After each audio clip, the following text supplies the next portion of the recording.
Hi guys. Can everybody hear me now? I think I should be okay now. Sorry about that. I would have issues in the beginning of this stupid thing, so it'll work, guys. Hey. Hi, I could be tatted. Hello, welcome. Hey Zeus, haven't seen you in a while.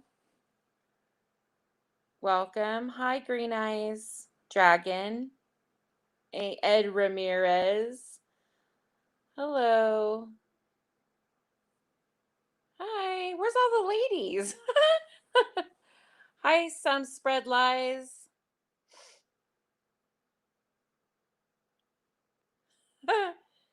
Yeah, I see a bunch. I got one lady in here. One lady. Bama Green Eyes. We'll get some more. Hopefully they'll show up soon. So how's everybody doing on a Friday night? Everybody doing good? You guys got any plans for the weekend?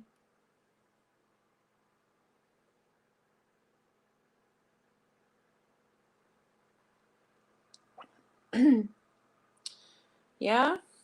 Well, it's ladies' night. Can I wear my dragon? Oh, you know what? You never know. You never know what's gonna happen. I mean, occasionally at the end of the night, we'll open it up and let some guys come up if they want to. Especially if there aren't enough women who want to participate. I don't understand why sometimes, but sometimes they're busy. It's Friday. I mean, who knows? People are busy with their families. I get it. Bama says, I think most are used to it being 9 instead of 8. Yeah, that might be true. But we're trying to do this a little earlier, just because people on the East Coast, it's a little late for them. I think it's like 9 o'clock there for you guys right now, right? And then I'm over here on the West Coast, so yeah. He's like, what? Oh, girls take over? Yeah. Like I said, we'll give it a few minutes if the ladies don't show up. I have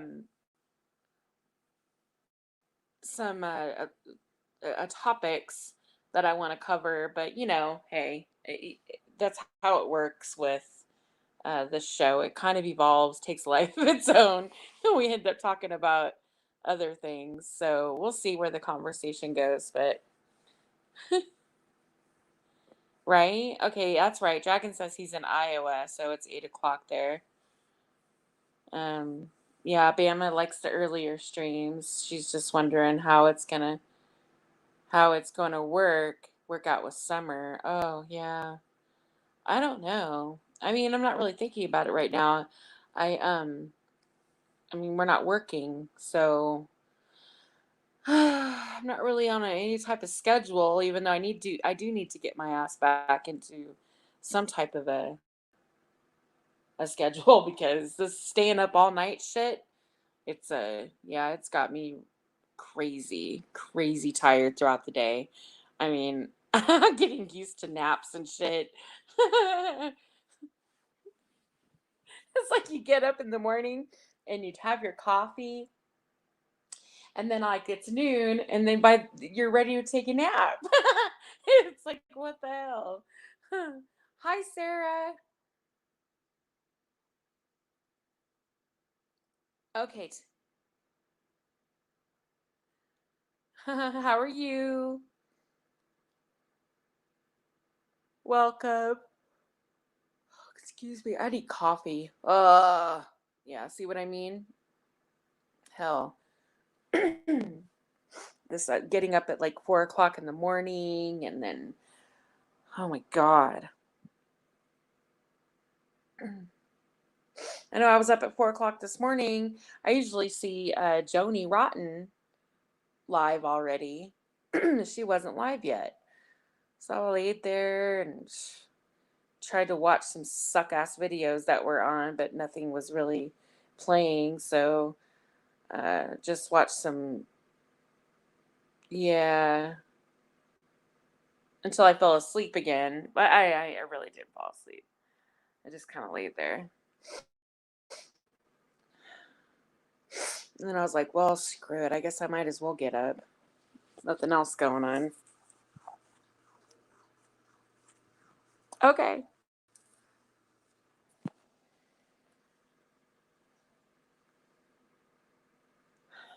Welcome, everybody. I forgot what the hell I was talking about. Oh, yeah, the getting up back on track, back on a schedule. Oh, my God. It's going to be crazy.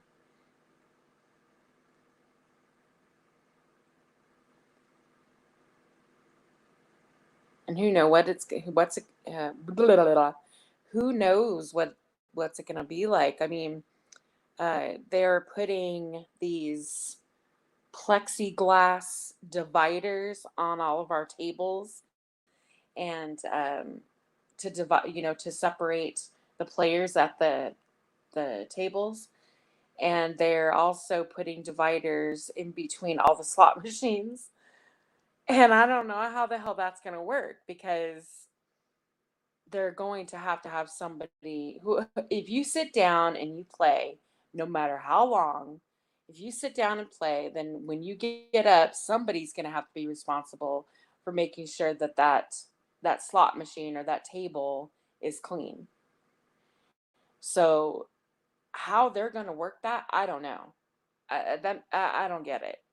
That's like already the the way they do it now is that, they have uh, I want to say, like, the janitorial crew, the housekeeping people that are in charge of the casino floor, that go around and just randomly clean stuff. If they need to clean it, like if somebody barfed on one of the machines or something, yeah, they're gonna clean it. But usually they wait till late at night, early in the morning, when the casino is at uh, when there's not a lot of people around, and then they start cleaning everything. But now they're gonna have to be like extra vigilant. That's gonna be weird. I don't know. I think we're in for a new type of Vegas. I don't know. It's kind of weird. Not looking forward to it, to be honest.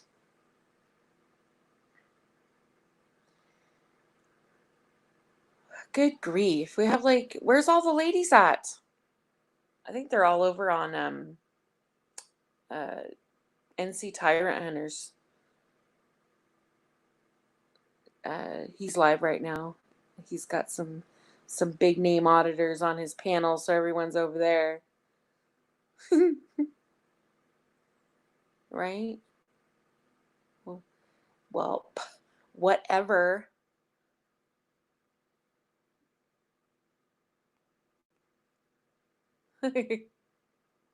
Right? Oh my goodness. Sarah. Hi, Vince. How are you doing? Welcome. This is kind of sad. This is a ladies takeover show, and I have nothing but men in the chat.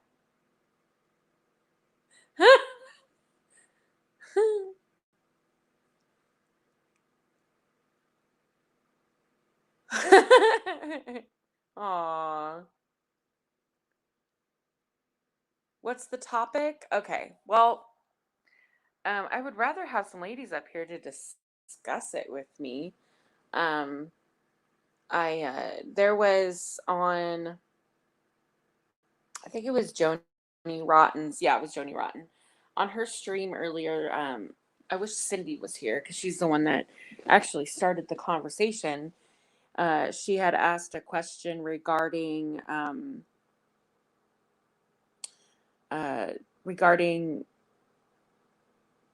chivalry in men, and how I believe the question was how we take it as a lot of women because of feminism. Oh my God, I think I'm gonna sneeze. Oh God, I'm sorry, you guys. Because of feminism, uh, they're trying to do away with that in the workplace, and they feel uncomfortable doing that in the workplace. Maybe I don't know. I can't. I'm not sure if they were talking about the workplace in general or if they were just talking about chivalry in general. Now, most men that I've spoken to, or most men that I choose to surround myself with, they believe in chivalry. Uh, Unfortunately, it's starting to die off a little bit. Hi, Jerry. Welcome. How will this not go wrong? I don't know what that means, but yeah. Exactly. Chivalry is being polite, and it's also I think with the um, pulling out your chair, putting a car for you. I remember on a date with somebody. This was a few years ago. I went out on a date. It was our very first date, and he opened the car door for me, and he hold on. I was really surprised. I had never had somebody do that for me. I could handle it myself. Um, However, he said that he just wants to make sure that I was safe and that I was properly belted in my seat. I thought that was sweet. I thought that was sweet. So, am I roboting? Oh my God! See, that's gonna happen, guys. I'm sorry. I don't know. Um, I apologize. Oh gosh. Um, so anyway, we're talking about that. That was the topic this morning on Joni's. I wasn't in Joni's stream. Um, I was in the chat just for a moment and I happened to open it and they were talking about it and it was something very interesting about it. It kind of it evolved into women, um, the gender gap in the workplace as far as pay. And there was someone had said something about a Harvard study. It was a Harvard study that was done back in 2000. I want to say 2017. There was a Harvard study about the gender gap in the workplace, and as far as equal pay, and saying that the gender gap, the wage gap, was because of work choices of men and women. There were differences, and however, they're correct. There are certain choices that women make. However, uh, study it was just one study, and everybody kind of took off with it, and it was based on one company. It wasn't even about like like in corporate America. This was about um, the train and bus operators in, I believe it was Minneapolis, and it was a Harvard study, and they basically took, uh, mind you, in the bus system and train systems all over the country have the same pay table, regardless of men or women, and they usually go by tenure, how long you've been there, all of these things. And anyway, there's a lot of things that they take into consideration. Women take a little bit more time off because of, I guess. Anyway, what was said on the panel and I'm going to discuss this more when the ladies get up here. But what was said on the panel was that women don't want better paying jobs. They don't want to take the better positions, um, and that's why they don't get paid more. That we don't work as many hours because men work more. That's why they get paid more. That we take more time off, and that's why women don't make as much as men. And all of this stuff is true in their data that they've collected in this one case study that they did with the Minneapolis bus and train operators. So, taking that into consideration, I'm going to debunk it now, or not debunk it. I'm going to give you the stats, the real stats, not just based off of the evidence from one working paper. And this is just one Harvard study that was done, by the way. So as soon as the ladies come in, we will have that discussion. Hopefully they'll be in soon. And then we are going to go in with why some men feel that uh, their rights have gone to the wayside because of feminism, and how we want, there are misogynistic men out there who unfortunately have made it hard for some other men, the rest of you guys, I should say. And so we're going to be discussing that as well. And maybe later on, if you guys want to discuss it, then maybe we can bring some men up here. It would be nice to actually have a civil conversation with someone that's, not to act like a victim. Let's see.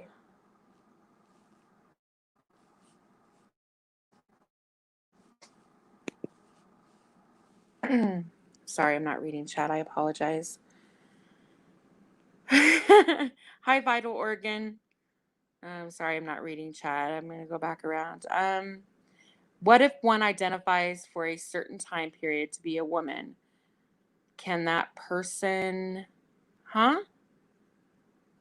What if one identifies for a certain time period to be a woman? Oh, yeah, no, that doesn't work. I'm sorry.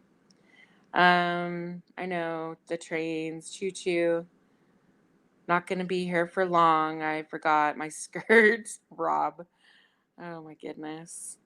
I don't know who says this, but I would have to disagree. I worked at a hospital, and I promise the guys in x-rays took off a lot more than I did, right? Well, that's what I'm saying. This is just one case study, data done at Harvard. They did a paper about the gender gap uh, regarding wage. So you can't really take one paper and apply it to the entire workforce, right? You can't take one company and apply it to the entire workforce. It just doesn't work that way. Plus, there are other factors when you talk about women in the workforce.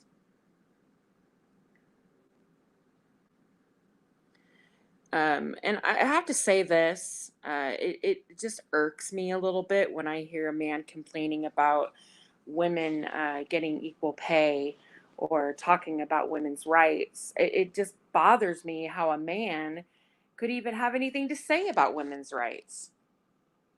I mean, it's like saying, it's like putting myself in a situation that I couldn't possibly know anything about because I just don't get it. I get that there's certain things that we're totally equal. We are all equal, but there's certain things in life that we are not equal. Like we can have children, we can have babies, we can give birth, we can carry a child in our bodies. Um, there are obvious differences.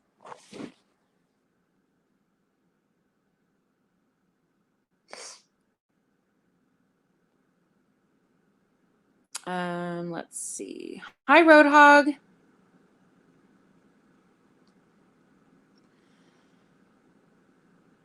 Um,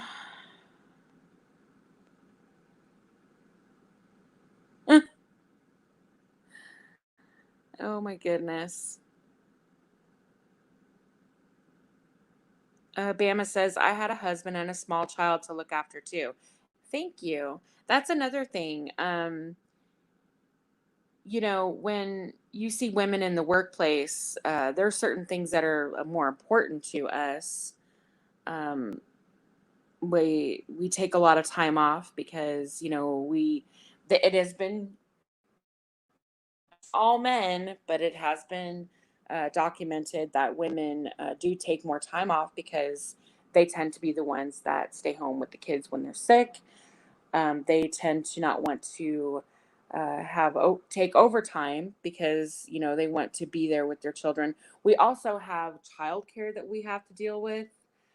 Um, there's a lot of different things, and we can go into that when somebody comes in. Hey, Shardy and Shirls. Oh, hey. Hi, thanks, Too Tall.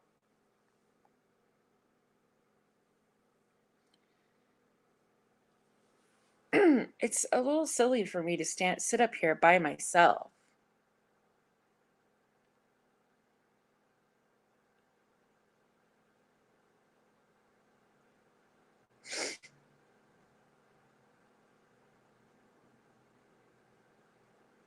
Okay, so the logic that men can't possibly understand is just silly. How is that silly? Have you ever carried a child? Have you ever given birth? If you haven't, then you could never understand what that feels like or what the experience is. There's just some things that you will never understand. Just like there's things that women will never understand about men.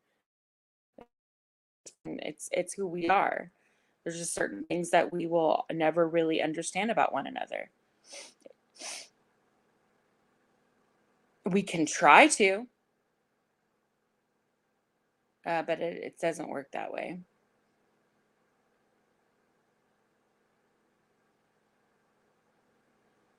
Well, that's your opinion, Jerry. You're welcome to it.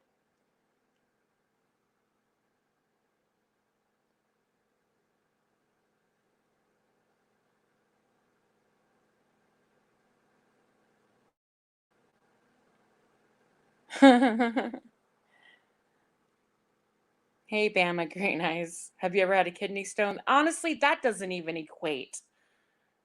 That doesn't even equate. A kidney stone does not equate a child.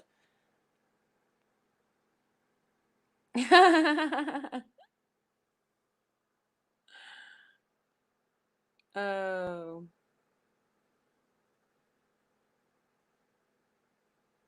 Uh-oh. Who's Cheryl Shardy? Hi, JD.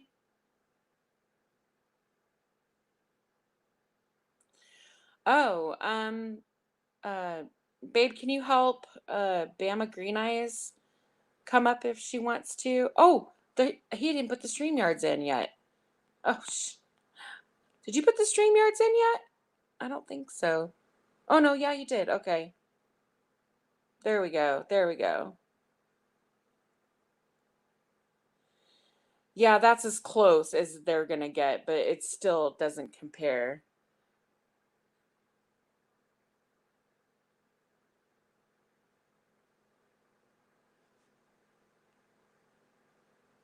Okay.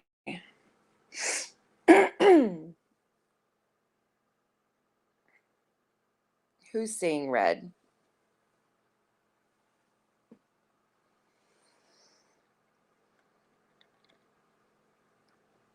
It's there.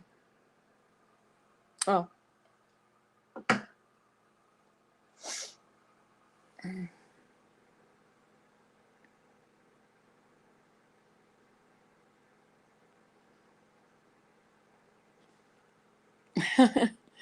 Okay.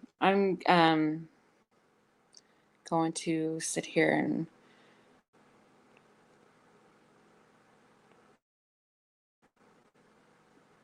oop.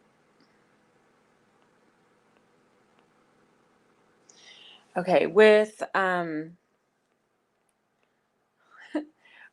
the we're gonna just replace rhetoric with reality here for a moment, okay? Regarding real progress on equal pay, because it's excuse me, as much as we would like to believe that feminism has come a long way, and other uh, other things such as the um, LGBTQ communities, workers with disabilities, workers of color.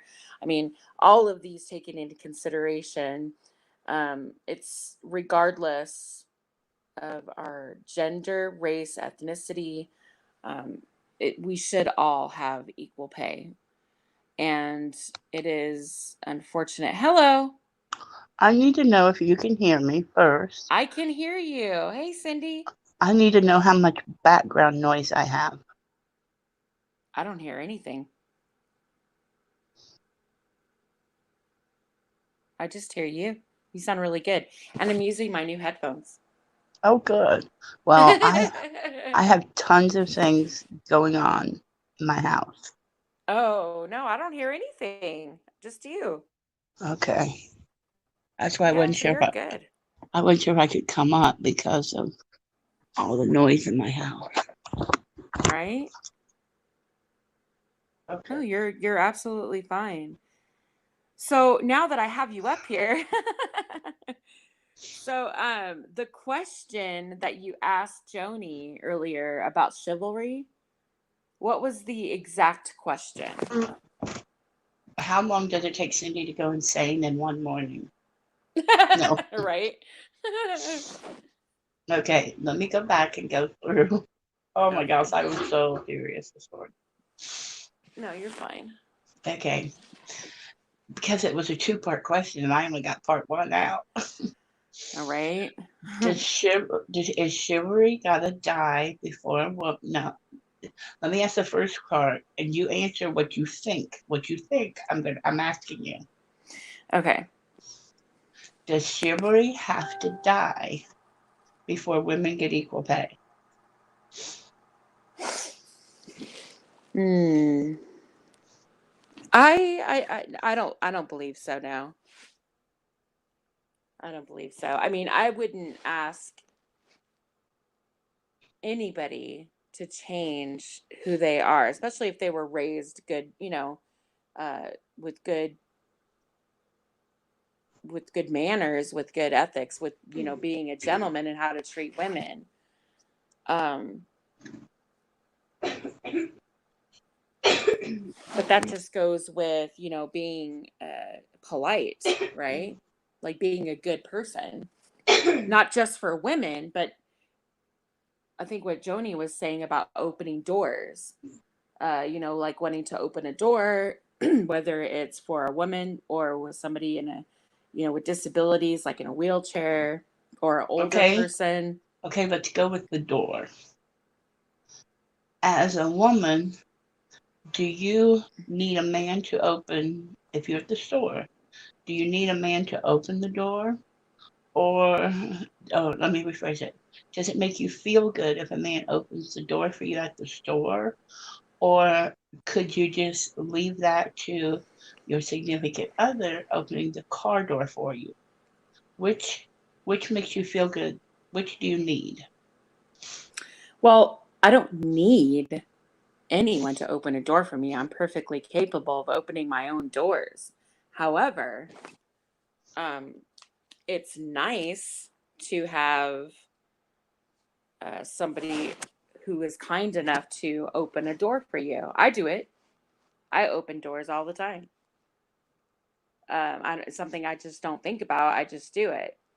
Now, if in fact, when I'm even like out with a man, and I'm walking up to a door, if he doesn't reach the door before me, I will reach for the door. But usually they'll quickly run up behind me and grab it and say, "Oh, here, I got that for you." Right? Okay, Um, Bama Green Eyes had a statement. Is that chivalry or is that respect? both.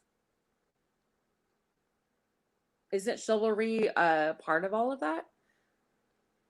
I don't know. What do you call I can't even say the word. What do you call that? Chivalry. Well, what is you said is it both? What do you call chivalry? Well, let's look at the definition. Let's see. Chivalry, by definition, um, is a well.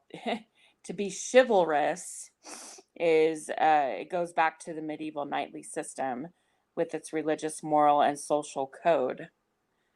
Um, Now, if you go into a more in depth look of it, it says a combination of qualities expected of an ideal knight, especially courage, honor, courtesy, justice, and a readiness to help the weak.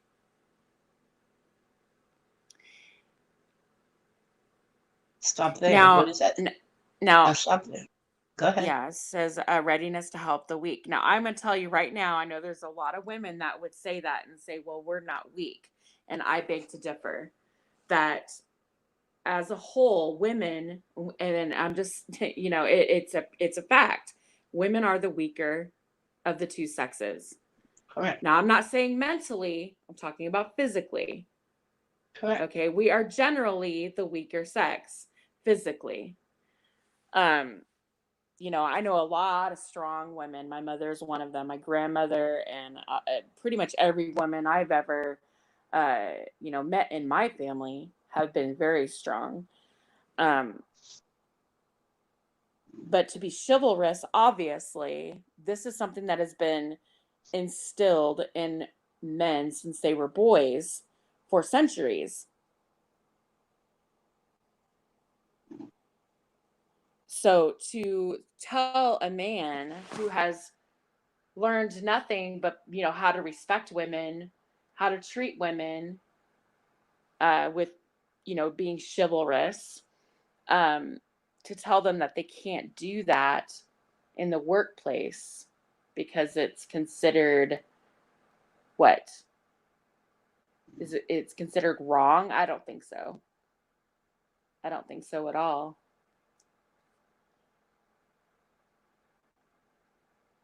Okay. Does that Uh, answer your question? I don't think that it's needed. I'll just put it that way. I don't think it's needed.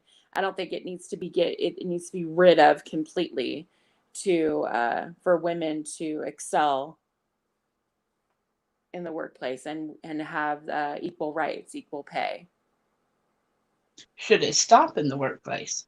No, not at all.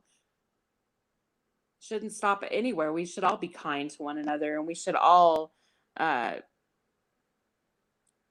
demonstrate courage and honor and courtesy and justice, and have a readiness to help anybody who's weaker than ourselves. Okay. Then the question goes to is men think of it as respect and women themselves look at it as weakness. It depends on the woman. Because I know that there are plenty of women out there who are more than willing to look at men for judging them on like how much pay, like how much they make. Like they refuse to date them because they don't make very much money, or they don't drive the most expensive car.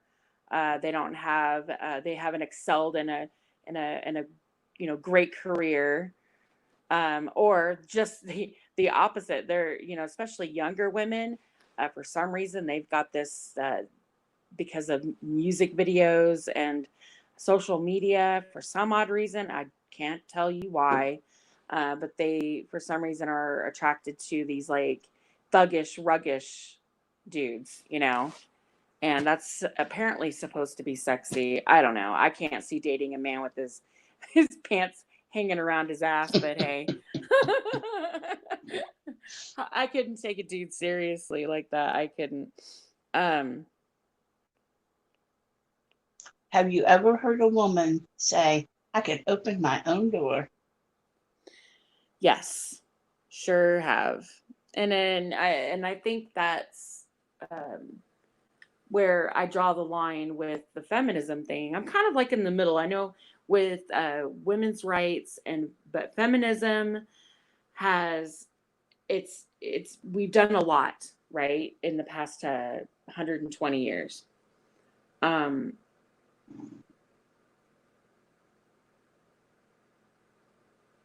I think we've done a lot, but I think it's messed up, and I think we discussed this on our very first ladies panel. I believe it's messed up our family unit, right? Because women aren't we aren't home to because we're the natural caregivers. We're usually the ones that take care of the children and the home, and we take care of our husbands. And now there's a lot of single mothers out there as well, who they have to be home with their children. They have to be, and I realize these are life choices that we've made as women. And the Family Medical Leave Act was made. It was that was made for women who went to. Now, mind you, this is just time off. It doesn't mean we Correct. get paid. I think a lot of people don't understand that. This is just time off. If you've given birth, or if you're pregnant, you can take up to, I think it's, I never took any of this time, but I think it's 4 weeks prior to giving birth, like your due date, you could take that time, and then you get 6 weeks after a natural birth, Right. and then if you've had a C-section, depending on how traumatic your birth was, you can get up to 8 to 12 weeks, and this is all unpaid. Now, unless you are covered somehow by your employer, which a lot of employers now, uh, because of the Family Medical Leave Act, they have no choice but to give you that time off, but they don't have to pay you. Uh, there are a lot of big corporations out there that do, however, pay you. You don't get it all, but it's like the equivalent of unemployment. It's like 60% of your income, and but it's covered under the Family Medical Leave Act. True. I think that's how my daughter did it. Yeah, and that's in So I know America. I don't know about she Canada stopped a or couple anywhere weeks else in the ahead of world. time. Yeah. See, No. I didn't. I worked up until the day I had all my children. Both of my last two, I actually worked up until the day literally up until the day I had them. I got off work and I went into labor at work for my last one. I was Her like, what the legs heck? started to swell, so she had to go get Yeah. her, get herself on. Okay, now let me. Okay, that now let me rephrase the whole question. Okay, Okay. does chivalry have to die, or do women have to understand that it's respect, and she doesn't have to be intimidated by respect? And Um, yeah, I think women, it's unfortunate that our younger women, um, they're so focused on being strong and, providing for themselves. We're so focused on that. And I think it has a lot to do with the fact that, and I really want men to really take notice, because I know that a lot of men will say, oh my God, but why do you have to have more than we do? And it's not even about having more. We just want equality. And when you say equality, I know that there's some men out there that would say um, that typically that we have. I don't know how to put this without. you're doing fine. Uh, I mean, because men and feminists are usually at odds, and the way, in short, there really shouldn't be any issue. I mean, there really shouldn't. Men have, as far as I know, men's issues have a place in feminism. Although I think somewhere in the back, because these issues are, not on the forefront of the feminist movement, I mean, and this is for good reason because, there's a lot of things that have happened in our history as in humanity, right? I mean, there have been, we have women who advocate for our rights. Mm-hmm. And throughout history, there have been men who have advocated for their rights that really didn't advocate. They've already been, just because they had a penis, they were able to own property. They were able to go to college, or they were able to have an education. They were given way more opportunities than women. Women weren't allowed to own anything. We weren't allowed to vote. We weren't allowed to do anything. The only options that we had were prostitution or getting married. Period. You Those were notice our options.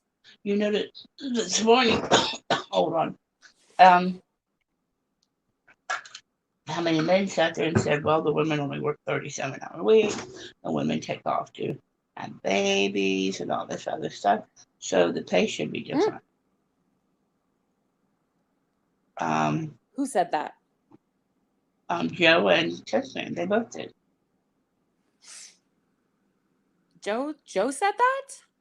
He was agreeing, yeah, with Tiffany, yeah. Oh wow. And that Yeah, they don't strive to be high on the corporate ladder. See, and I think that's bullshit. That's, yeah, especially in corporate America, and then speaking from experience. Okay, I worked in corporate America for 30 years plus, and I'm gonna tell you, there has never been, unless she owned the company. Okay, there has never been a time that I've ever remembered where a woman made more money than a man. Ever. And that's anywhere. And I heard somebody bring up McDonald's on that panel. Now I'm gonna tell you right now, minimum wage is minimum wage. You hire a 17-year-old Yes. kid to flip burgers, they're all gonna make the same amount of money. Now, however, when they're first hired, right? Now, whether or not they get enough hours, you're talking about a minimum wage job. That's part time usually, and they don't get full time hours. And so it really would have to be a case by case basis. So I'm just going to call bullshit on that whole thing Well, with the McDonald's thing, because mostly those are kids that work in those places. Tiffany just came in and started a ruckus, and he claimed he'd read every statistic under the Isn't book. that what he does? Yeah, okay. I see the whole situation. No, he pulled up a Harvard study. He pulled up one Harvard study that was based on out of Minneapolis. I believe it was Minneapolis, of the employees of the Train and Bus Corporation. Okay, and this company, this is what they do to avoid the whole gender gap. They do this to avoid this. They hire everyone with the exact same salary, whether they're male or female, with the exact same pay, I should say. They start off with everything the same. Now, once they work there for a while, they're given an option. You have to take what you get in the busing industry, in the train industry. You have to work yourself up. Once you've been there for a while, then you get choices. You get to choose your route, or you get to choose whether you get first dibs on overtime or whatever the case may be. I read the study. I read it like thoroughly, and it's one case study that this guy wrote. Well, see what we were doing is we were trying to get a group of women, business women, to discuss among themselves, or basically brainstorm among themselves. What do they think? Do they think that men hold them back? Do they think that they build their own ladder? How bold are they when they walk in the boss's office to say, "It's time to redo my contract"? What do they do? some of them admit they fold Because when we it's time are to go. women, and that is instilled into us to believe that we are not good enough. And I'm going to tell you, we have it is a very known fact that a lot of women, most women, have a lot of self confidence issues, right? We we're always judging ourselves. Are we pretty enough? Are boobs big enough? Are asses too big, or are they too flat? Or do we have stretch marks? We got too much cellulite. It's always something with us. Then we had the example of the lady who took over the other man's job, but of course I didn't get to finish the example. She Mm-hmm. had done just as much to contribute to the company, only she hadn't been there quite as long. But if you looked at her resume, she'd done pretty good for 18 years. Only she just wasn't going to get the pay. She just wasn't going to Mm, get the pay. Um, she will be shortly. Things have been done to. She won't never get that much pay, but she'll move up quick. mm-hmm. But it was women were brainstorming as to what they think. But then there was this one woman. She makes good money because she's bold. Bold. She can Right. walk in there. I mean, she's bold, but she makes the women can believe the money she makes because she's bold. I She, noticed, and this is just from personal experience, but I noticed when I was younger, um, I didn't make as much money because one, I didn't have a lot of experience. Once I started gaining the experience and gaining the confidence, then I knew that I was good, right? I knew that I was good at what I did. By the time I hit 30, I was a pro. Like I knew there was no way in hell I wasn't going to get paid for something. I knew I was worth it. And when you walk into a job and you ask for a certain salary, they always ask you, well, uh, what would you like to be paid? What are you looking for? What's your wage that you're looking for? Even some companies will even ask, and I think this is wrong. I don't think they should, because of the equal pay thing, because they've been, screwed in the past. They look at your salary history. They want your salary history when you put in your resume. And I don't think that's right that they should ask that, because you never know what happened with the other company that you worked for. You may have gotten screwed. You may have been working for a misogynistic prick, right? They don't know that. So for you to, I would never, when I ever hired anybody, I never went by their salary history. I looked at their experience, and after their 3-month evaluation, then I would pay them what they were worth. If they weren't shit, then they weren't they were if I felt that they were worth the extra training, then of course we would stick. I would have them stick around. But if not, then hit the road. Sorry. But it had nothing to do with whether or not they were male or female. But for people who sit there and say that our occupational choices, that can explain the gender wage gap, I'm sorry, I call bullshit on it. And women, when people tell women to get better jobs in order to secure equal pay, they're ignoring everything about what, like, the known pay disparities in the workplace. I mean, the majority of occupations, women earn less. It's a proven fact. I don't give a shit what one case study says. The Bureau of Labor Statistics even shows that women make less money, and it has nothing. I mean, there's a lot of things that you can take into consideration, but you have to look at all of the data. You have to look at every corner of it, not just yes. And right. green eyes, you're exactly right. Some women will scratch your eyes out to get to the top of the corporate ladder. Yeah, well, but that's men too. Are you That's kidding men me? too. That's men too. That's people. But yeah, it's not all women who are a little more passive. Yeah. I mean, there's men and women. I worked for with both, and I'm gonna tell you, there was one in particular. I worked in corporate in a corporation where I got along with all my employees except for one. One guy came in and felt like he deserved everything that all of us worked very hard for years.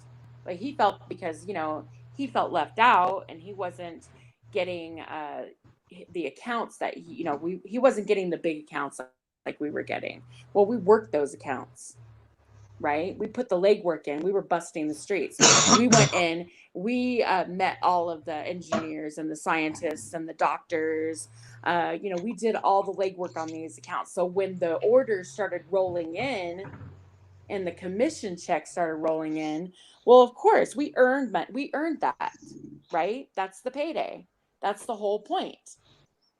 You don't just start and expect that to happen to you. It didn't happen to us. It's not going to happen for you that way. You got to go out there and work your accounts. You got to go out there and look for the business. That's the only way that you're going to make money. However, it just so happened that one of our executives who was in charge of our branch, she got married and she left. Something really bad happened anyway. But anyway, she left, and they they offered a couple of us that position, but we would had to have given up our commission and our accounts, and it didn't work. I don't know, money wise, it just didn't work for me because I would have basically been doing more and just not getting paid for it unless they would have given me more money. Anyway, long story short, he took advantage of that and tried to go to her and say, "Oh, poor me, I want this." Well, they're making more money. Why don't I have that? And she tried to get us to give him some of our accounts. And I was like, not having it. I'm like, bullshit. I worked 5 years on most of these accounts. Are you kidding me? And he thinks he can just come in and whine and take advantage of the fact that we have, a new branch manager, and she's just gonna say, "Oh yeah, let's let everyone eat." And so anyway, but it was a man.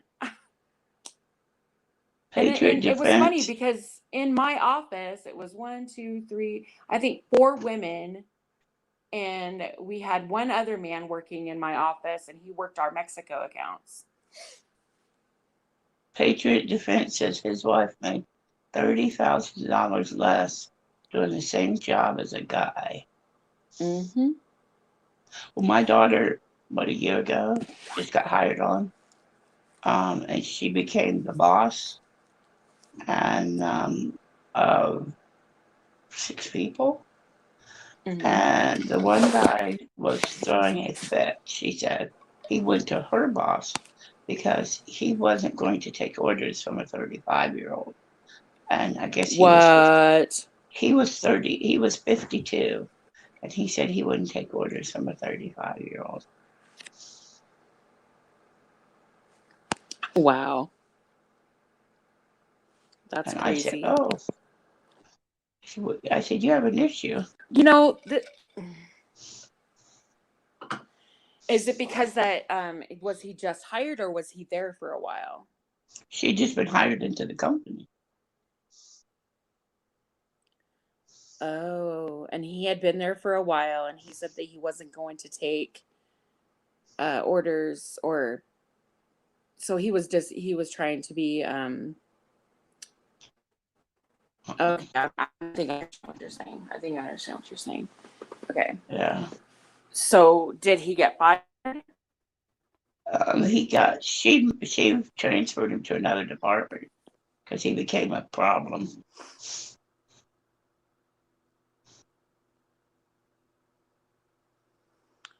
Um Hi Patriot Defense. Sorry I'm not reading chat, guys. I'm my everything's really slow on my end. I hope I'm not roboting.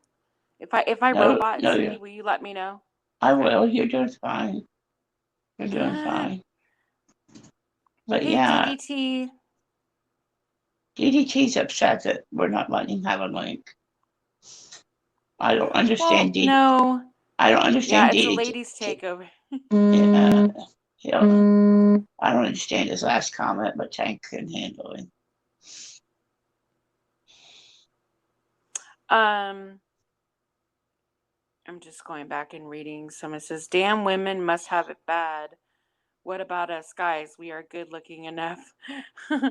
Are our muscles going to impress a woman and the big one is our package big enough? Oh my god."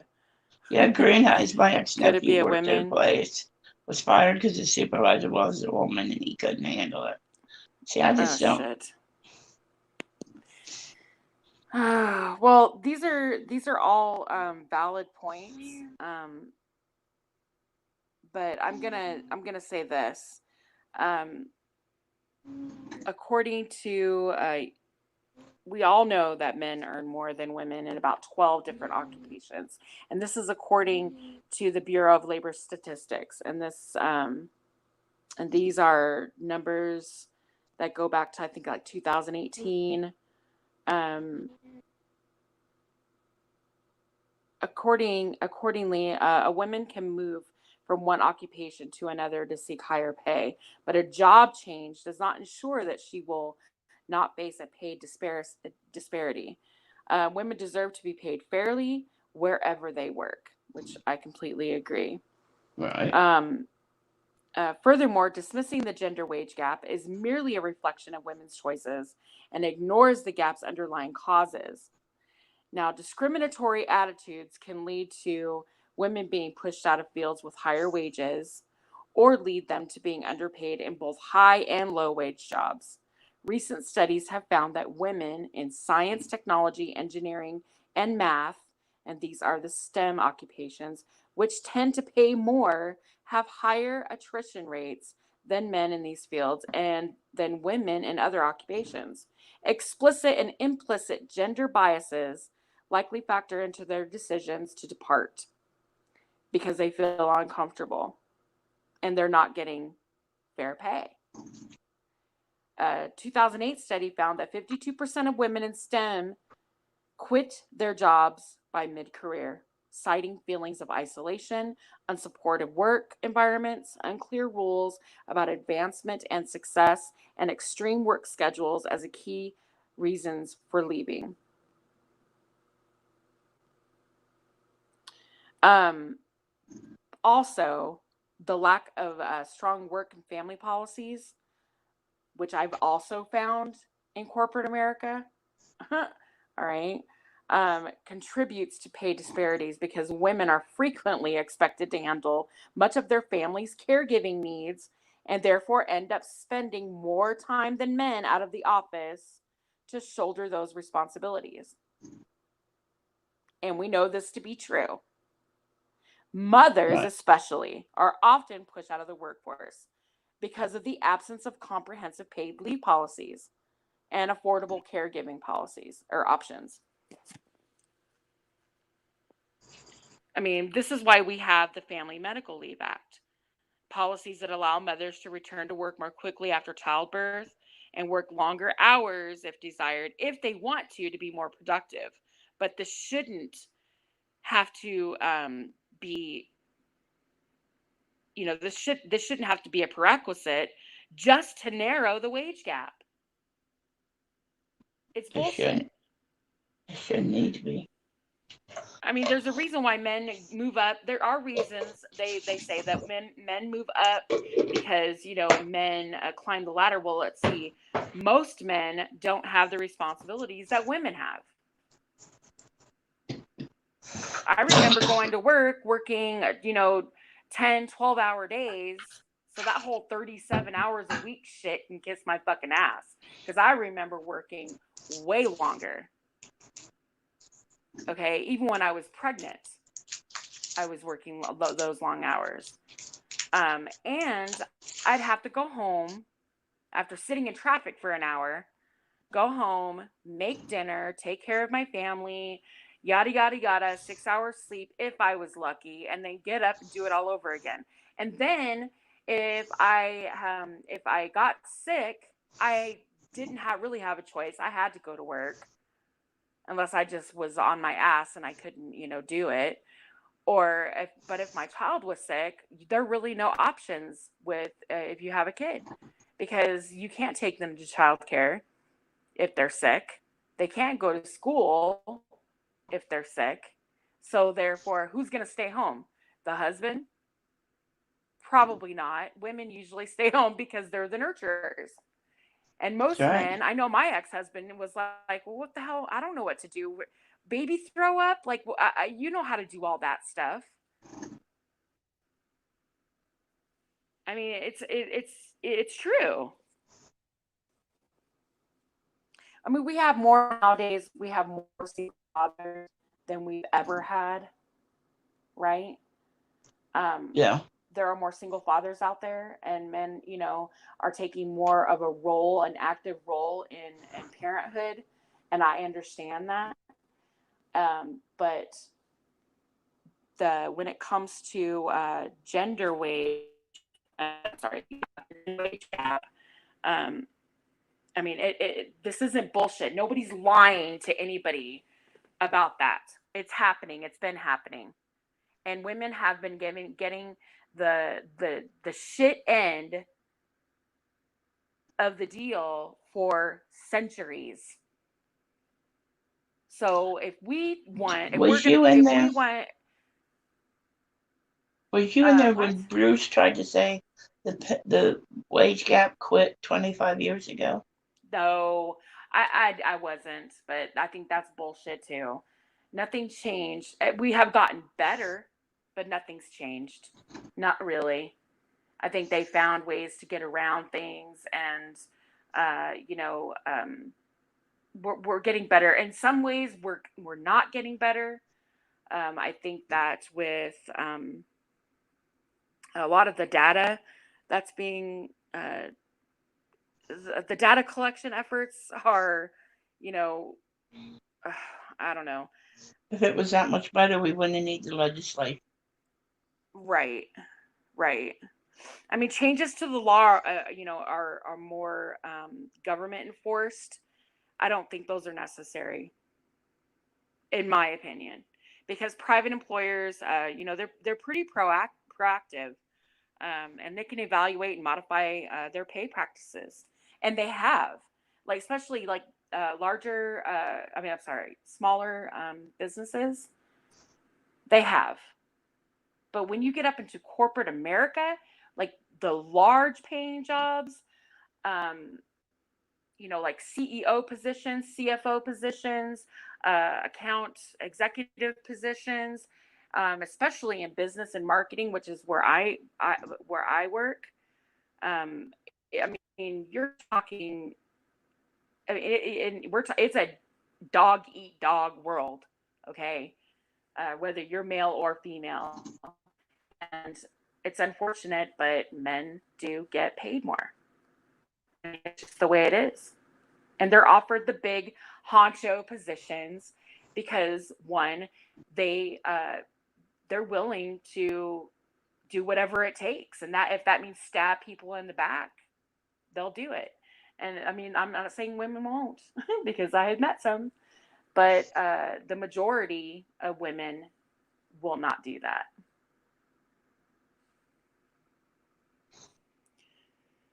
Dragon said Voluntary. Dragon was a stay-at-home father for a year in 2008. My Now, ex-husband tried to do that. It just didn't, it didn't work. now Oh my god. my daughter has a friend, and he is 100% a stay-at-home dad, and she is 100% the working mom. And he is the house Mhm. husband, and she is the worker. They wanted the child raised by one of them, and she has such an awesome job. It made the most sense for her to work and then for him to be at home. And I asked him one time when we was at Stephanie's house for a get together.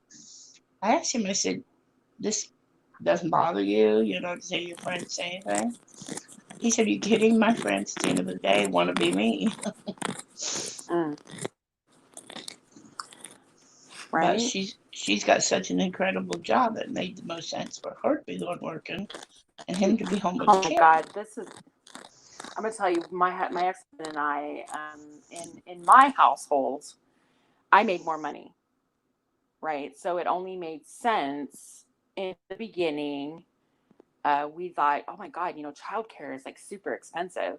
I was already, I think uh, she was 6 when I had my last child, and so she was already in school, but she was 5 in kindergarten, and she only went half days. So I already had her in preschool, and I was paying like $250 a week for a preschool. And then when I had my new baby, that was $500 a week. So my husband was like, "Damn, well, you know what? I mean, it only made sense, that much money. It only made sense for him." He was like, "You know what? I can be a stay-at-home dad for a while, I guess." I was like, "Are you sure you could do that?" And he was like, "Yeah, what's the big deal, you know?" I was like, "All right." So every morning, and I even tried to make it easy for him. I'd make all the bottles and, put everything out and ready, and make sure that she's a newborn baby. So, and then he had to go pick up uh, my our 5 year old from school and all that stuff, which was normally what I would do, or I would just pay the preschool would pick her up after kindergarten, or I'm sorry, yeah, after kindergarten. But I paid for preschool prior to that too, so it wasn't until later on. But I was like, with all of that, that's expensive. A newborn baby, $500 a week, and this is in San Diego, and it was like, what the fuck? I mean, it was really expensive. So anyway, my husband tried to do it for a while, and I'm gonna tell you, I came home to my house a freaking wreck. My house was a disaster. I had one person. He's one person, and I got a sink full of dishes. My house is a disaster.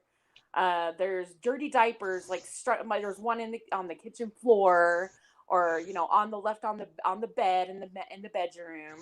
I mean, stupid shit like that. I was like, "What have you done all day?" He was like, "I was with the baby. I've been playing with the baby." I'm like, "Dude, are you serious?" Like, I can't. I just I'd have to come home and clean everything. It was very stressful. And then it started becoming very stressful for him because he Oh, wasn't used to being home with the baby. now see this guy. Um, you could go to their house and you could eat off their kitchen floor. That is that is how that is how clean that house is. It's always got Well, the one little I'm kid. sure if I'm sure if he had given it a bit of time that he probably could have gotten, into it, I guess, but he did he even I mean, he came to me one night and I was like, "Okay, something's got to change because I'm coming home from work and I'm having to clean more than I did before." And I realize this is a new baby. I know that babies are hard work. Okay. I had done it. And, but he thought it was going to be easy, right? He was like, "Oh shit, I'm going to stay home. I'm going to play video games all day." We got the baby. And, yeah, when they're newborns, yeah, they sleep a lot. But as they get older, They don't sleep so much. they don't sleep a lot. Yeah, they're constant.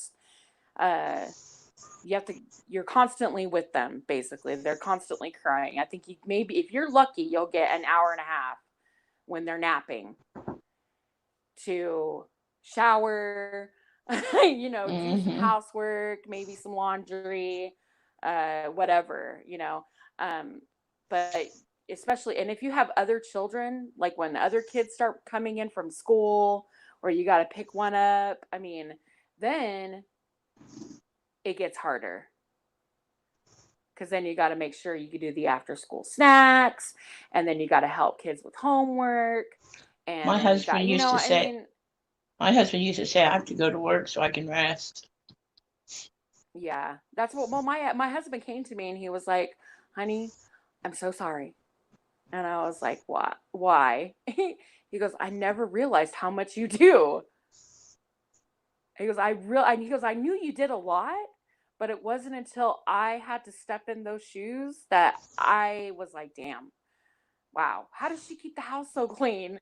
Or how does she, cook dinner? He's like, I make mac and cheese. He says, I can barely do that. And here you come home after working, all those long hours. You come home, you cook dinner, you have time to spend with us. You help the kids with the homework. You're making lunches prior, the night before, and you get up in the morning and you're making breakfast and you're getting the kids off to school. And it's like, he goes, how the fuck do you do all that? And I'm like, I don't really know. I just You just do. do it. You just Yeah. do it. It's like you just don't think about it, right? It's just something you do. You just do it. And I don't know. I mean, I think that, do I feel I deserve, uh, if I was a housewife, um, do I just do, I mean, there's women out there all over that do that and never get paid for it. We don't get paid for it.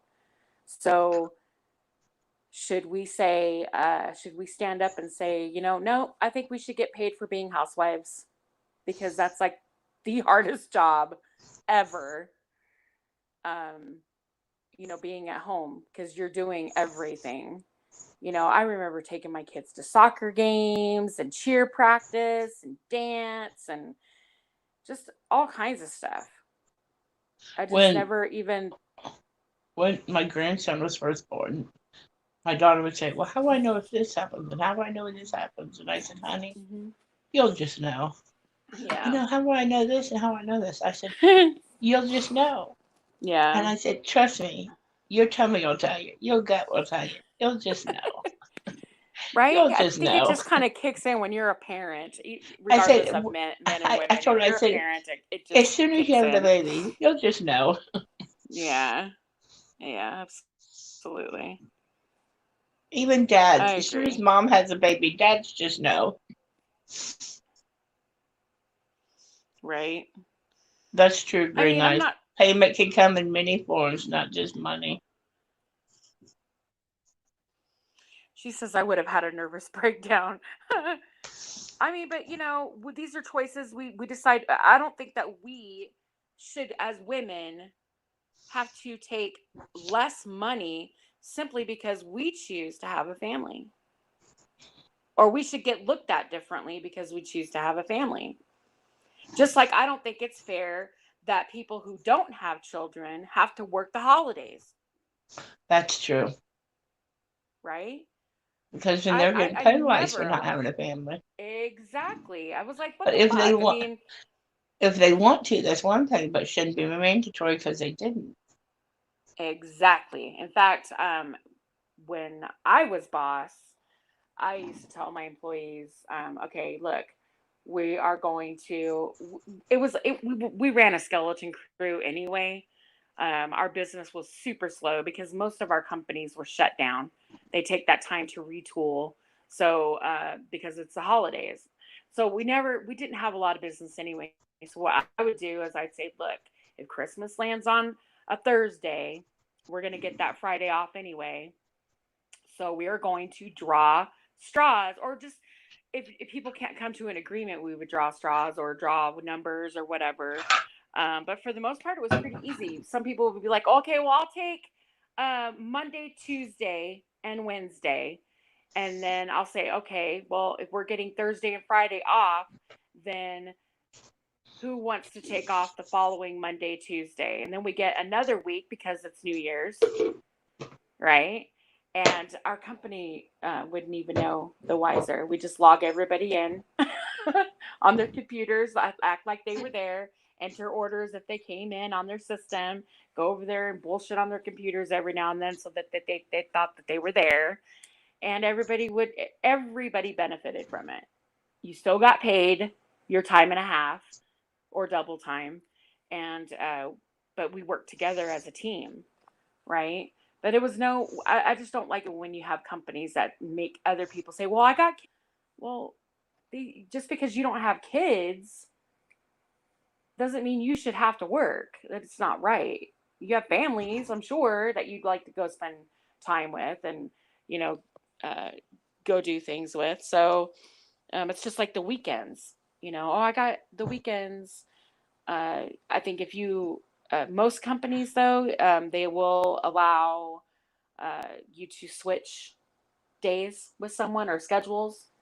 If in fact, let's say you have a set schedule and you need a certain day off or like a football game, whatever, if you happen to have kids, people are more than willing to um, switch days with you. There's ways around everything. You just gotta, you know, be Now, see, when willing. I ran a business, I would hire somebody and I'd say, if you want a certain day off that you know I'm gonna always want that day off, that day off, that day off, you need to tell me now.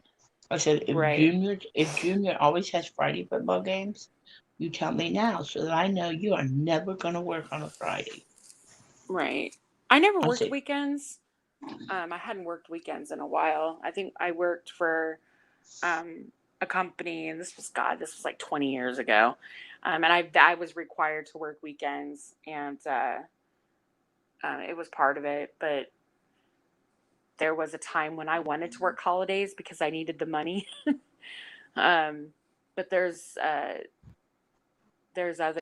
It just I don't know. When you take this one study from study from this one company, and they say that women don't typically work longer hours because they don't want the extra time. They don't do overtime. This is what the study says. They don't work overtime. In fact, let me pull it up so I don't get misquoted I here. told my daughter that one, and she laughed. She said, she's a tax CPA. January January through April, Hmm. you never see like 60, 70 hours a week because it's tax season. She's a tax CPA.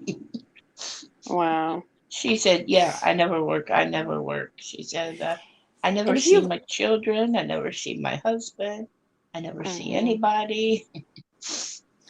Well, and if you talk to anybody who's ever worked in human resources, they'll tell you they'll tell you that women do not get paid as much as men. And they see it, but there's nothing that they can say about it, right? Right. I mean, when you get paid, you're supposed to base everything off of not just seniority. In some cases, seniority plays a part, tenure and seniority. However, in most cases, it's about experience. When you're hired with a job, or you are considered for a raise, or you're considered for a promotion, they take into consideration your experience, your knowledge, your job knowledge, your education, and your work history, your work ethics. They take that into consideration. And if I don't care if you're a male or female, if none of those add up, then you're not getting the job. It's like saying it's like putting a it's like saying almost, well, it's like I'm not gonna I'm not I don't want to sound a weird, um, a black man and a white man. They're both up for the same position, right? They have the exact same education. They have all the same qualifications. Their past jobs, they had great work ethics.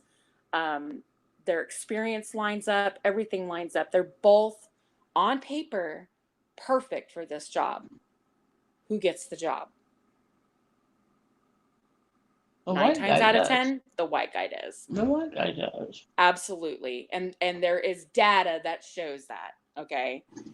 Now, unfortunately, uh, we have, unfortunately, fortunately, we have laws now that are supposed to prevent discrimination.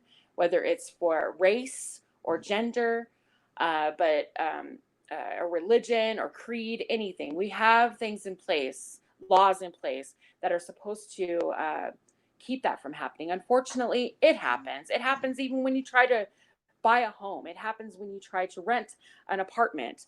It happens when you try to go buy a car. Uh, People, unfortunately, are going to use your race, your looks for that matter. That's right. They're going to judge you, even your name. I know I had resumes. Okay. People talk about naming their children. You have no idea how important it is when you name your child. And people have, there was in fact, they did uh, it was a study on, I'd have to look it up, a study, it was on television actually, where they took, and this, I think what this was in Canada, they took like four friends. One was Asian, one was Caucasian, one was black, and then the other one I think was Hispanic descent. And they all went for the same job. They went for the same apartment, rent the same apartment. They went to do several things, even just to get coffee, right? They were all treated differently. And they had cameras on so that this could be documented on the discrimination that happens. And when people say, "Oh, well, that's just the way," that was 25 years ago. They don't do that anymore. Bullshit. They do. They do. And they look at your names even. They had one of his names was like it was very African. Um, I don't know, Jamal or something like that. I'll just use that name because it just come off the top of my head. But Jamal, uh, and just like I said, just looking at the name on a resume, people will bypass it if they have racial tendencies. No, when I was Right? pregnant, when I was pregnant, um, I knew this lady who owned several floral stores, and I thought at the time she was crazy. And she told me, we were talking about names, and of course she was giving me all these names, and she had a little bit of money, so she was giving me all these, I always said, hoity-toity names. But she told me, she said, Cindy, listen to me, and I'm very serious. She said, watch the names because you gotta watch the initials. She said that person that you're carrying will have those initials the rest of their life. She said, no matter where they have to initial, she said they may have to initial official paperwork and give that to somebody. Mm. She said they may need to monogram something. And she said, what will it look like as a monogram? If they initial something, what will it look like? And I thought, that's crazy. Whatever. Hmm. And so Hmm. I was in labor, and the nurse came in and was asking me the name. And so I told her this little story. She said, oh, that's so true. She said, I don't know about paperwork. She said, but I know about monogram. I said, why? She said, we had some lady who named her daughter, this is so funny, who named her daughter Faith Ann Thomas. She said, now if they monogrammed it straight out, she said, what would her initials be? And it would have been that. She said, so that lady put it into a, like that. She said, the lady's monogram would have been that. She said, so that's very true. And I thought, never thought about it. And I said, well, just say something about writing it on paper. She said, well, I don't know about paperwork. She said, but she said stuff like that. She said, people are stuck with their names. People are stuck with how they do that. And she said, people have to think about when they do stuff like that. And I thought, I never thought about it. And So I named my daughter, and she didn't like the way I did it because she's got two R's in her name. She said, "Mom, the way when I have to initial something, she said it's ugly." I'm like, "Well, I didn't do it right anyways." Right. Um, so as far as equal pay, I'm sure we've pretty much made it well known that these aren't lies. Okay. Well, see, now There's wait a minute. Let me tell you reasons. something. Because sometimes women feel they're alone. And this goes back to something else. They feel they're alone when they have an issue. They don't want to tell anybody I have an issue. You know, who can I go to? I might have a best friend. Who can I go to and say, hey, I think I got an equal pay problem? And Hmm. there's a thing, the Dayton Women's Association, and every once a month, that's good language. Once a month, they have a breakfast, and it's just businesswomen. And one of the things they do is they hope that if there's a problem, like women are having in the business world, they know that they have this group that they get together for breakfast, hoping that if somebody has a problem and they discuss as in pay or something of that nature, they have these women that have Hmm. breakfast with that they could talk to.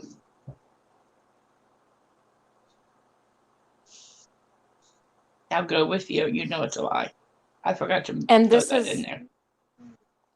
and this is at her job, at her place of work.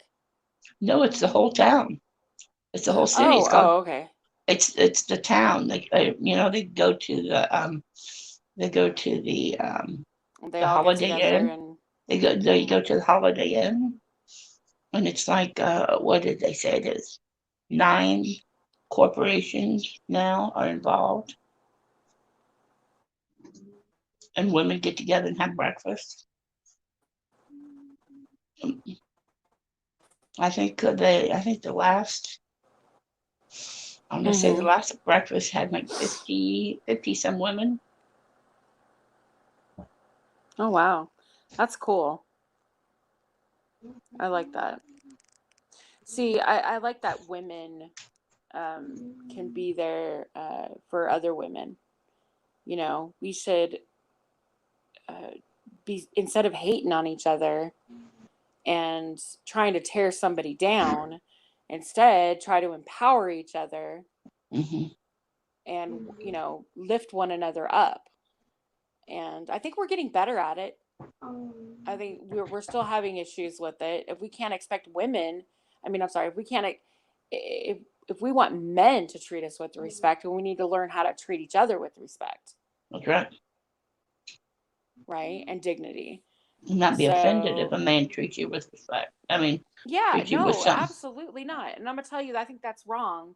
In fact, I've heard young girls, young women, say that they won't date a guy because he's too nice. What the fuck? He's too nice. But It's like, that's yeah, why you did. people say we're emasculating men. Ugh. I don't understand that. Maybe I just come from like, I mean, I don't know. I don't think that. Now, mind you, I don't want a man that's going to allow me to walk all over him, right? Nobody Right. wants a woman that you can uh, walk all over, and he will allow you to treat him like shit, which I Right. wouldn't do. But I'm just saying, no woman wants that. We want to be put in our place every now and then, and if we're wrong, Right. we want to be told that we're wrong, respectively. Try it. But there's girls out there that are seeing, these. I don't know. I keep wanting to bring up, rappers and, people out there talking about bitches and hoes and tricks and all this shit. It's like, okay, that's not a man. That is a boy. All right. I don't know who raised him. And these little boys out here that are like calling girls bitches and hoes, and they think they're little pimps and shit. No, sorry. You are a child. You are a little boy. I don't give a fuck how old you are. You are a little boy. Only boys throw temper tantrums. Exactly. Okay, and yell and scream, and and if they feel that they're wrong, if they're being pointed out that they're wrong, then they want to throw a fit and start stomping their feet and say, nope, nope, nope, nope, nope, nope, I'm right, nope, nope, nope, just so you don't get a word in edgewise. I think that's just extremely immature. And for you to call somebody out of their name, bitches and hoes and shit, unless I'm fucking you, you don't call me a bitch. Or unless I give you good reason, um, like if I tell you that, hey girl, you're my bitch, we got it like that, you know what I mean? Like I don't Right. take any offense when Joni says that. She's like, hey, that's my bitch. Yeah. Right.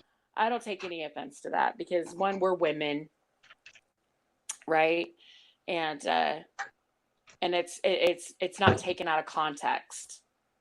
I know that she's not saying I'm a bitch.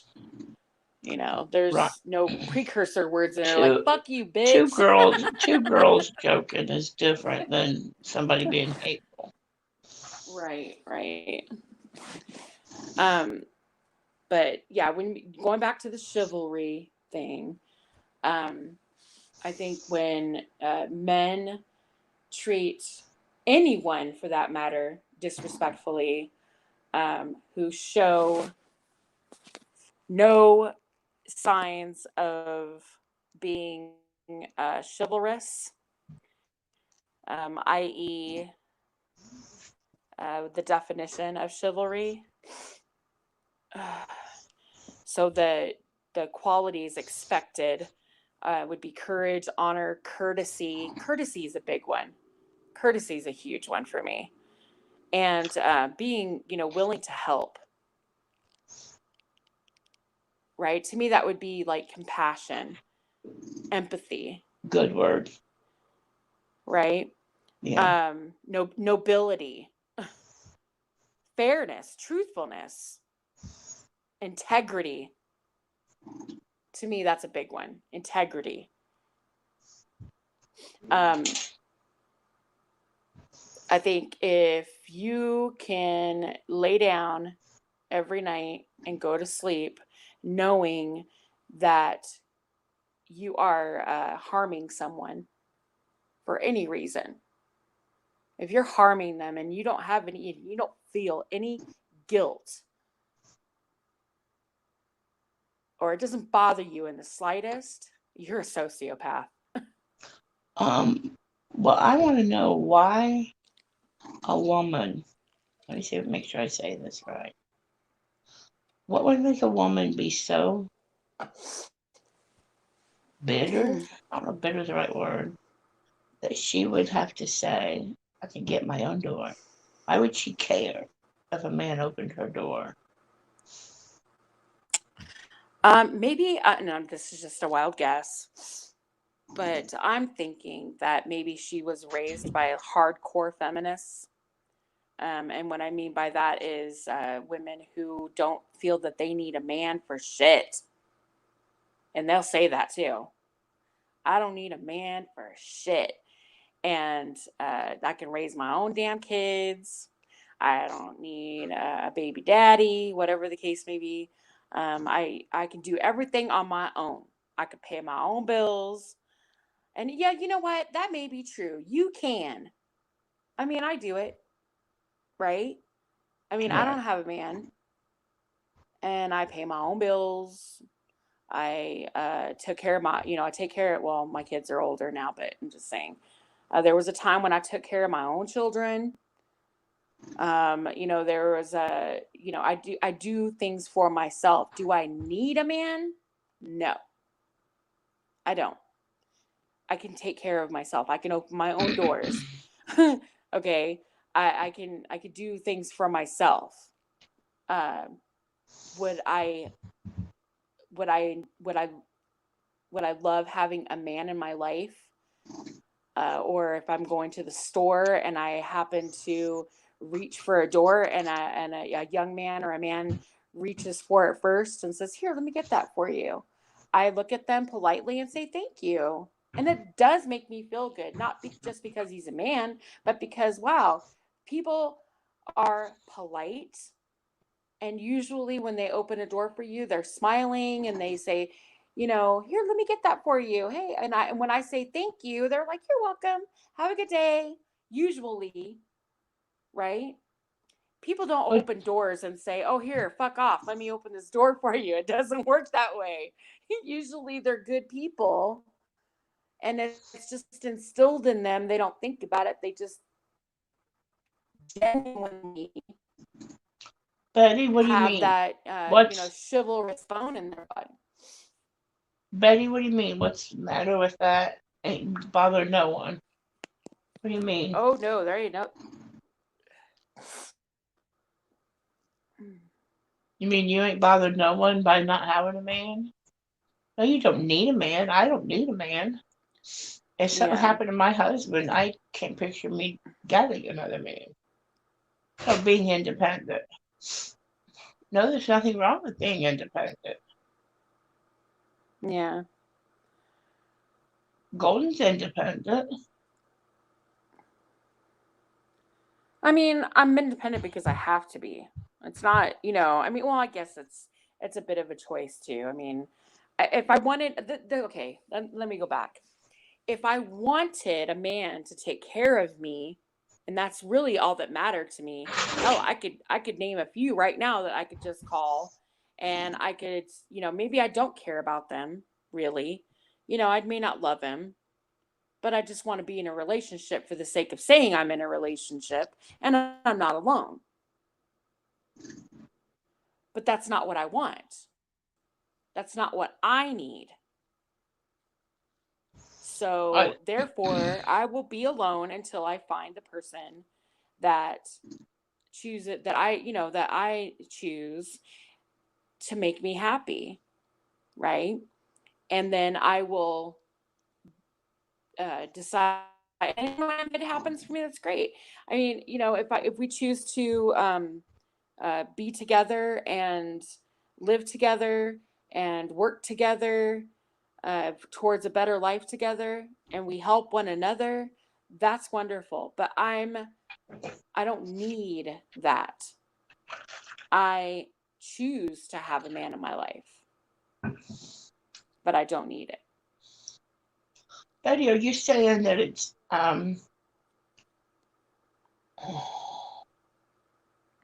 you don't need a man? It's your choice to just be independent, and you're fine without a man. Usually those kind of women have had been very hurt in their past. They've gone through a lot of pain. Someone has, I'm not saying this that is you, Betty, sorry. I mean, clarify. But usually there's some underlying issues, We right? love your freedom. Yeah. Yeah. I mean, either I love, yeah, because I know I do. I like, maybe it's more comfort for me. No, you're Like I'm you're hitting the comfortable nail on now. the head. You're hitting the Yeah. nail on the head with my sister. My sister is 57. She got a divorce Mm-hmm. when she was like 28, maybe. And the Yeah. whole situation, she went through the stalking and well, first she went through the abuse. Then got the divorce, and then she went through the stalking. And she just Mm. said, I'll never have another man. I don't want one. I don't, the whole 9 yards. And she's never dated or nothing. Right. It's a traumatic experience, right? And what was so horrible is, and the police could do nothing. She had the restraining order. He would be on her porch terrorizing her through the door. She'd call the police. He would literally walk across the street, stand exactly the amount he had to be away from her. He'd stand there and wait for the police. And the police saw him Mm. standing there, but he was how many of her feet he had to be. And the police could do nothing to him. Mm. Can I go back and say something really quickly? I, I'm not. You know that I'm.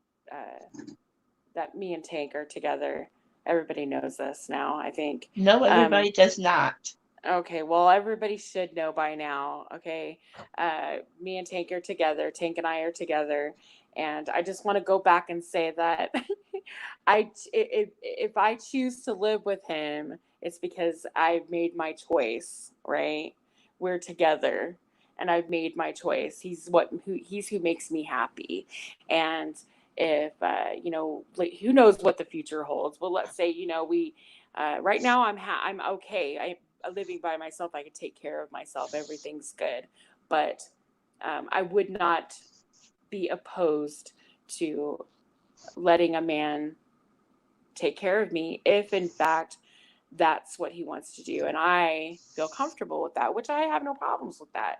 I just don't need a man to take care of me. It's a choice Right? to have a man. The reason I said no, everybody does Yes. not is something was said at Jones the other day, and it's like, oh, not everybody does know. Yeah. Right?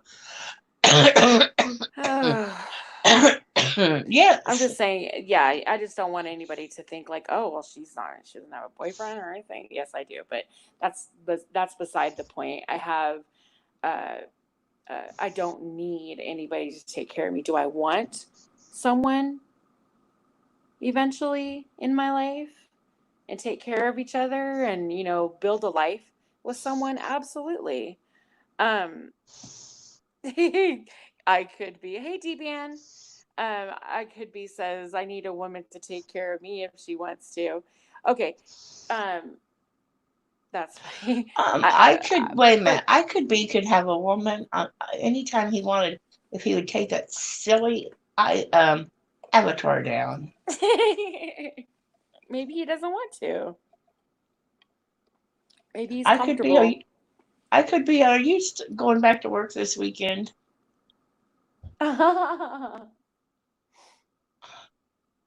Don't you go? Don't you start work this weekend? He said nope.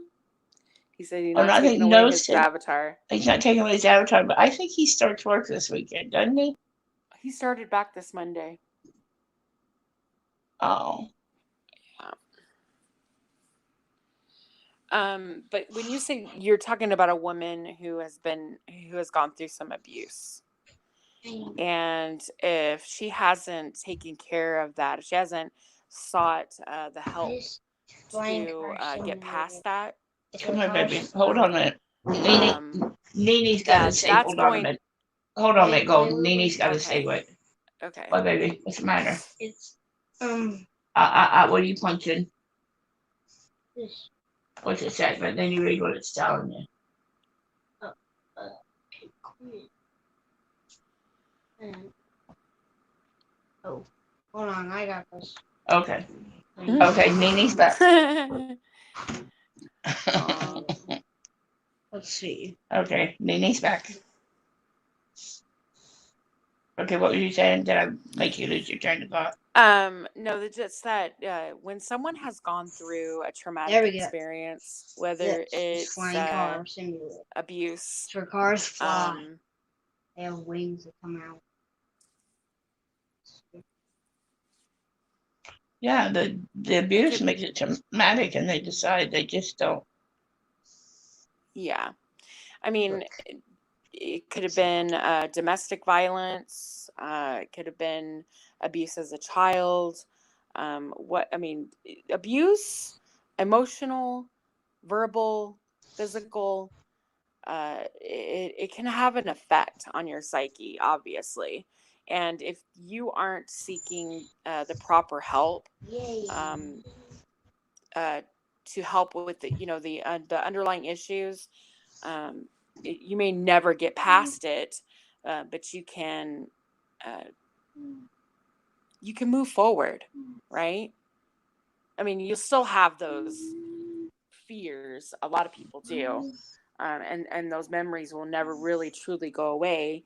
But um, and it is difficult to move forward and allow somebody in again, to allow someone to be able to trust someone again. You Right. know, um, to allow someone to love you the proper way, it's difficult. And I've said this before, until until you've been in a relationship where you're treated like a queen, like a princess, and I mean, he's just living and breathing for you. uh you can't go back to bullshit. You just can't.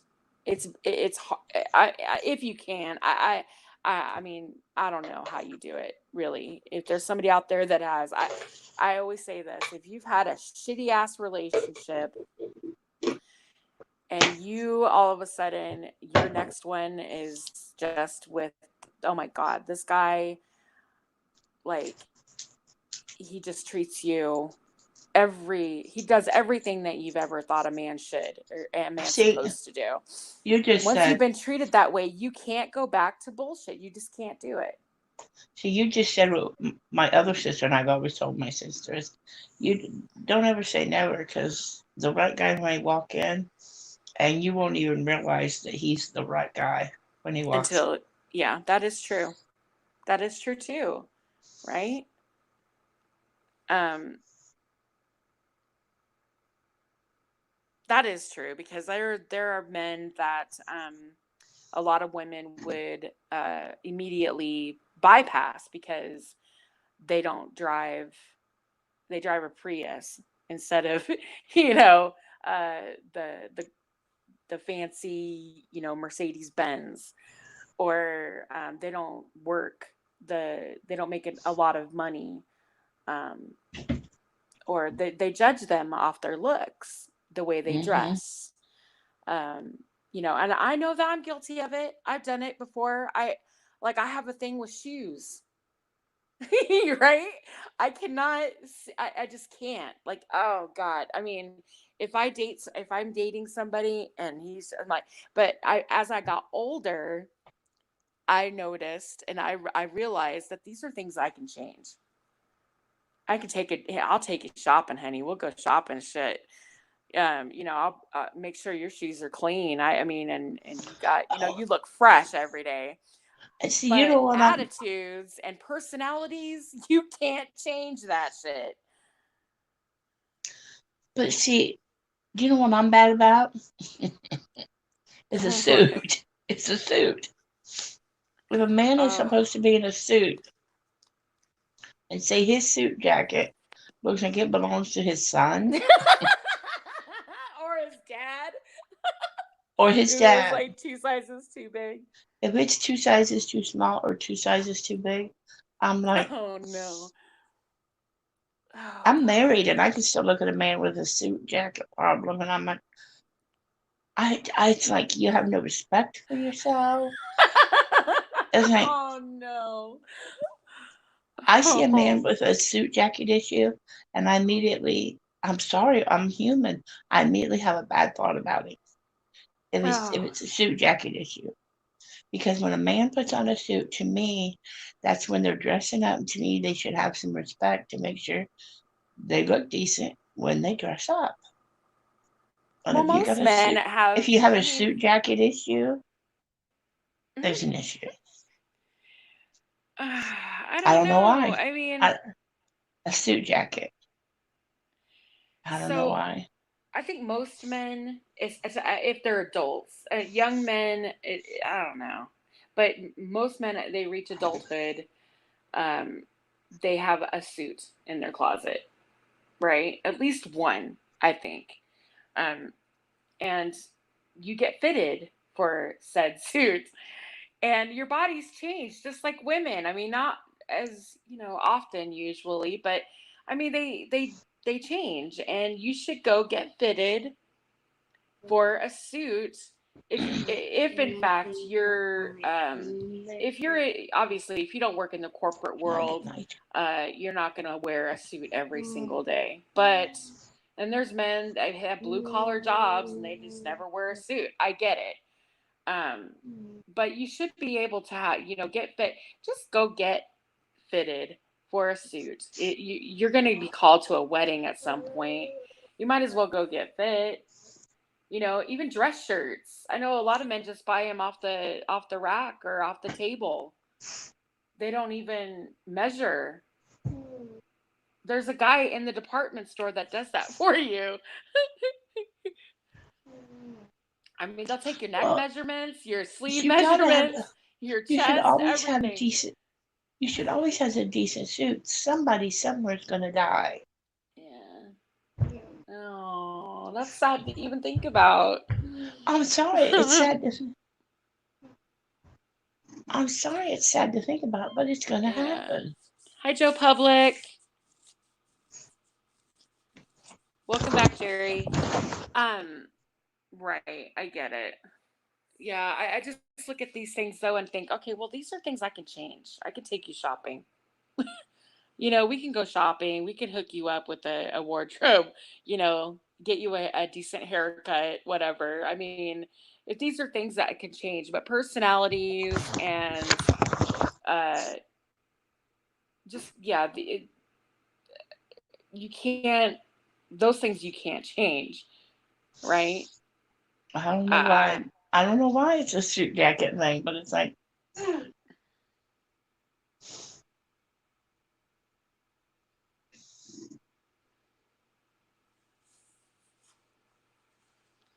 Or is okay, it why are Jerry, if you? you're going to spell woman, it's women with an E. Why are you women talking about men? By Um, your standard? so, uh, going back to the abuse part, you say that women. Now, there was also on a panel that someone had mentioned, and this is going back to double standards with men and women. Uh, it was a few days ago. I had there was a conversation about uh, domestic violence. Domestic violence. Everybody knows by now that I volunteer. Um, I work very closely with victims of domestic violence, and someone had mentioned that there are no resources uh, for men who have suffered from abuse. And I beg to differ. There is. And I know that there aren't as many resources as there are for women. Um, and a lot of that has to do with the fact that women are usually the victims of domestic violence. Right. It's very rare that men will actually come forward and say that they're victims of domestic violence. And, but men can be victims. And they can be victims of abuse. So, um, we have in the United States, we have victims hotlines. We have resources that are available that you can call. There, it is illegal for for you to be turned away simply because you're a man, or transgender, or gay, bisexual, whatever the case may be. They can't turn you away. If you need help and you're asking for it, then they will send you the resources needed. They will give you the resources needed to help you. Um, Now, I'm going to say this. I don't know about Canada or any other country. I can tell you about America. And there is a domestic violence hotline. And I'm going to have Tank put it in the chat for me right now. Um, if you are a victim of domestic violence or abuse by your significant other, whether you are uh, a woman, a man, transgender, whether you're gay or bisexual, whatever the case may be, if you are a victim of domestic violence and abuse, then there are resources out there that will help you. Men are socialized not to express their feelings and or see themselves as victims, right? We know this as a culture. And gender, however, men are they feel that they're being stereotyped, because men being the abusers and women being the victims. The majority of domestic violence stories that are covered by the media are about male perpetrators and female victims. It's just how it is. And partly because what we do know is because men will not come forward because they feel they can't speak out about it because they're going to be embarrassed. Women feel embarrassed too, so don't feel embarrassed. There's a lot of victims, female victims, that won't come forward because they're embarrassed. They feel like they're going to be looked at as a joke. And because when a man is abused, they don't take it seriously, and they look at it in any situation with two people. If one is being abused, that's not a joke, We just and you had a should seek help. situation come up where a man has come forward and told of him being abused, and but she would use a weapon of some kind. But he was raised, and I'm sorry, I don't always agree with this. He was raised with a man never lays his hand on a woman, and so he never did. But I'm sorry, if she's got a ball bat or a skillet, she's hitting you with it. You have the right to lay your hands on her. Yeah, see, young boys are taught not to express their emotions and to, suck it up and be a man. And they put them into like this man box. And it's often known as like the TED Talk, where, this can be extremely detrimental to boys as they age, especially as they find themselves in an abusive relationship, because men feel discouraged to talk about what's going on in their personal lives. So they feel like no one is going to believe them. And if they do, they're made out to look like they're pussies or something, right? Yep. And so it's embarrassing. That's why a lot of men don't come forward with it. And but like I said, this is typically, with domestic violence, it's usually women who are in heterosexual relationships. And I mean, I'm certainly not going to, we don't want to minimize the violence, focusing just on one situation, uh, and make others invisible. But the scenarios that don't fit that, definition, including abusive relationships among homosexuals and bisexuals and trans men, this might make a lot of victims feel like they just don't have a space or the support to speak out, and that's not true. They do. Um, there is a website. Actually, I'm gonna have Tank put a website in there. It's called thehotline.org.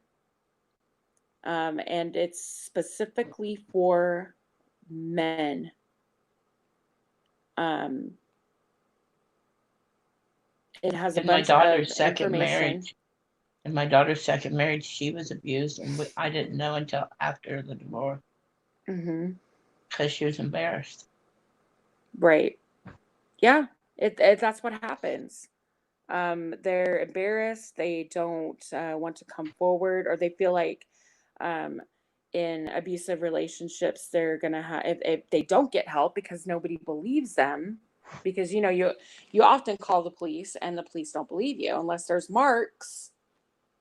They don't believe what's happening because there's women out there uh, who like to pull that card when they want to get back at their significant other, and call the police and then tell the police that, you know, he beat me or he hit me.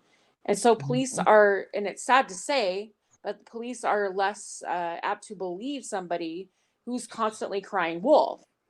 And it's not fair to the women and men who are definite, you know, who are victims, real victims of abuse. Um, I also want to talk about, um, there's another website that I want to put in, it's called malesurvivor.org, and they are, uh, this is another avenue for this. These are other resources for men who, and this is just for men again, that you can, they offer discussion boards. And this is not just for people recovering from sexual trauma, but also gay, bi, trans survivor issues, military survivors. They also can refer you to other victims. Discussion boards, you can talk, not victims, survivors, sorry. You can have discussions on these discussion boards, talk with other people who have similar experiences. Also, if you also feel like you need a one-on-one, they have a chat room. It's private, it's real time, it's dialogue that you can actually sit and talk with somebody, chatting with them. And it's completely user friendly. To me, it seems like it's a wonderful um, avenue. It's a wonderful resource for men to be able to discuss and feel comfortable discussing it, because you're talking amongst other survivors, right? Um, I That's true. also I also want to address the fact that the last time Tank and I were on a panel together, um, I don't know if you guys remember, but I went on a bit of a rant. I think like the first 20 minutes. Oh, I don't Um, remember that.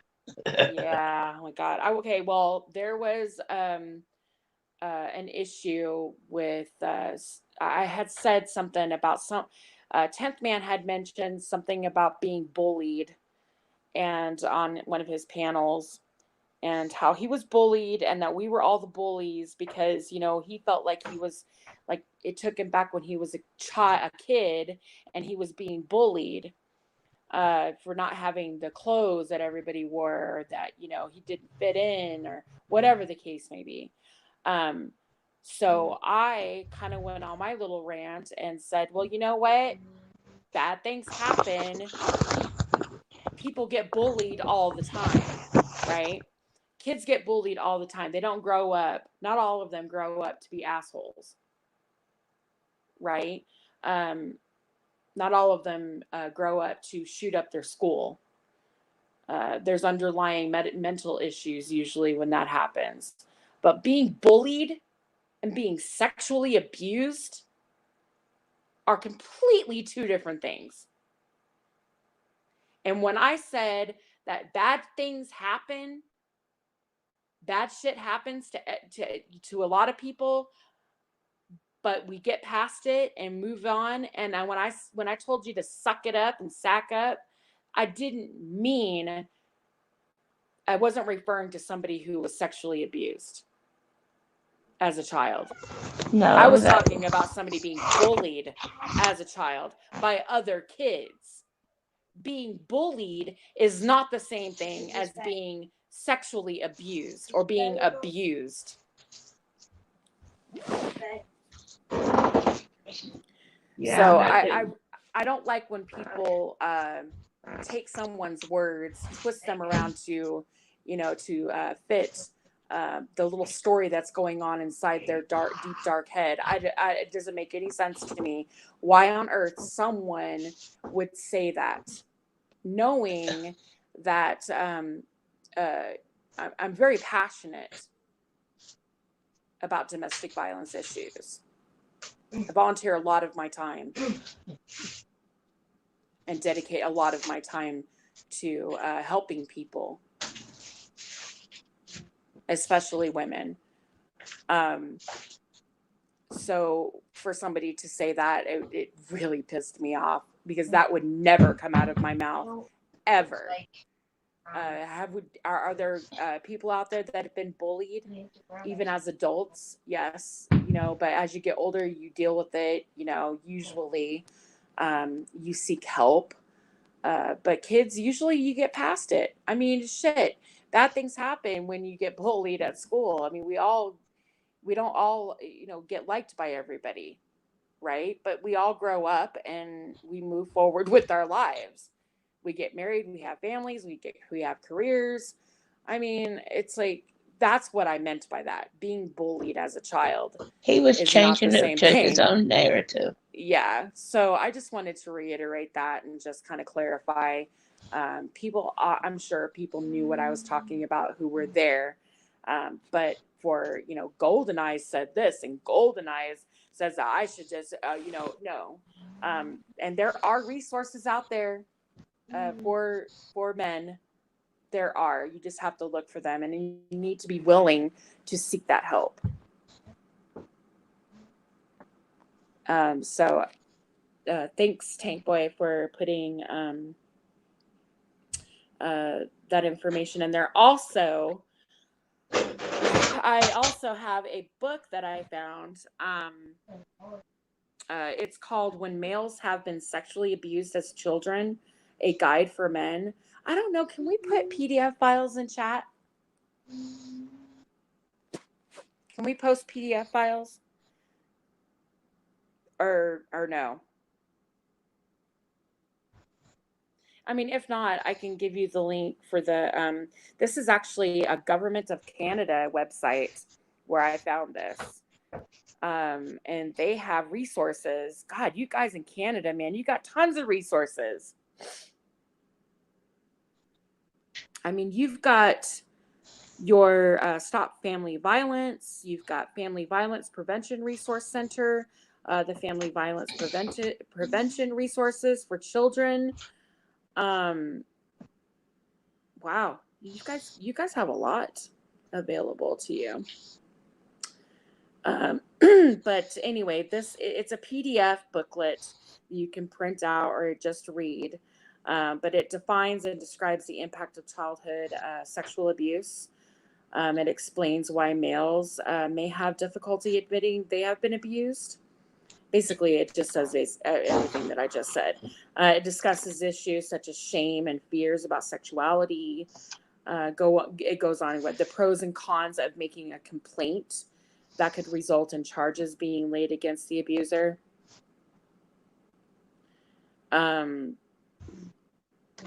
Let's see.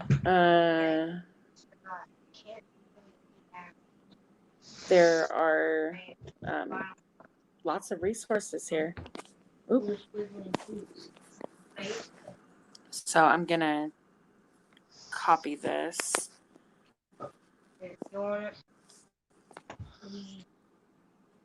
And I'll put it in the chat.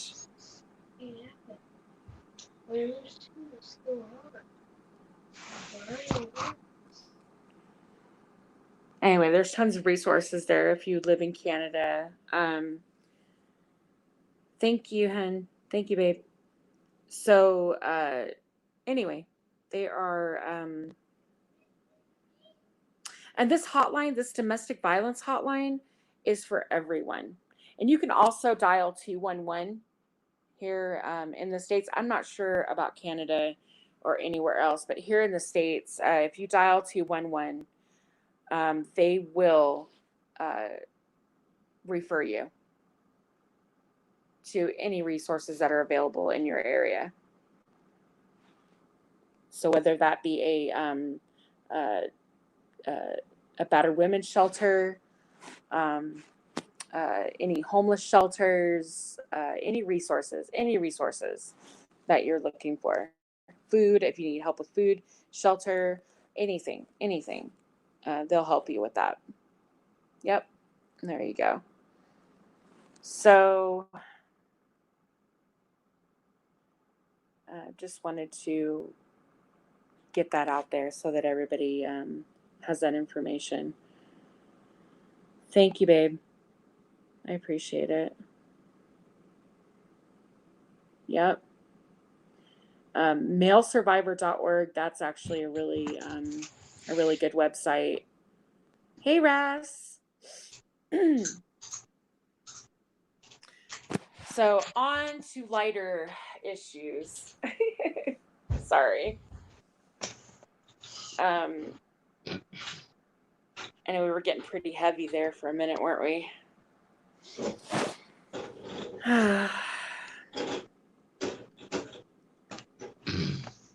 Hey, Betty.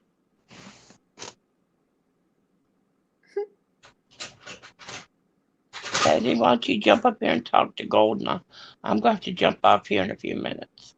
Right. I was just going to ask if anybody else wants to come up. I don't see anybody else. It's just Betty and I. I mean, Betty. It's just Cindy and I up here for right now. Me. I was like, okay, well, if nobody wants to come up, maybe we can invite Tank and the Cindy's guys up here. Cindy's gonna have to take off here. I got a gorgeous little 7-year-old that's wanting Nini's attention. That's cool. Golden is beautiful, but she don't rank up there by the 7-year-old. Oh, thank you. Oh, I get it. I know. Where's Snowflake? I didn't get your star. You did it. Oh, do you know what he just said to me? What did he say to you? Where's Snowflake at? Oh, Snowflake. Snowflake isn't here, honey. What? Snowflake's not here tonight. Where's Snowflake at? No, Snowflake's not here right now. Right? No, Snowflake's not here. Hey, you guys. So I'm going to go ahead and ask. By tomorrow. Okay, better see that I'll Snowflake. put Snowflake, but not tonight. I'll talk to you guys later. Okay, thanks, Cindy, for coming up with me. I appreciate it. Okay, bye-bye. Bye. Oh. Okay, so I guess if nobody else wants to come up, babe, you want to put... Oh, there, he got the StreamYards in there already. Thanks. If you guys want to come up, we'll open it up, I guess. We've been sitting up here for a while talking. So... We've been going, I guess, Cindy and I held it down for over 2 hours and 15 minutes. Nobody else wants to come up. Jeez. It's like all the ladies are busy elsewhere, I guess.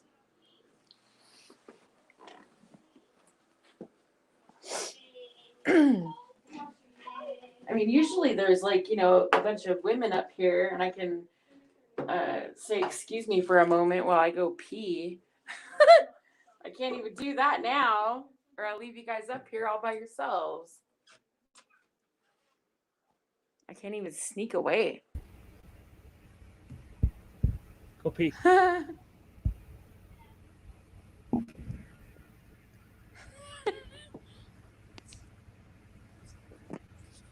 Go pee Hello. if you gotta pee.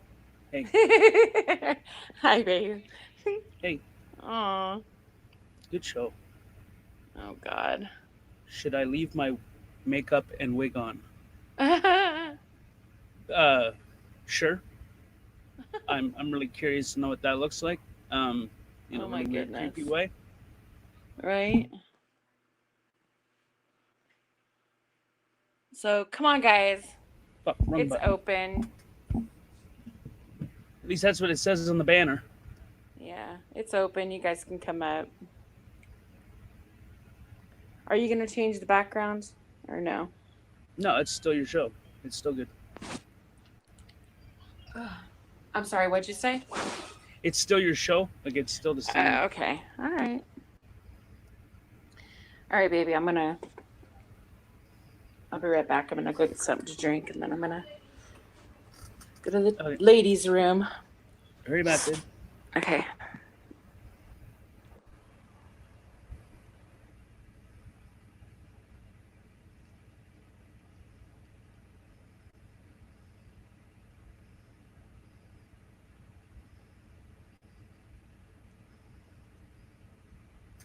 All right.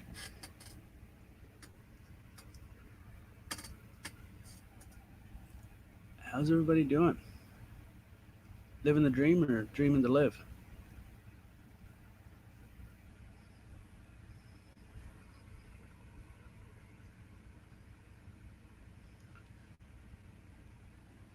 Dragon lent me a wig 2 times. Oh. Well, Joe, you want to come up so we can see that wig? Are you blonde, brunette, redhead? Come on, which one are you?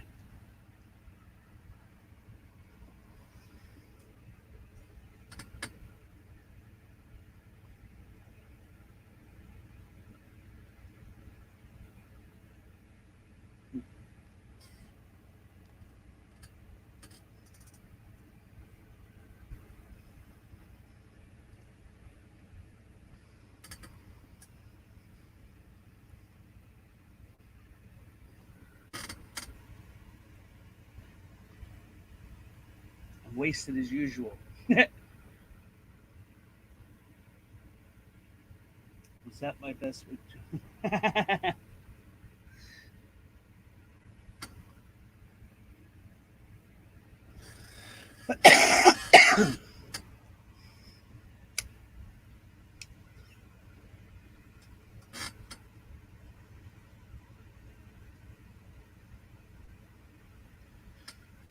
So does nobody want to come up, or am I just posting the link for nothing?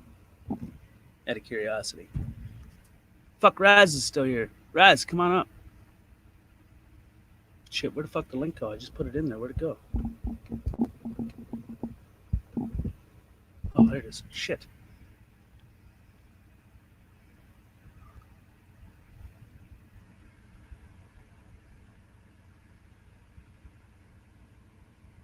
Can I click?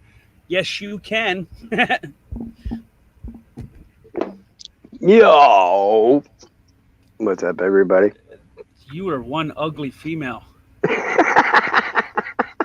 You think? Somebody get that bitch a fucking ugly stick. I just can't cover this up, though. Whoa. That My was 5 o'clock shadow's coming in fast.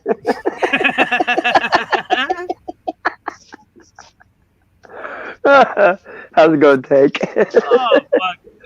I don't know. Living the dream. Dreaming the live. Right, I right. don't know. One or the other. Oh, shoot. Yeah, I figured that was fun.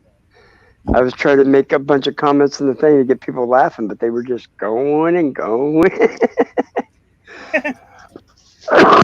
Excuse me, y'all. Fuck. That's funny. Lighting Kugels, beer of champions. I'm more of a Budweiser and Canadian guy. I mean, Right. most Well, other I'm beers taste fucking weird to me. Well, I usually like Corona with lime is my favorite beer, but this is what I have on hand, so I got to drink it. Yeah. Oh, my I guess that would be my uncle-in-law, or step Fuck is an uncle. uncle-in-law?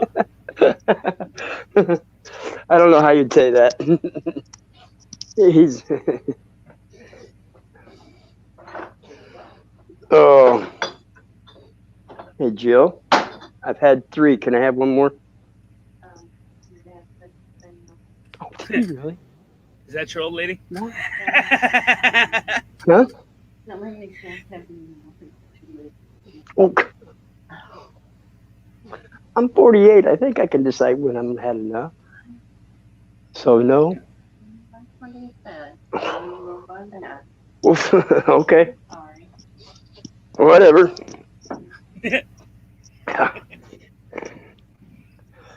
I might have to walk to the store and get in some more beer. Casey's ain't that far. Oh, no, I'll go have a cigarette at least. It's only what? It's 10:30. Man, that ain't that late. I usually don't go to bed till 1 o'clock.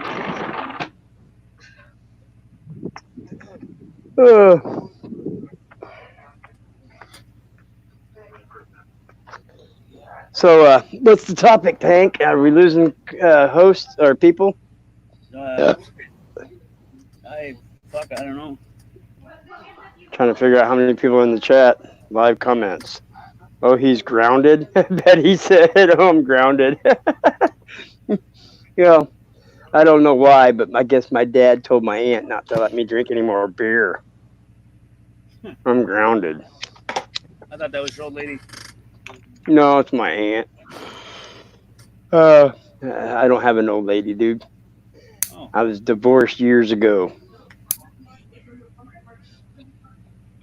Chat. What is people saying? Cheers. He's like, I don't. Is that Guri or Jury or what the hell? How did you pronounce that? Anyway, he's like, it's close to it's close to last call. The women are letting the men talk. Right. Right. Exactly. Neither should I, but oh well. Hey, this is our first compulsory mask inside in public day today. Oh shoot!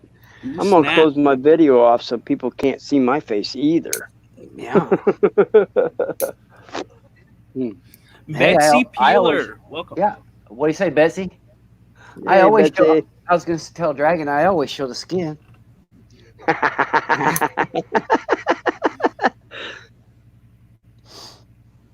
Yeah, Well, we got an interesting dynamic here right now, okay? Because I carry a gun wherever I go, right? Okay.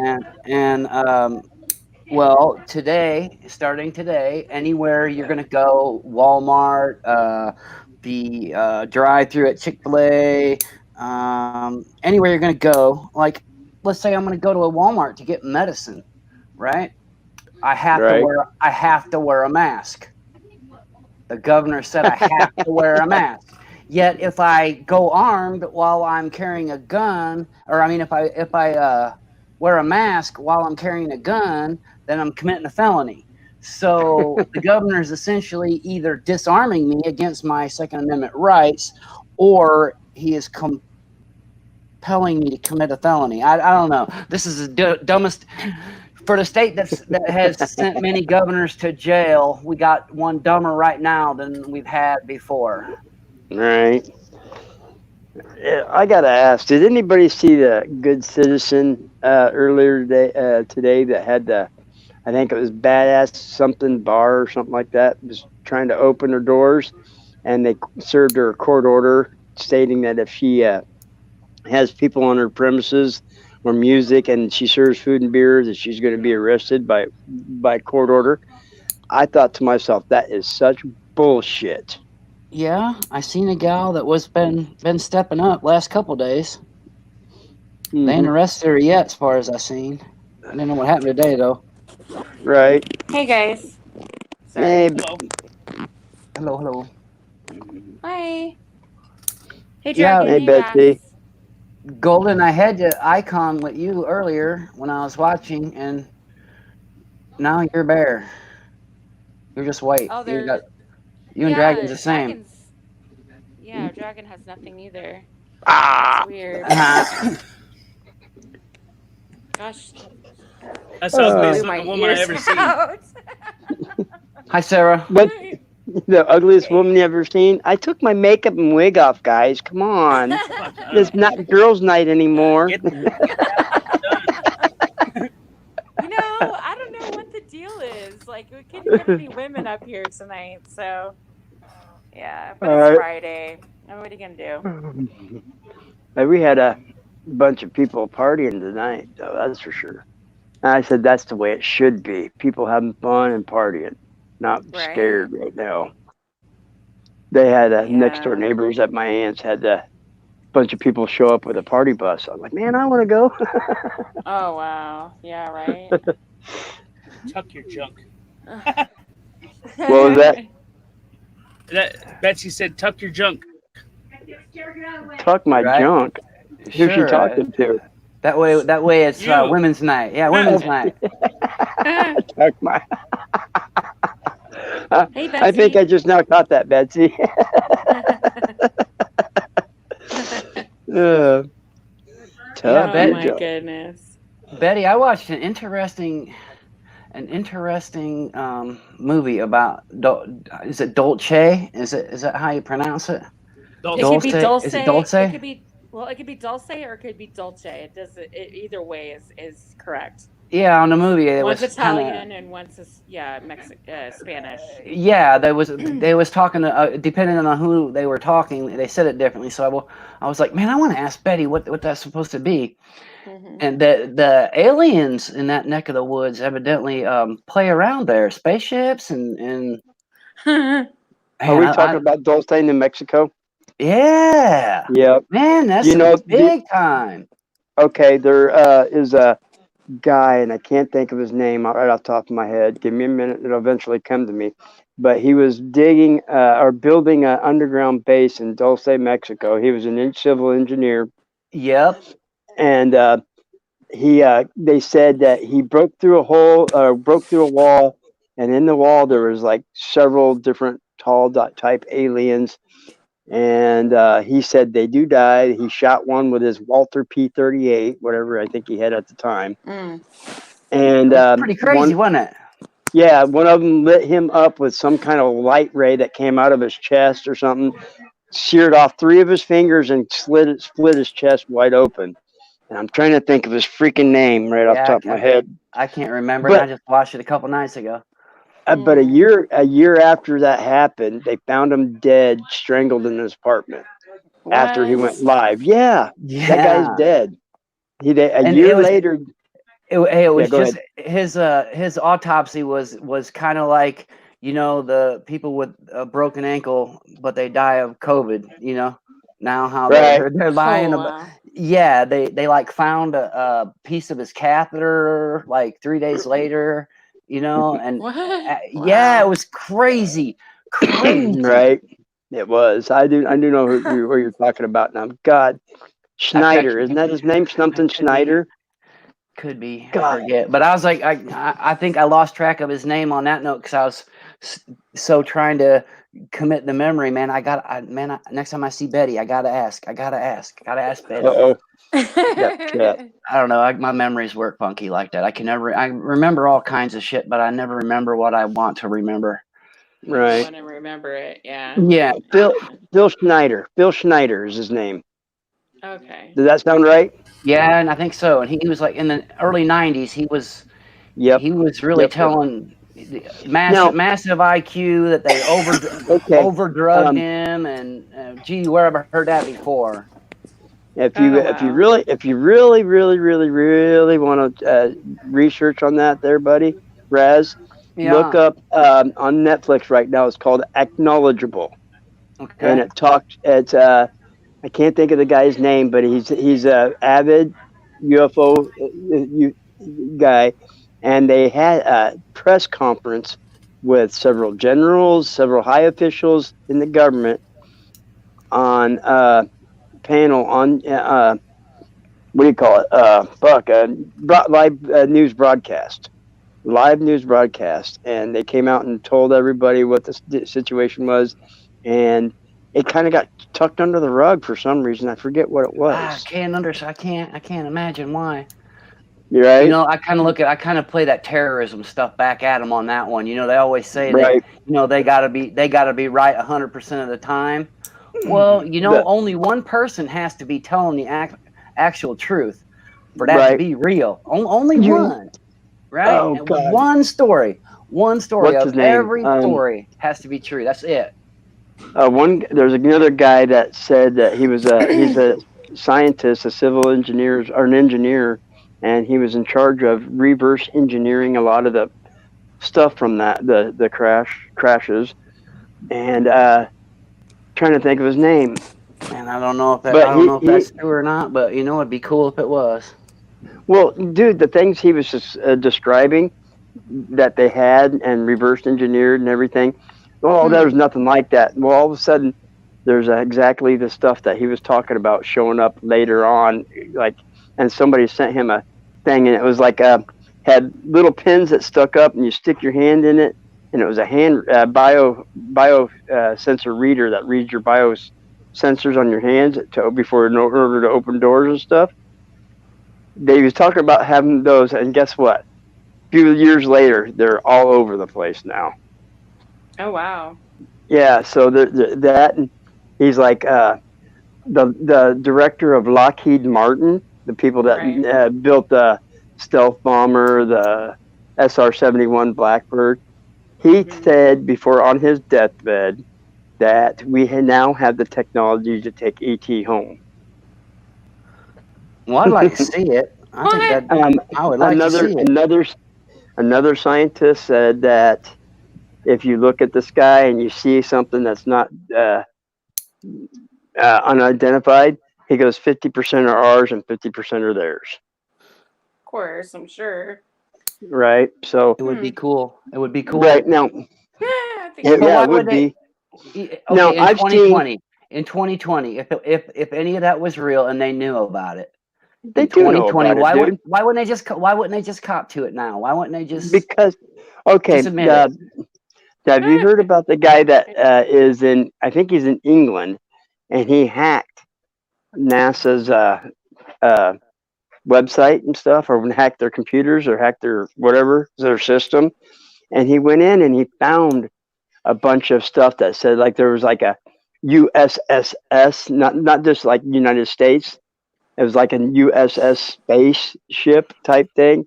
So, and then they was also talking about people that said that they had the ability to take you from your home at the young age, put you on a 20-year contract.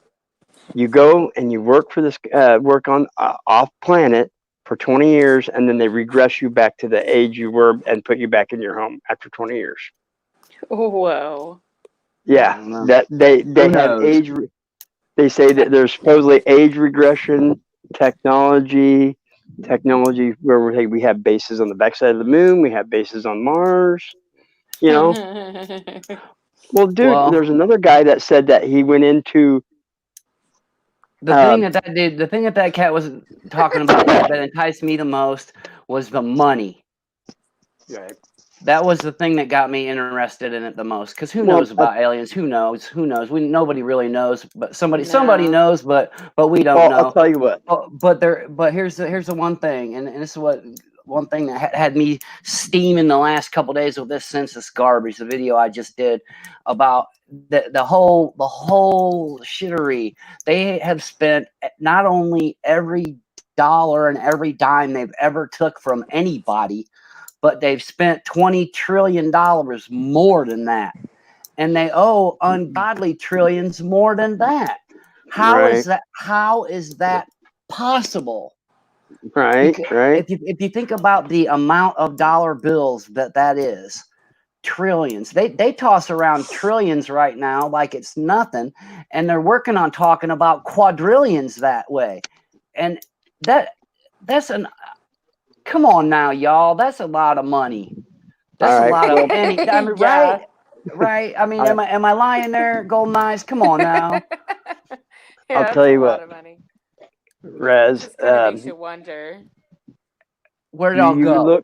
you Yeah. look at the Ancient Aliens thing, and you tell me what you think. Have you ever watched those? I have watched those actually. It does make you Well, I'll tell you what. I'm going to take a quote from the Bible, and people are going to get mad about it because they'll say, "Oh no, that's bullshit." Well, it's part of Genesis 6, or excuse me, Genesis. Yeah, it's Genesis 6.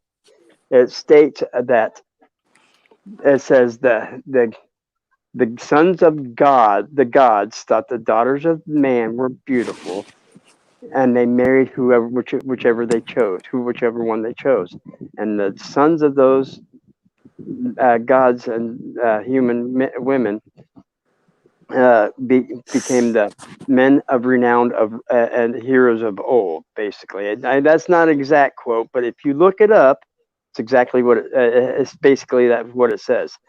And Hmm. if you stop and think about it, back when they had no knowledge of technology and seeing flying things in the sky and seeing weapons that are so powerful that like Thor's hammer and all this Hmm. and da da da, and they would what else would you call him? You would call him a god, right? Well, I And a think you'd person, have to believe you'd have to be extremely arrogant to believe that we are the only beings right? Agreed. in the entire existence of like the universe. There are multiple universes, multiple galaxies, Well, and right we're the now, only life form. I don't think so. Yeah, it's kind of we what I'm thinking too, dear. I mean, come on now. right now, if you stop and it's actually proven that for every grain of sand on the planet, there is another Earth-like planet out there, and that's a proven fact now. They have found enough Goldilocks planets, is what they call them, to fit our, but they're so far away we just can't reach them apparently. But Not yet. if you can sit there and tell me that you could honestly say that we're the only intelligent beings out here, then I'm gonna call you crazy. Sometimes I wonder if we're even very intelligent at all. Right now, if you go back and Good golly. if you read some of the ancient texts, and I'm trying to think of what the Anunnaki is what they The were thing, called. Anunnaki. yeah, the thing that Yeah, gets the me, Anunnaki. some of the stone creations that are just the math and They're precise, right? yes, Right. Like yes, almost and too precise. yep, Hmm. yep, and that And for that to just be gone out of civilization all of a sudden. I mean, That makes you there's more wonder. to it. There's more to it. Come on, there's more to it. Right? Even the So, Egyptians, like how were they able to position the pyramids to the stars? yep. right, Precisely. I mean, right. with such, I mean, it would have to take somebody who was up there The churches all Well, across Europe, to man, look down the old upon churches, that. they are all on they just the ley precise lines. nature. Yeah, just the way their layout. I mean, Washington D.C. is full of it. So they brought it here. The people who came here brought it here. All right, And Raz, look this up, sir, this is something that it'll really freak you out. In the God, with the Grand Canyon. Uh, uh, I can't think of the name of the museum. The Smithsonian Museum had some scientists that found some ancient, like they had Hindu, or excuse me, Oriental, Egyptian, and all different types of artifacts in this cave in the uh, Grand Canyon. And the Smithsonian went in and started taking this stuff out and put it in the paper, hold on, right? that cave was very, very high up on some face, wasn't it? Right. Well, it was in a real extreme area to get to, but see, the thing is the Smithsonian doesn't have any of those artifacts on display, and if you try to find the name of that scientist or the guy that worked for the Smithsonian Museum or whatever institute, he is nowhere to be found there. They said he never even worked for, but they reported it twice in the paper twice. Even the Smithsonian stated it to the paper. Then all of a What sudden, did he work for Hillary this Clinton or something? the, What's up, Right. HBR? the the site was closed down, and now it's illegal to go in there because it says it's too dangerous. Well, I think it's just they Wow. don't want us to go in there, Hmm. you know. So, but as far as flying God, what a objects and stuff like mess. that, UFOs, I've seen some pretty strange stuff being out in the middle of the ocean, dude. Even there's no city lights blocking the view of the sky. There's some strange stuff flying through the air. Right? That's what I'll say. In the desert. It's always happening in the desert. Well, yeah, Right. And it's because the population levels are very low. There's not a lot of people around. So even if somebody were to see them, who's going to believe a bunch of hermits living out in the middle of nowhere, right? what year was it? There was over 3,000 witnesses to the Phoenix Lights. Have you heard Oh, the about the Phoenix Phoenix Lights in Lights? 1997. Yes, I Yep. remember that. Mm-hmm. Okay. Yeah. there's over 3,000 witnesses to the Phoenix Lights. In a court of law, that would make it true. You know what I And they mean? have video. Yeah, they have video. too. They have video. They have photograph footage. They have a lot of stuff. In the court of There's law, some- that would make it real. Correct? Down in Mexico City, they had some pretty doozy stuff down there before too. Oh, Right. Yeah. Now come on, Right. it only takes one. It only takes Well, see- one, right, for it to be real. So come on, man, like, let's get some Captain Kirk shit down here. Let's talk. You know what I mean? Come on, let's White House lawn, man. See, God, what happens when I let men up on the panel? Golden Eyes. I was gonna say that. But what I wanted to bring us back to on that note was that there's a lot of men and a lot of women who will take anything from COVID-19 to guns to aliens to any of it to bring it back to the one point of what we got to have to succeed on this world, and that's honesty. Okay, well, between each accountability other. and honesty. Well, where does accountability come from? It comes from honesty, right? Because the liars are the ones who tell lies, so they don't have to be accountable, right? Do you think that that humanity is ready to know, though? Like, I do. I do. That Well, they're like about they say aliens or Golden, you're anything else? touching. Golden, you are touching on the crux of why they say they keep the secret. That I mean, that I is know. No, well, but, okay, like what I know, me personally, if I saw an alien, depending on what it looked like, I don't know. I mean, if it was like a little cute furry Ewok like looking type thing, I might not be scared of it. But shit if it too. They was might want to like- eat you too. You know what I mean? I mean, I worry about that shit. I'm just saying, like, that would kind of freak me out if it was, something pretty scary looking. I don't know. I guess you'd have to be put in the situation in order to find out what your reaction is going to be, right? Well, hey, HBR, what's up, buddy?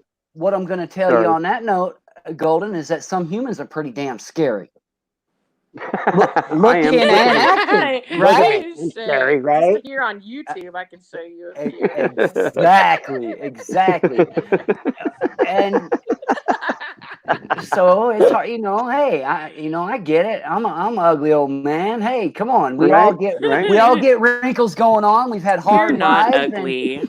But you know what I'm saying though, man. I'm not 20 years old anymore. I don't got that six pack on the belly, and I ain't strong like I was when I was young. And my belly's got a six pack still. I do have nice straight teeth, but they're in the other room now. And I own it. I own every bit of it. It's all good. I love it. Too funny. There's a. Go ahead. I don't necessarily know if they're benevolent or if they want to come. Do they want all this world's water?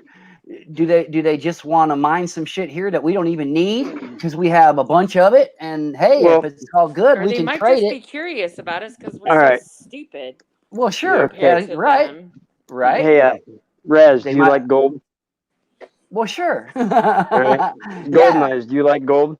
I actually like lead a little better, and copper and brass. Do I like gold? I actually like silver a lot better than I Well, like okay, gold, all right, gold. Okay, according to our ancient ancestors and ancient writing, the ancestors. Excuse me, I said that wrong. Mm-hmm. The writing of the Anunnaki is they basically took what the life forms on Earth and altered them to make workers to mine gold for them so they could take it back to repair the atmosphere on their planet. Mm-hmm. Sure. And that's what the ancient writing says. And if you think about it, it's to this day, gold is considered valuable to all humans for some reason or another, other than the value of it, right? You know what I mean? Other than gold itself being valuable. Everybody still will seek out gold, right? Well, right. Yeah. So, and that's been instilled in our genetic makeup for years. Anybody sees gold. Oh, is that gold? I could be rich. Well, before that, our ancestors had no knowledge or reason to think about gold or any metals other than to make weapons. Hey, Dragon, one time in my life, I had something that I considered more valuable than gold, and that was I had food security. Right. Okay, at one point in my life, I was earning enough that I could take care of my family. I had more money than I needed, and when I went to the grocery store, I could put anything in a cart that I wanted to put in a cart. Right. And me and my family ate good at that time in our lives. And Right. not everybody has that, but if you do have that at least once in your life, you want it again. All right. Now, I wouldn't Exactly. necessarily want a big pot of gold or a big bank account of money, but I would like a little bit better food security than I have right now. The thing I would say about that is the proper stability to support myself and my family. That's what I'd say. Guns. You know, what's that? I'm just playing. Guns. Guns. Guns. Buy guns. Guns. Yeah, I'm just a gun guy, man. Because to me, Me too. you know, guns equal protection. Guns equal food. Guns equal defense of what food you got. Because you know Right. you can have have a whole root cellar full of stuff, but then the world goes to shit in 3 weeks, which it could in 3 days.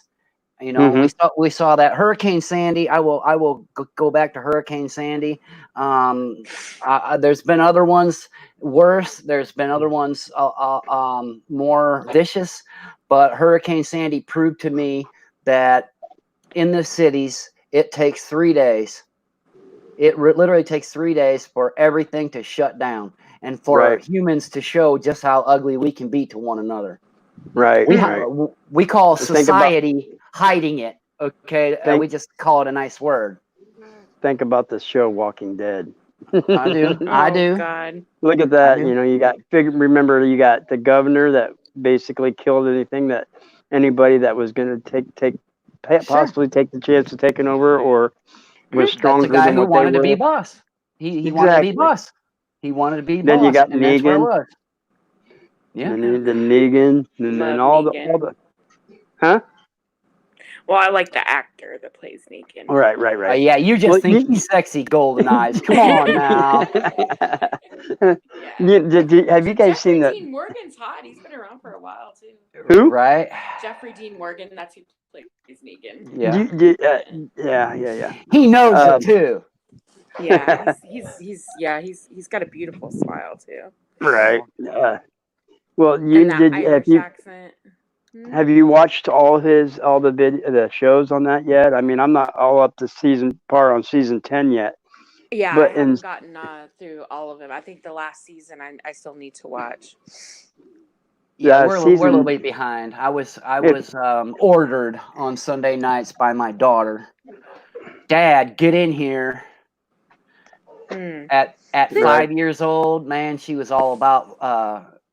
She never got into Freddy Krueger, man, but she loved Jason. Oh my God! I had to watch these movies with this little girl, and then she'd be scared shitless, but she would love it. She would love it. And she would Me too. I was the same way. Were you that way, really? I was. The show that had me scared as a little kid, and everybody's gonna laugh, but my older sister, used to scare the crap out of me. But when I was like 4, 5 years old, we watched Jaws. Jaws, yeah. I remember that. Oh my God, Jaws scared me. I'm still scared of the ocean, but I don't know if it was Jaws that did it. But right. Well, at that age, I was sitting. We could be in the house, and she's like, "There's a shark!" And I jump up on the couch. I'm a landlocked flatlander white boy, man. I've seen the ocean twice. Once when I went to Jamaica, and actually 3 times, because I went to Florida twice, and I went to Jamaica once. And I was intimidated. The ocean intimidated me. Did Jaws do that? I don't know. I don't know if Jaws did that. Uh-oh. Did I lose you?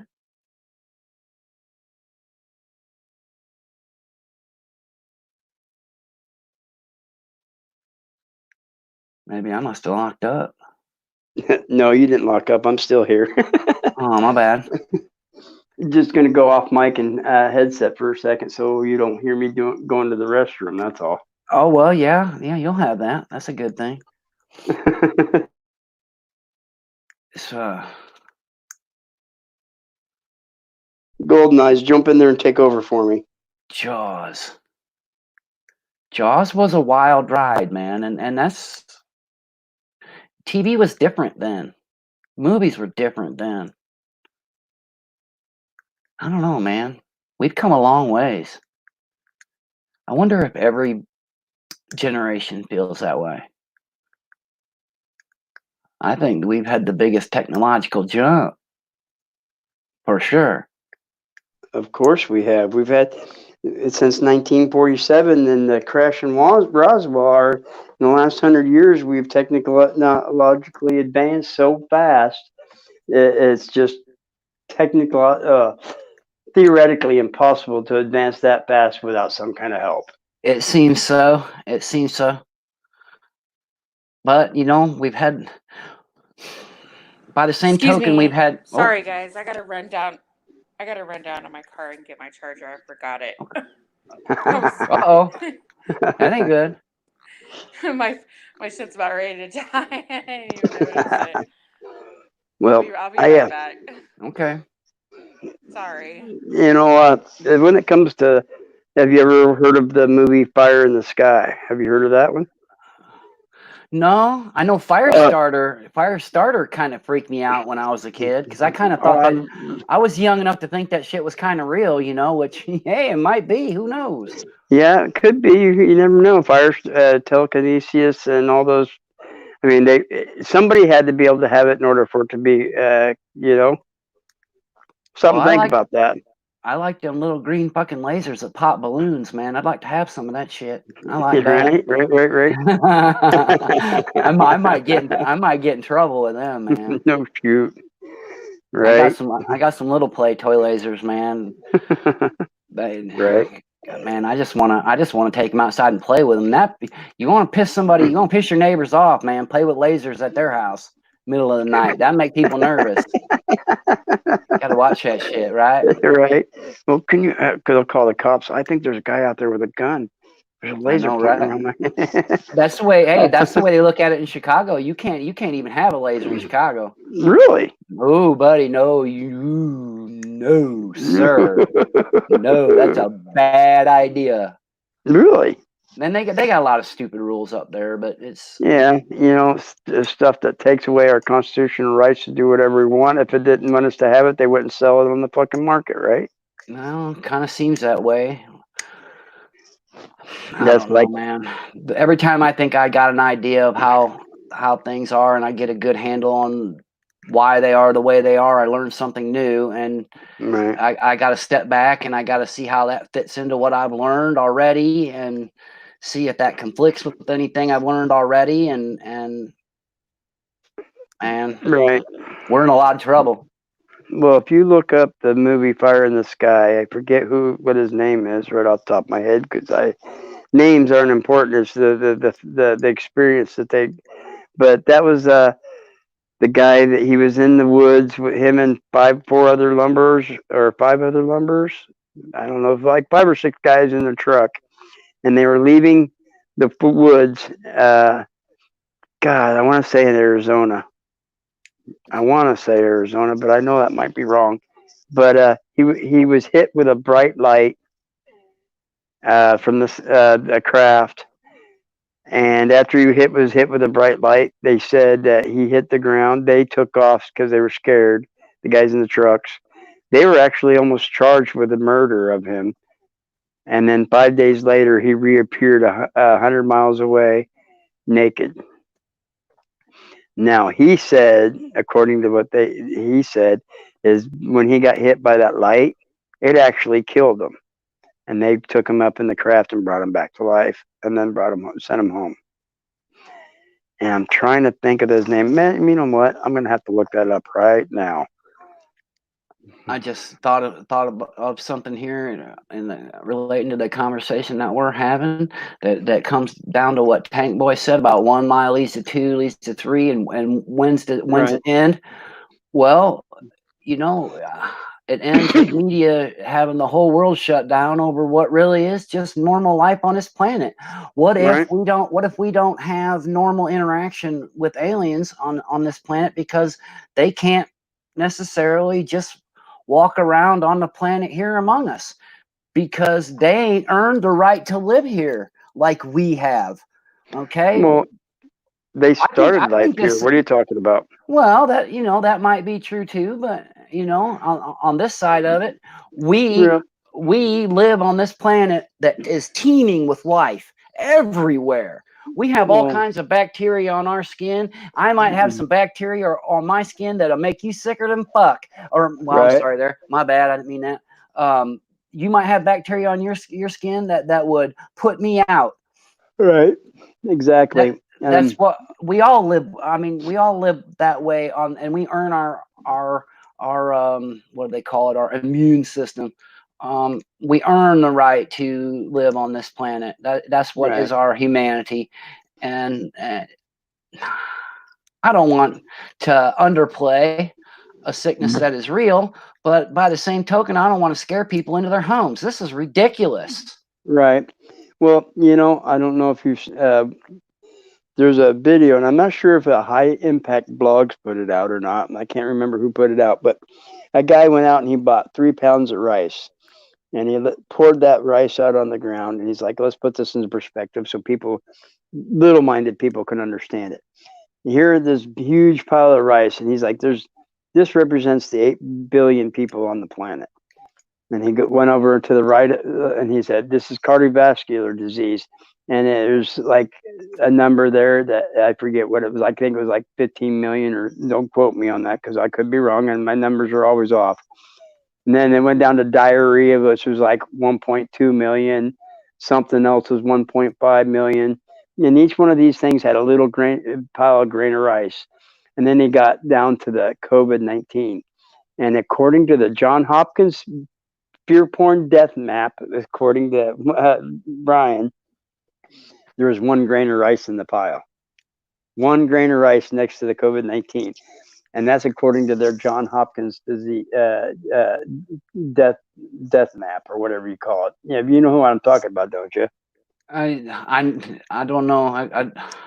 No, I guess I don't. But I know that the governor of my state got hammered on his math about COVID-19 today. It was American Thinker. There was an article in American Thinker that really put the lickings on Governor Prickster, as I call him. It was like 24 million people, which is like, five, maybe not five. There's 9 million people, I think, in Illinois totally. Nah, Jesus. Why can't we just tell the truth? Tank Boy, you was on the right track right there, man. Yeah, it is. Why can't we just tell the truth? What's wrong with that? What's wrong with that right there? Why can't we just tell the truth? The government can't tell the truth. They're too scared to. See, and they're trying to keep us afraid of the government, and that's the way it's been since the Patriot Act. I don't know if you guys realize what the Patriot Act can do to you. It's before that. Here's the way I classify the Patriot Act. I read that thing over and over again, and that's 99% is just little parts that affect other laws. It is very difficult to try and make sense of it. And here's what I came away with, what I read in the original, okay, was they already did everything that they would basically legitimized in some way in the court, so they could use what they were already doing. Right. To think they weren't doing it beforehand and they're not doing it now, to a certain extent, they'd be irresponsible if they didn't. Yeah, right. Because liars will lie when they will tell the truth when they're faced with the problems it brings, right? What will it take, Golden? What will it take to tell the truth? What will it take to get them to do it? Hold on there, Raz. Did you see the video? We're talking about COVID-19 right now. Did you see the video in the presidential White House press conference room? Robert something from Fox News, I think his name is, and I could be wrong. Names are bad, like I said. But he basically, one guy was walking through with a mask on, and another guy's like, "Man, take that mask off." According to this study, is a less than a 0.1 to 0.3 fatality rate, and that there's some other things he said. Then the guy that had the mask on was like, "Well, so it was a hoax," and the other guy was like, "Well, I wouldn't say it was a hoax." I look at It it like was a, this: if you want to wear a mask, wear a mask. If you don't, then right, don't. Just I don't mind the whole social distancing idea because I don't like people standing like close enough to me right that I on can top of feel me their anyway. breath Yeah, when I'm right, playing with my card. But I think that's kind of common sense, and wash your hands, kind of common sense. But right. I look to Golden here, and I say, what does it take? Oh, I lost her. Oh, I was going to say, what does it take? What does it take to get them to tell the truth? I'll tell you what it's going to take. Is it's going to take enough of the people to say that enough is enough. Stop it. Open up the government. Let us know everything that you guys have done, and ever will be trying to do, and get the fuck out of the government and let somebody younger and less power hungry to Corrupt. get back corrupt. Yeah, less corrupt to get in there, because I think there should be a term on all positions in government, Well, Senate, all we of it. do. Yeah, well, we have that already. We have term No, we limits don't. already. Yes, we do. No, we We don't. we call them elections. Dude, Hold I on. don't. Since I don't. terms, hold on. Since terms limits has been imposed on the presidency, when has there been not a Democrat or Republican president? What do you mean, like independent? Not a Democrat or a Republican. Honestly, I don't know, Zero. bud. Okay, so But I'll tell you let's operate on the premise that Trump is the first one. that Now he ran. he ran as an independent. Yeah, Well, but he ran on the Republican ticket, right? But he kind of right, hijacked him supposedly a little bit. right. Okay, He did. I would argue that Bruce Rauner did the same thing here in Illinois. He was a Right, Democrat all his life until he decided to be a Republican and run as a Republican governor. So right. he's a rich businessman. So he ran the Trump model at the state level the same way Trump ran it. But let's say that he is. He still Right. got that R label, and it took him running as an R to get there. I don't terms limits. That's Iran decides who gets to run for office and who don't. I don't think Well, government should decide that. I think the people and their vote should decide that. That way, there's accountability because the people in exactly. office, okay, the people are in office because we put them there. Right, So and we can let's fire take them. them out. Let's take them out. Yeah. Exactly. We hired them. We can fire them. And if that's what I meant by enough people band together and fire the people in government. But And hey, good to if see you your picture back there, Golden. if you can fire, Yeah, I don't know what's going on. Oh, sorry. go ahead. I'm sorry. No, Uh, Facebook, they're doing something. I don't know what's going on, but I'm getting this message about Facebook. And then it said that it was blocking my video and my mic. Oh, So I had to go back nice. in like twice, back and forth. I couldn't get my mic to work. So I went, I basically shut it down completely on And both start over. ends and then started Wow. it over. But yeah, it wouldn't let me. It's saying that it wouldn't allow me to use it. So I don't know if that's a sign of weird. things to come or what. Right? Well, See, that's scary then, ain't it? That would well, suck. stop and think about people's videos they've taken down, or like especially on Facebook and YouTube both. Mhm. If you use the words, post the words COVID, coronavirus, or any of that, they will shut your videos down. Oh And yeah. I'm thinking that's bullshit, because since when did they have the right to shut my video down? Regardless if it's on their platform, it's still my channel. You can't even use those words. They won't even allow you to post them, Right, much less exactly. take them down. Right. Well, And you that's can't but even post them initially. So it's yeah. right. That's why the uses the word cerveza bug. I don't know. Well, I think it has a lot to do with the fear mongering that's going on. There's a well, lot of misinformation that's going around. I'll tell you what you can do. You drink a lot of, or you take a lot of vitamin C.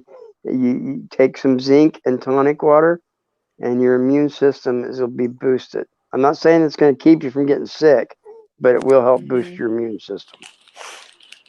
Yeah, And that's I honestly, go I ahead. don't have a. I usually, I mean, knock on wood, I don't get sick, which is Oh, really strange because I'm anemic, and so like once a year I have to have a blood transfusion because Yikes. I go through what's called like low hemoglobin, and I'm actually going through that now, but I don't want to go to the hospital.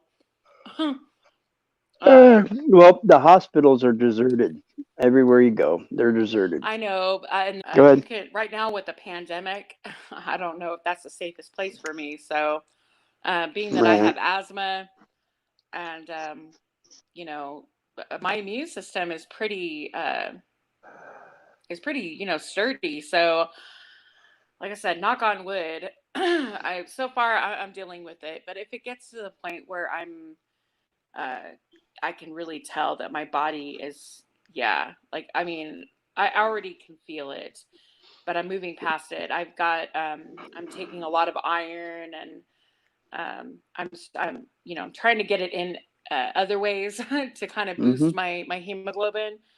I haven't Right. had it checked. I haven't had it checked in a bit, so I might have to suck it up and go get my blood drawn just to make Right. sure before I do anything. But yeah, you never know. You can when your hemoglobin is low, your hemoglobin is what carries your oxygen to the major organs in your body. So your brain, your heart, your lungs, your everything, right? Right. So if I'm not getting that oxygen, that's why I start getting a little foggy. I can't keep my concentration up. Um, Right. it takes me a while to like, especially in the morning or at night when I'm really tired. I'm very fatigued. I tend to get tired a lot more, and I want to sleep a lot more. Yeah, it Oh sucks. gosh. It really does suck. Well, talking about that, your fatigue and everything. Have you guys listened to the news? I mean, and actually listen to what they're saying, because if you listen to them, they're telling you that this is all a big lie, and they're telling you that straight out. Do you realize that Hmm. every patient that they say that each hospital says they have tested positive for COVID, they're receiving $14,000? Do you guys Huh? know that?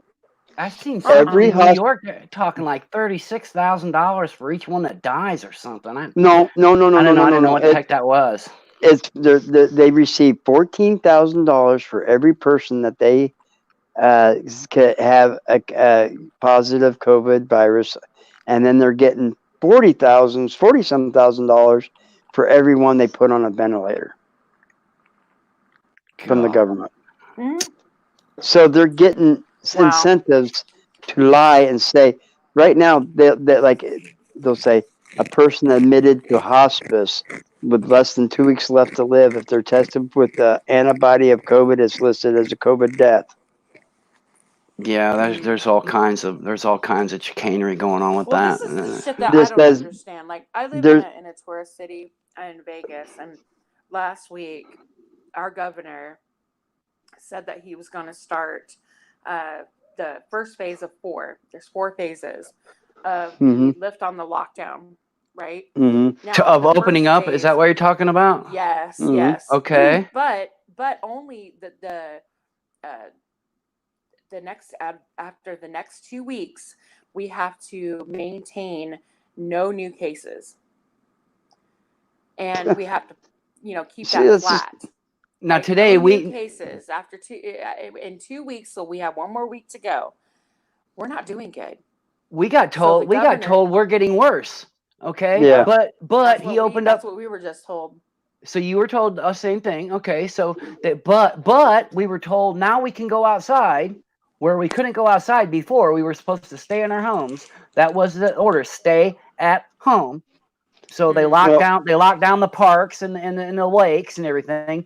But now they're opening that stuff up, but it's getting worse. Hey, Raz, It doesn't make any sense. Did you hear the governor of New York? I think his name's Cuomo or whatever, right? Cuomo, yeah. Yeah, he basically got in front of on live television and said, "Look, everybody, this is all voluntary. The local, state, or federal governments really have no power to keep you in your home. Mine did. Tomorrow, if 19 million people want to go out and go back to work, tomorrow 19 million people are going to go out and go back to work." Your governor ain't saying that, is he, Golden? No. No, actually, Sisolak is Governor Sisolak is saying that, like I said last week, he said that he would start phase 1 if the next 2 weeks we have no new cases. Well, that didn't happen. So now they're saying that they're going to shut us down again for another month. All right, Golden. How can you honestly say that there's a proven case if nobody can get in the hospitals to prove it? You can't go in with somebody if you're going into the hospital, and if you go in with a child, only one parent can enter the hospital with that child. There's no way to honestly know to tell me that you know for a fact your family member died of COVID and know for sure. No, but I will say this. My wife works in a nursing home. Mm-hmm. And nursing, not the nursing home she works in, but another one owned by the same company, just had COVID enter the building. They ain't exactly sure where it came from, but every resident and every employee tested positive. Every one of them. Every single one of them. Okay, let's go about that COVID test. It's 80% inaccurate because what they're doing is they're testing for a certain antibody to see if the antibody is present in the body without doing an autopsy and looking at the lung. It's not an antibody, it's an antigen. Antigen, excuse me, antigen. A certain antigen. But see, you could have received that antigen from past vaccinations that you've received in the past. Well, there's it's not. There's only two deaths. In this instance, there's only 2 deaths, and they are older folks, which that happens in a nursing home to start with. Okay, so I'm not getting freaked out yet, but there is some sickness, and I'm getting a good look at this. Now, I've tried to be open to the idea that there really is a sickness here, that there is something real here. I'll tell you what. I'm not ready to buy into this bullshit that we have to keep our whole country shut down, the whole world shut down. Because you know what? This cannot last. This cannot keep on. It can't. People are going to kill each other and being locked in their house.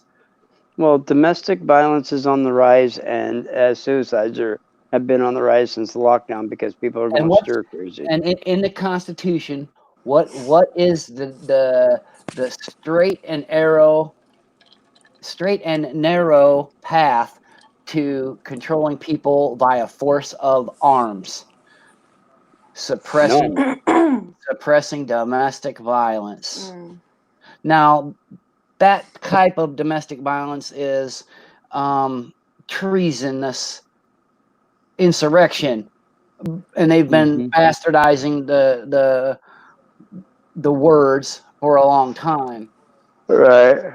But they're driving people crazy. Right. And they're scaring people to death to the point where I went to see my granddaughter while I was back in Iowa. I couldn't even hold my granddaughter because, one, she's allergic to pretty much everything from what I understand now. And good. Wow. No, and my daughter sounds like Golden right about now. The media, girlfriend. The media's got my oldest daughter, so scared that, like I said, she wouldn't even let me hold my granddaughter because of this. You want me to freak you out a little bit? My son's in North Central Africa right now. Sorry to hear that. Yeah. I'll tell you. Now he asked. Okay, Oh, He, now, he is where Raz. he wanted to be. So I'm not looking for no sympathy on that note, and I'm proud of him. Okay, Raz. Now you can look this up and research it. I In do. 2006, there was a coronavirus patented by a Dutch scientist, and it was called MERS, Middle Eastern Respiratory Syndrome. Same I seen exact that. I seen this one today called Woo Flu. Wu flu. Woo Well, this Flu. one was called MERS, Middle Eastern Respiratory Syndrome. Exact same symptoms, exact same end cause. 6 people died from it back then, supposedly, or something like that. And then in 2014, a drug company bought the patent and then applied for a vaccination for it. The What's vaccination, huh? what about this?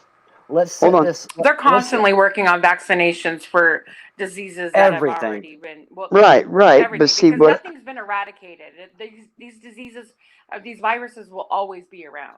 Well, Always. Exactly. So what that I was getting, the question I was going to pose right there to what you're talking about, Dragon, and what you're getting at right there, Golden, is we are entering baby boomer elderly, right? This is the very beginning of the baby boomers being elderly. We are going to have the biggest generation that we've had since World War II starting to die. That is going to skew the death numbers all by itself.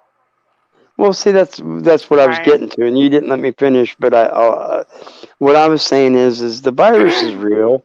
The deaths are, that true deaths from it are real, but it's targeting weak immune systems and elderly.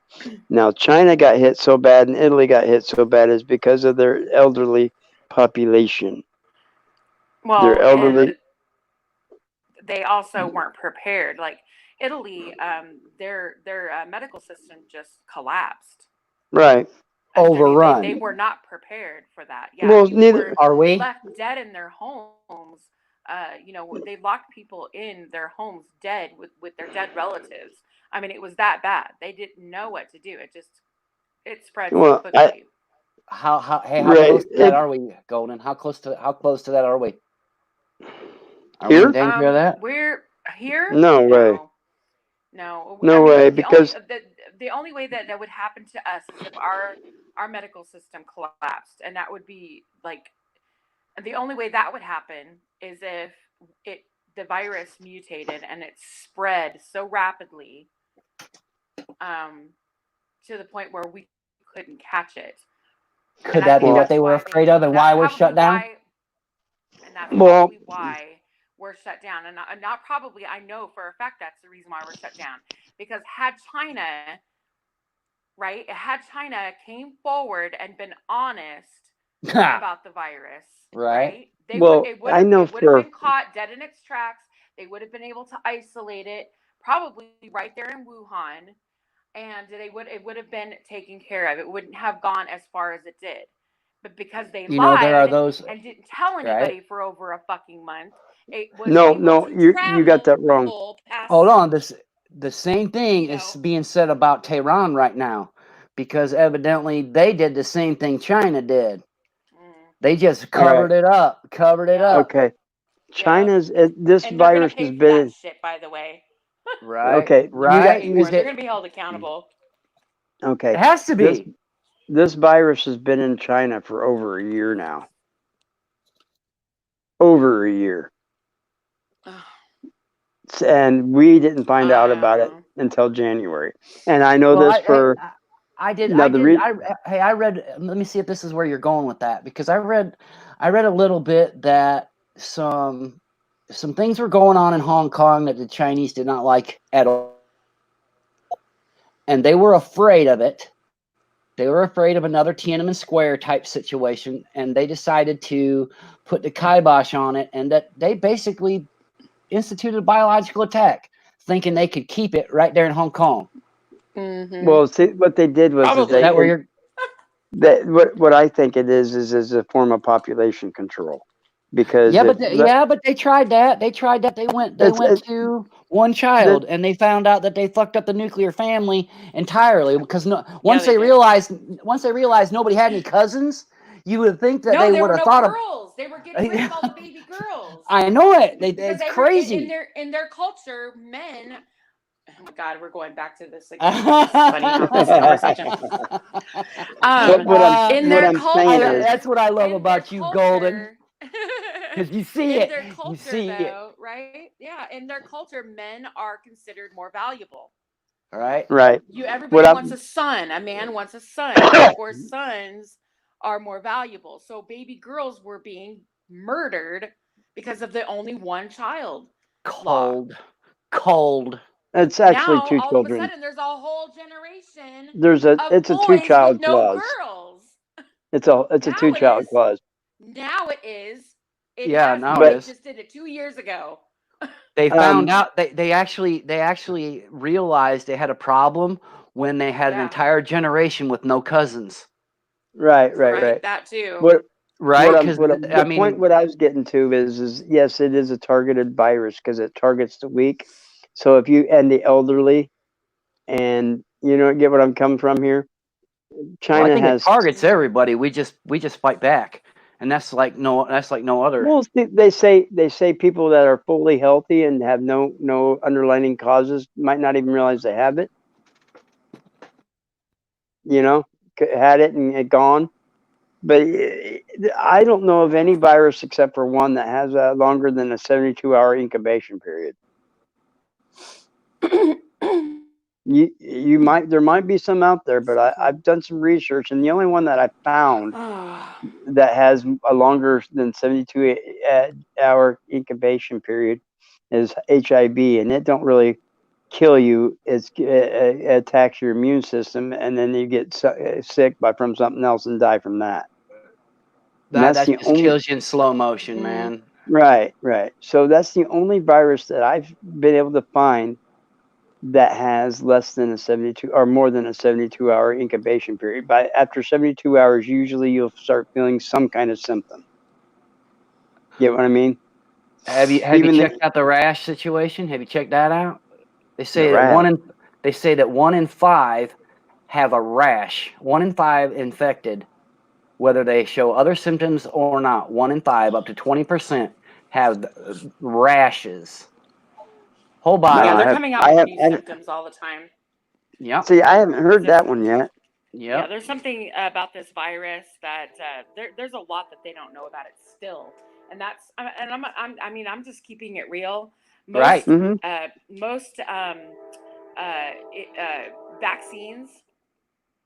vaccines take years to develop, but because this one is killing and moving so swiftly, it doesn't kill very fast, right?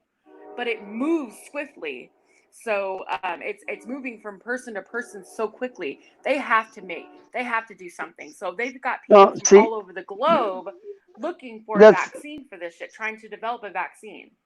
That's another thing there. But we're still not looking at a vaccine for another year. Yeah, but what I'm saying is, Golden, at the rate that they're going now.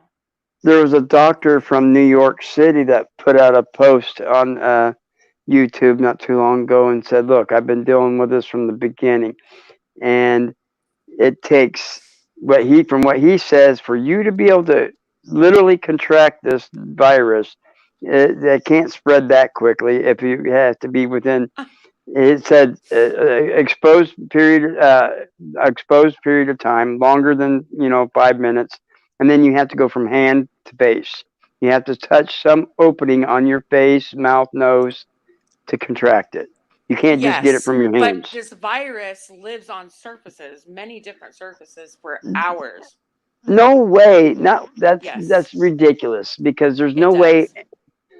Well, I have to disagree with that, because germs can live for a certain period of time, but right, that's a different ball game. Germs and viruses are not the same. Right, I understand they're not the same, but what I'm getting at is if this virus is it's a weak virus because so many things can kill it. Temperatures. Bleach kills HIV too. It kills you also. Right. I'm not saying go and just bleach, but what I mean is it vitamin C kills it, stomach acid kills it, hand sanitizer kills it. If this virus can be killed by so many different things, then why don't we just talking about maintaining proper hygiene and social distancing and not shutting down our country? Well, then you would be talking about the common sense of humanity, and that's just not very common That's anymore. just it. That's what I'm Right. saying. But we haven't been That able to cure the common cold. We haven't been able to cure 99.9% influenza. of the flus. And, That's you know, Well, why. I've been, all Yeah. coronaviruses, all flu right. viruses are coronaviruses. Yes. All of Right. them. And look at what's been happening with the cruise ships. But Okay. there are novel That's just Right. it. They're coronaviruses saying that that what makes them that different. There's But they've been four increasing. coronaviruses that are actually the worst, and this one is one of those four that are really bad. You have the SARS virus, you have MERS, and then I think there's MERS. That's what this is another MERS. one. What are you talking about? No, this is a SARS SARS. virus. Yeah, this is a SARS Yeah, virus. yeah. In Do you know fact, what a the name for this MERS? virus is the name for this virus. Yeah, it's called Middle Eastern Respiratory Yeah, that's Syndrome. exactly what that has the exact Mhm. same symptoms as this does. Exact. That's what And what I was just talking this about. virus attacks the lungs, right? Your respiratory system. Upper respiratory This one system, attacks the not lungs. just It's your. a lung. See, SARS attacks the lower respiratory system. MERS attacks the upper respiratory system, and that's where this is in the upper respiratory system, not the lower. That's It's the why. lungs. It doesn't distinguish upper from lower. It's a lung eater. Period.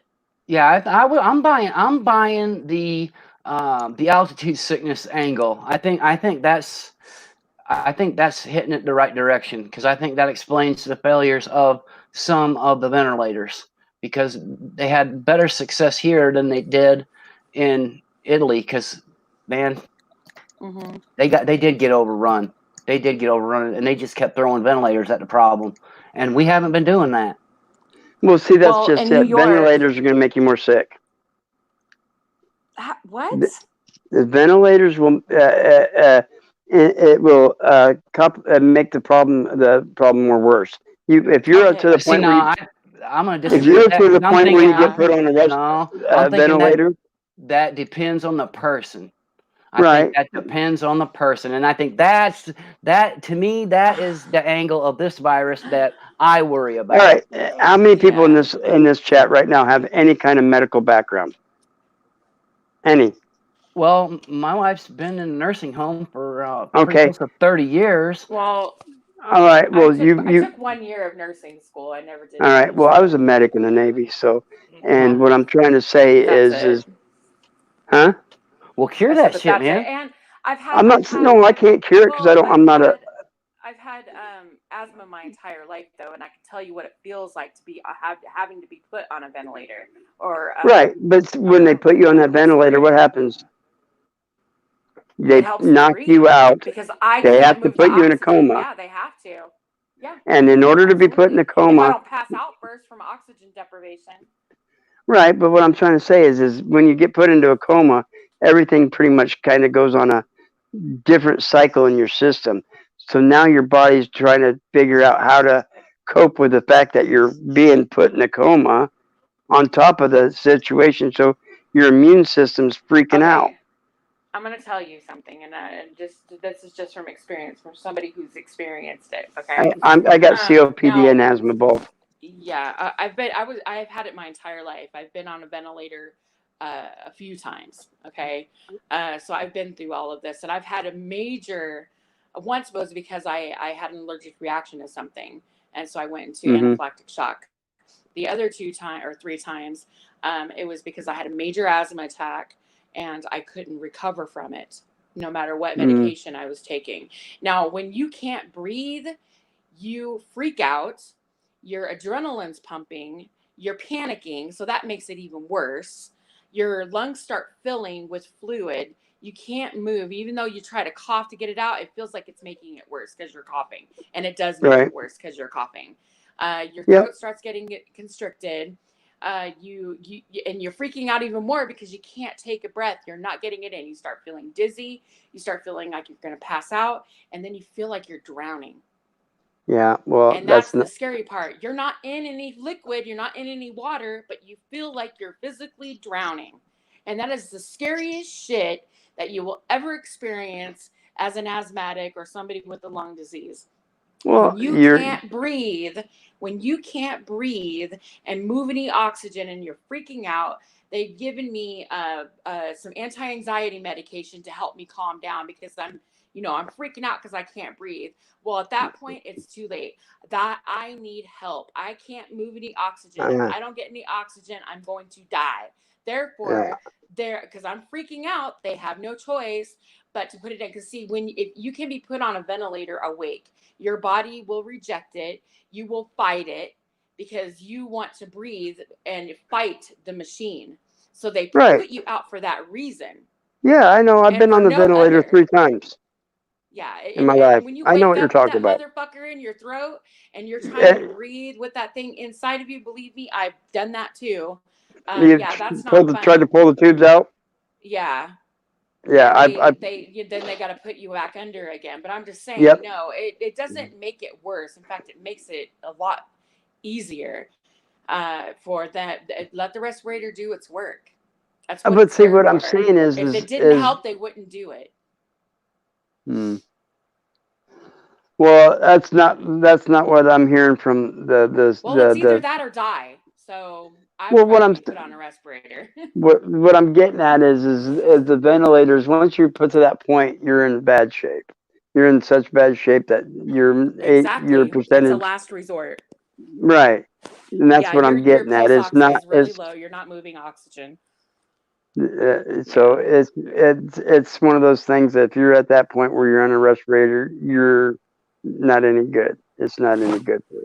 Yeah. And the fact that they're like you said, a lot of them aren't resorting to the respirator as like you said until a last resort, and Mhm. that's just and I don't know if Well, there is, and I've never heard of a procedure. I'm sure there is to clean out the fluids out of your lungs.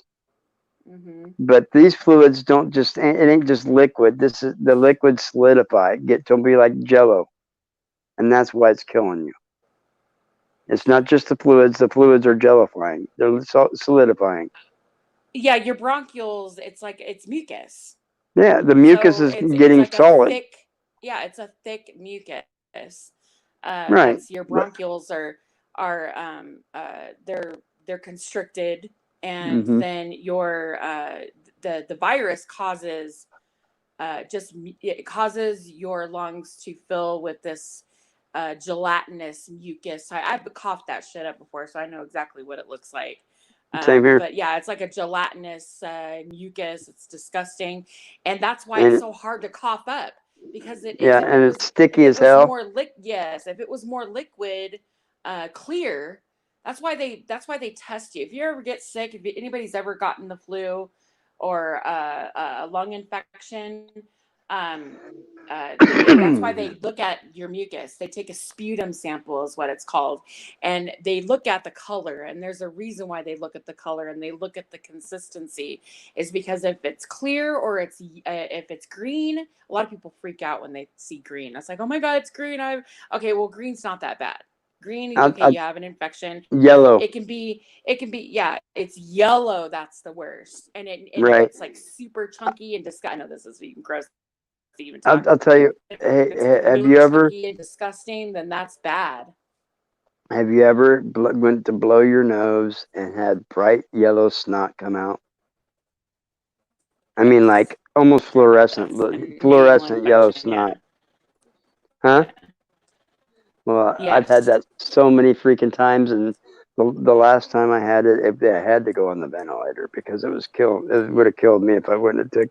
But that was just because I had an infection in my lungs and Well, usually in my when it's in your respiratory nose, system. though, that has nothing to do with your lungs. That's like if it is your nose, It you can get a lung infection. It starts in your yeah nose, though.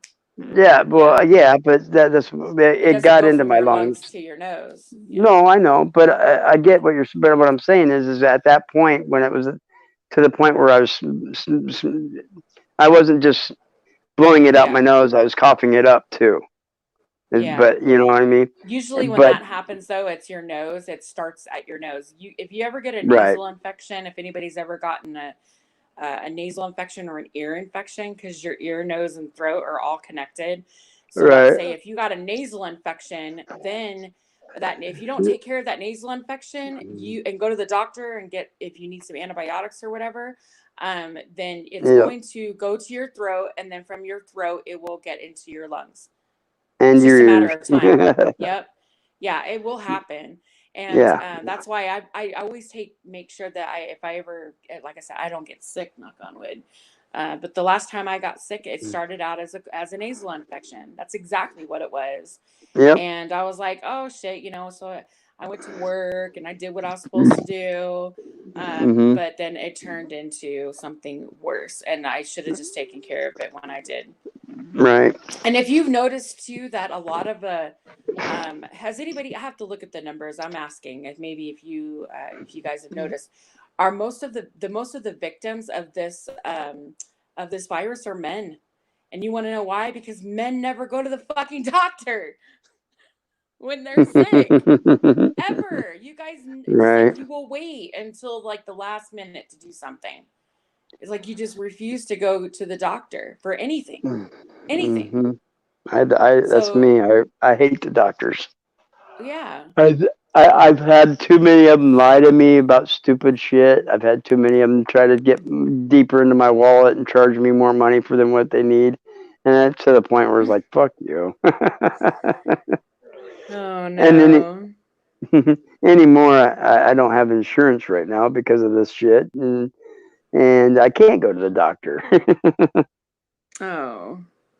Yeah, that's another thing. With this virus, you're supposed to be able, whether you have insurance or not, Right. which is the reason why um, hospitals are asking for bailouts right now because they're not getting the patients and nobody wants to go to the hospital because they're afraid. They're afraid that, Hmm. COVID patients might be there and they don't want to get sick. So they're losing all this money.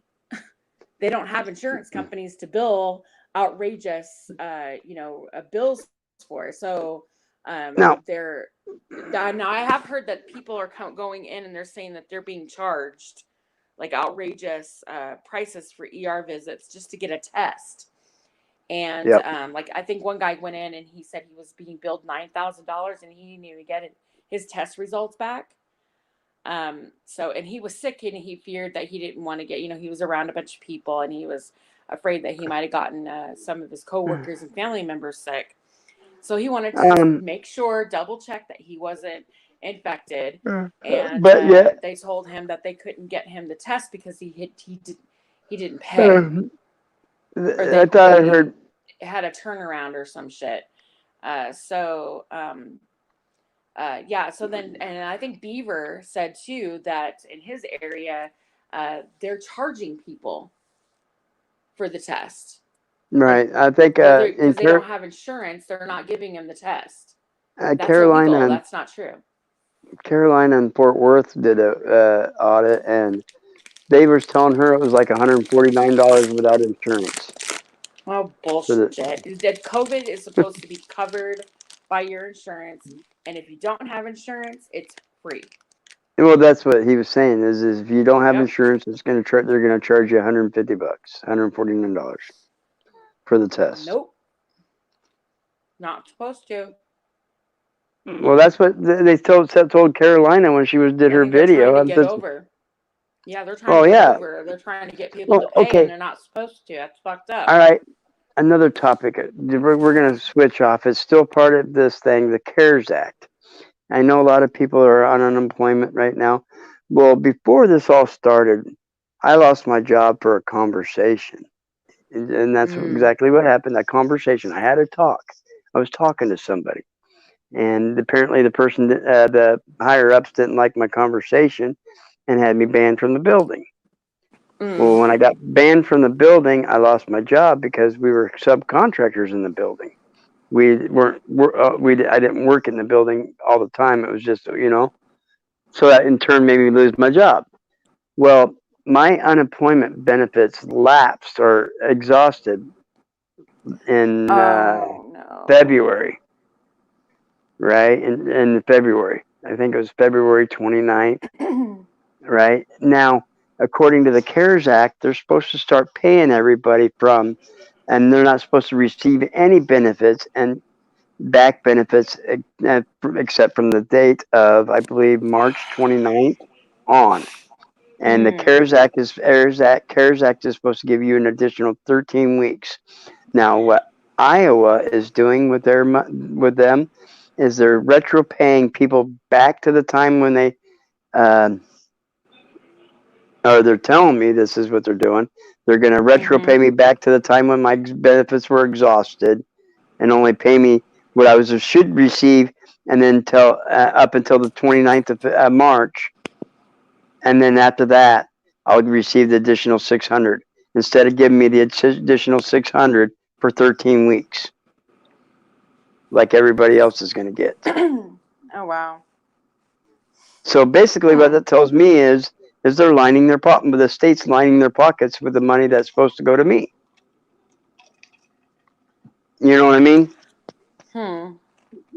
So I'm trying to find other people in the similar situation that I'm in that has their exhausted benefits before this all happened, and then now that it's happened, I have to file for a refile for unemployment because I can't get out and go find a job because nobody's open.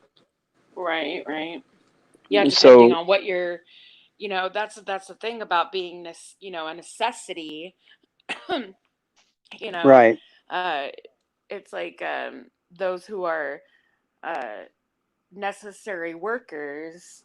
They're right, the only ones that are working right now, unless right.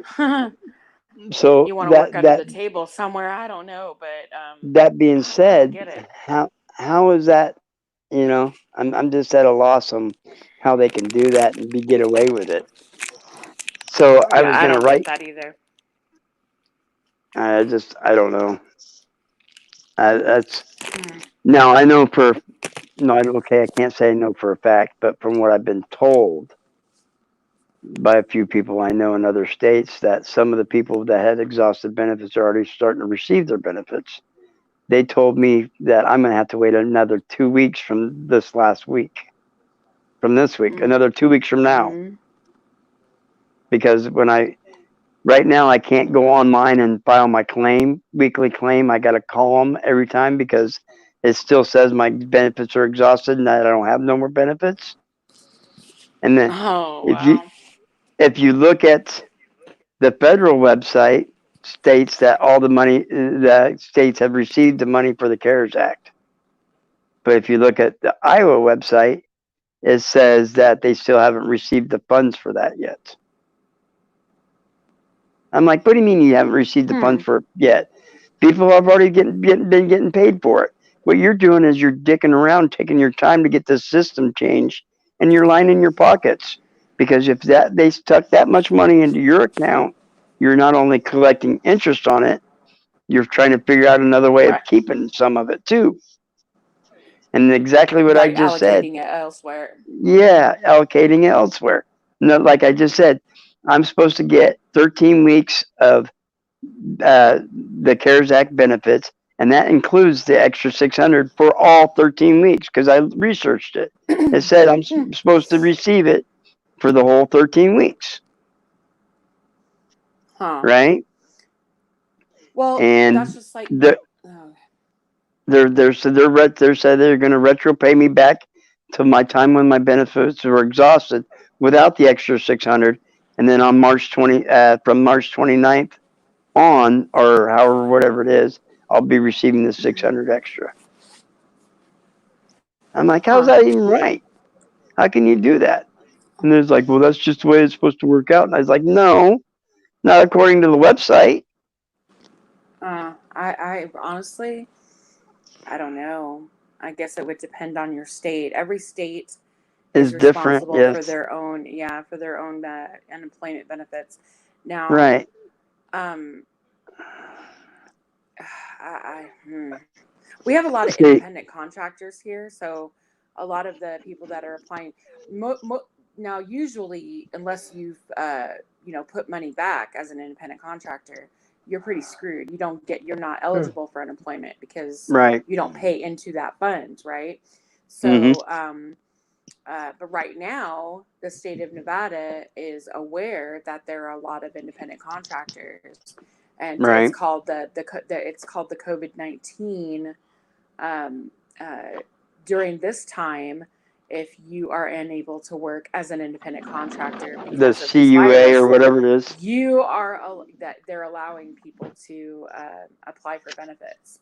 Now it'll come back as being denied, or it won't come back as being denied. It'll come back as showing that, because you have quarters, right? So it'll come Right. back as 0 this quarter, 0 for this quarter, 0 for this quarter, 0 for that quarter, Right. and it'll show. But they're going to send you a card for your benefits. Right. It won't say anything on there. So and it depends on a case by case basis, but you have to do the appeals process and still continue to go online and file your weekly benefits while you're still in the appeals process. If you Right. don't, then you don't get those benefits for that week. Right. Right. Even if, because you're still not, but let's see your appeal goes through, and then they'll say, well, You'll you be never went retropaid. online. Yeah, exactly. Right. But you have to make sure that you do that. That's how they're doing it in Nevada, and that's how they're doing it in California. So Right. Arizona is different. I know Arizona is different. I'd have to ask a family I have out there. But You know, Arizona is a messed up fucking country or state. Oh yeah, they should be their own country. They think they're their own country. Yeah. Well, did you know that, like, Arizona's so fucked up. well, one thing about Arizona I like, it's the only state that I know of. There might be a couple others, and I know there is actually. That Daylight is, savings time. no, they have Second Amendment carry laws based on the yeah. Second Amendment. That you don't have to have a permit to carry or anything like that, because they just base it on the Second Amendment. Yeah. You know, that they have. They also, the open carry law, whatever. They also do, is the only state that I've ever seen. They sent. I had my girlfriend staying with me in South Carolina, and she lived in Arizona, and she stayed with me for a few weeks in South Carolina. Well, she lost her license, so she filed for oh shit! duplicate. Arizona's easy when it comes to licensing. Right. Well, they sent her an Arizona driver's license with a South Carolina address on it. Mm-hmm. I'm like, how can they do that? And they're for life too. Yeah, they're 10 years. Okay, 10 years. You might as well say for life.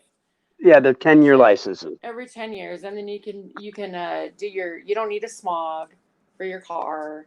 Right. They just do an inspection to make sure your shit runs, and then they but their smog is, they have no smog, especially over cars over a certain year. Age. They don't even give a shit. Yeah, and then you can register your vehicle for 2 years. That's the only state I know that does that. Right. I mean, there may be other states. I don't know. I haven't been everywhere, but no, you got to register your here in Iowa, or in Iowa. I know you got to register it every year. Every year, and it's so cheap. That's why people want to go to Arizona. In Vegas, they want to go to Arizona to register their vehicles, and of course, the government, the DMV is kind of caught on to that, so they always ask, like, okay, do you live over here? So let's say if you live on the Laughlin side over at Bullhead City, Arizona, and then there's Needles, California. I call it the tri-state area, kind of. Right. You have Needles, California. You have Laughlin, Nevada, and you have Bullhead City, Arizona. Everybody wants to go to Bullhead City, Arizona to register their cars if they live in Nevada. Yeah, it's like right across the river. Well, people have caught on to that. So if you are, they're doing like these little cops will run around, and Laughlin's really small, so not a lot of people live over there. More people live on the Bullhead City side, so it doesn't take long. They'll do like little runarounds, and they will record your license, And if they come around the following month and they still see that vehicle there with the same license plate, Arizona, and they're like, okay, well maybe it's a fluke. We'll come back, and the following month, if it's still, they'll give you a ticket for failure to register your vehicle in the proper In the state. right. Yeah, so you have to go to court, and then it's like a $500 freaking fine, and Right. then they make you, yeah, and then you have to get your vehicle registered in the appropriate, in Nevada, With another which $100 is some dollars. equivalent to California, yeah, depending on your vehicle. It's like, I think the Jeep was $225 for Right. registration. Yeah, so and if your car is even newer, or It'll be higher. it gets worse. So but Arizona is so cheap. I mean, if I were to register, I think it would be like $75 Right. It's like over there. I was paying $60 a year for mine here in Iowa when I was which it was an older vehicle too. It was a '97 at the Yeah, time. right. But And hell, I $60. think it was like 110 for 2 years over there. I would have been like, score deal, but no, they know. It's like, Right. is it worth it? No, because you're here in Nevada, and you're driving around, and they happen to notice you, and they're like, yeah, you're here a lot, and you're in Arizona. It's like, honestly, California really doesn't give a shit. I Right. lived in California most of my life, and um, I had a friend who drove on a license plate. Where was she living? I think it was Colorado. She drove on a Colorado license plate for years. Like, no one ever cared. I think it's because we have such a melting pot, and there's always people visiting because it's a tourist Right. city. Yeah, so I don't think that anybody really noticed it. And Well, she just, yeah, I've I don't been know. pulled over twice since I've gotten back to Iowa for no front license plate. And I'm like, look, dude, I'm from South Carolina. You're only not required to have a front license plate. Leave me alone. But I have an Iowa Yeah, driver's license. well, yeah, Arizona, you only need one. You only need Right. one plate. You need the back plate. You don't need a front plate. And in Right. Nevada and in California, you need Both. both front and back. Right. Yeah, you got to have both. Yeah. Right. Well, there's a few states that only require one, but not very many. South Carolina just happens to be one of them. But Arizona is such a ass backward state. They really don't give a shit. Like, weed is illegal. You can go to prison for 10 years with just a roach. What? You can get 10 years in prison for For possession. in Yep, Arizona? for roach in Arizona. Yeah. But they In fact, have legal medical though. but you got to pay like $250 for a medical card. Yeah, it's Well, crazy. And everywhere else, all the surrounding states, weed is legal. So like here in Nevada, you can carry up to an ounce. I think Really? California is the same way. Yeah. When did that get passed? Because when I was in Nevada, it wasn't passed yet. Yeah, it's like I don't know. I don't smoke, but shit, everybody I know does. I think What, it's like, been like a few years actually. really? Yeah, I think so. That's You just interesting. I mean, in Arizona, you can't like be you can't be smoking, you can't have it on you. You can't. There's a lot of shit you can't do in Arizona, which is so funny to me.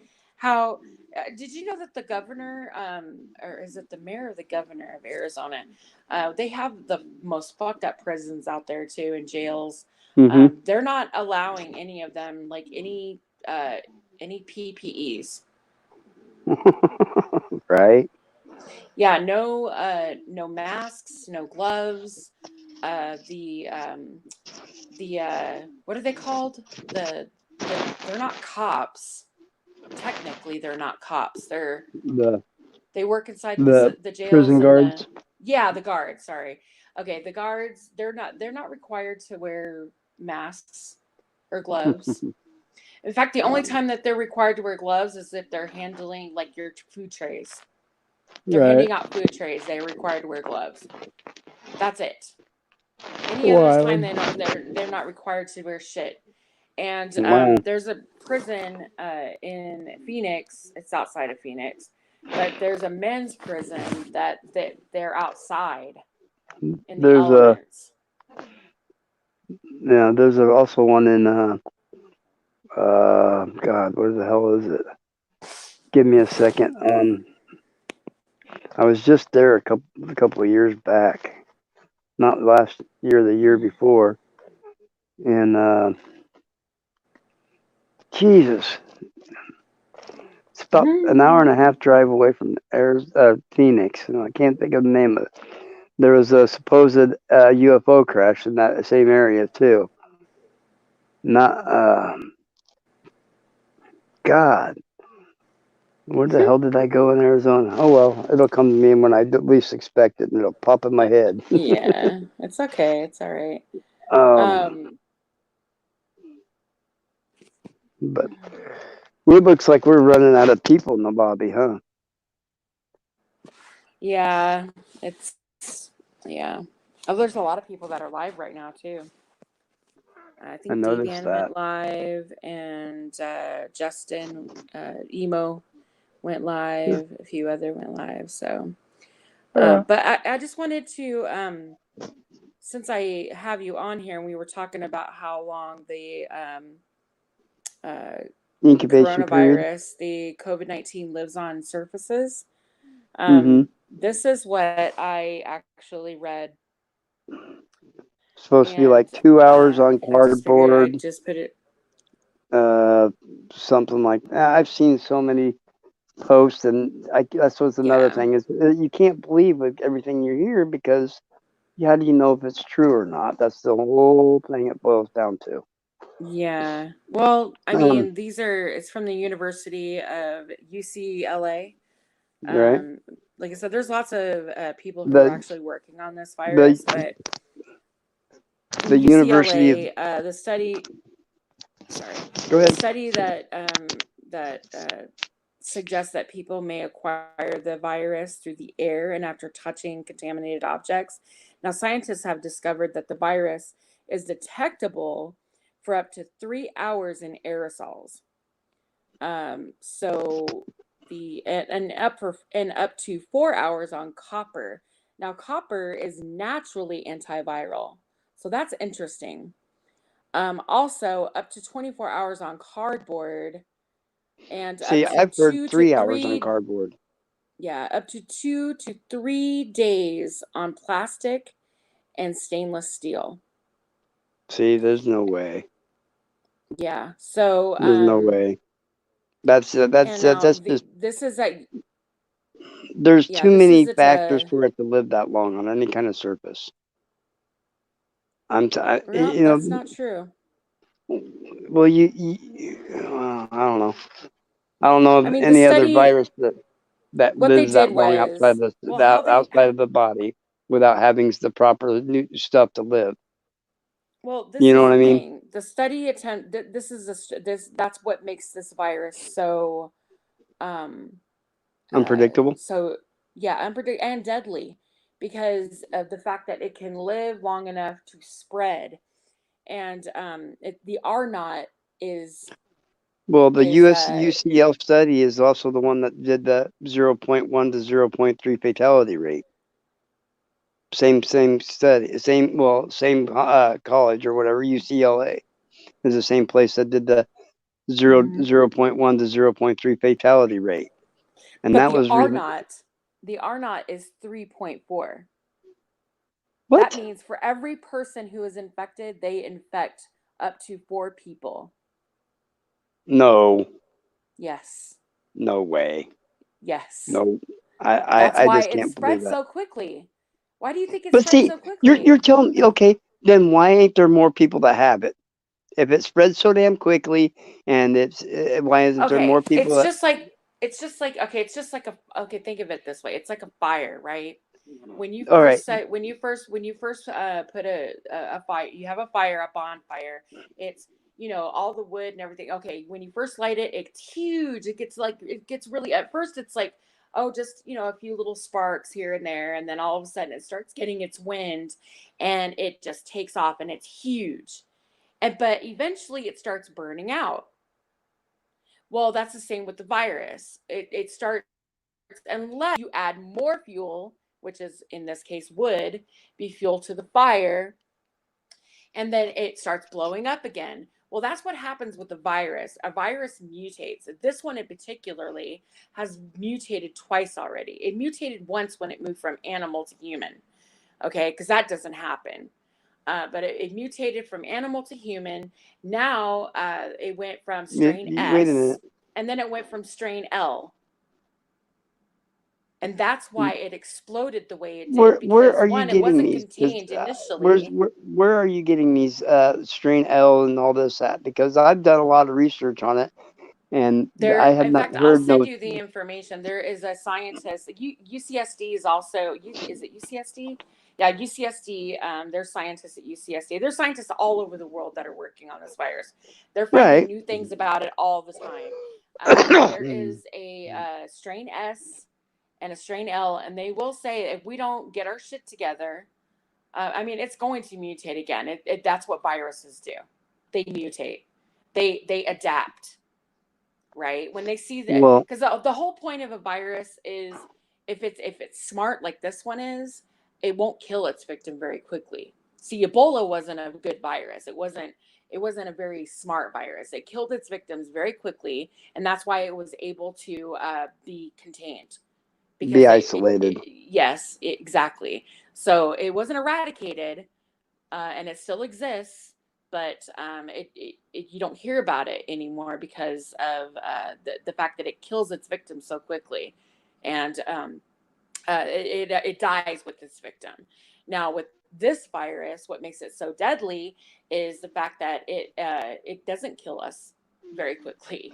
But Okay, see, if at all. you're telling me that, like you said, it doesn't kill you very quickly because it's only going to affect the people that have weak immune systems or elderly that are weak. That's not true, because they're also finding that people between the ages of 30 and 50 are also dying, getting infected, and they're But developing the COVID see 19, how can which is a disease. The what I'm SARS, saying, Gold. it's called the CoV SARS something or other. I have to look at it again. But the What disease is COVID-19. That's what people are dying of, is a disease. It's kind of like HIV is HIV, but it's AIDS that people end up dying from. That's the disease. The HIV is the virus. Okay. What I'm saying is what from what I'm hearing and seeing and researching is totally. See, you're going by the fear mongering uh, aspect of what they want you to hear. What I've been researching is totally different. If you see that this one guy put it out in perspective for a lot of people to understand, stupid people. He went out and he bought 3 pounds of rice, and he dumped all 3 pounds of rice out, and then made this huge pile of rice. He said this represents the 8 billion people in the world, right? And then off to the Mm-hmm. right of it, he put cardiovascular disease. It was like 1.5 million people each year die from it. Mm-hmm. Below that was diarrhea, believe it or not. 1.2 million people each year die from it. And there's something, I think car crashes was like a million, 900,000 or something like that. And then they Mm-hmm. got all the way down to COVID. And according to the John Hopkins numbers, the John Hopkins fear porn map, like Brian on High Impact Blogs likes to say, that pile off to the right next to it had only 1 grain of sand in it, or grain of rice in it. 1 grain of rice. And that's according to their numbers. And we shut down countries of the country and made people stay in home and shelter in place because of this 1 grain of rice. And that's according to their numbers. And those numbers are fudged because people, it said people dying with clear underlying cause, if they have the antigen in their system, they're still listed as a COVID death, even if they didn't die from the COVID. Right. So you can't go Well, by their that's why the numbers. numbers are so fucked up. And I've Yeah, actually but read see, those what I'm saying statistics. is Yeah. you're trying to say this thing's spreading so quickly, and so many people are dying from it. Go look at New Jersey Exposed. Have you ever heard of him? No, I don't. I don't believe Okay, so. No. he has his job. He in New Jersey, his job. He works for a mortician. He goes and picks up bodies, and he's like, these coolers are empty, people. The coolers have maybe 4 or 5 people in them. Period. Oh, In excuse me. all the hospitals, not just one, not just two, in all the hospitals. And they say they're bringing in reefer trailers to store all the bodies in. And he's like, man, one trailer had 4 bodies, maybe 5 bodies in it. Hmm. And that's what his job is. And if you're saying that this is killing people and spreading so quickly, and because it makes it so deadly, then these numbers would be so much higher, and the reporting of it wouldn't have to be fudged to make it worse than what it seems. Get what I'm saying? Hmm. There's Yeah. you have fallen into that fear monger that they want to portray you in. I'm telling you, it's not that bad. And the studies I've done and the people I've seen and talked to are saying the complete opposite of what you're saying. It doesn't live outside the system near as long as what you're saying it does on these Mm. surfaces. That's what they want you to believe. And the reason that they want you to believe that is so you stay at home and do what you're told.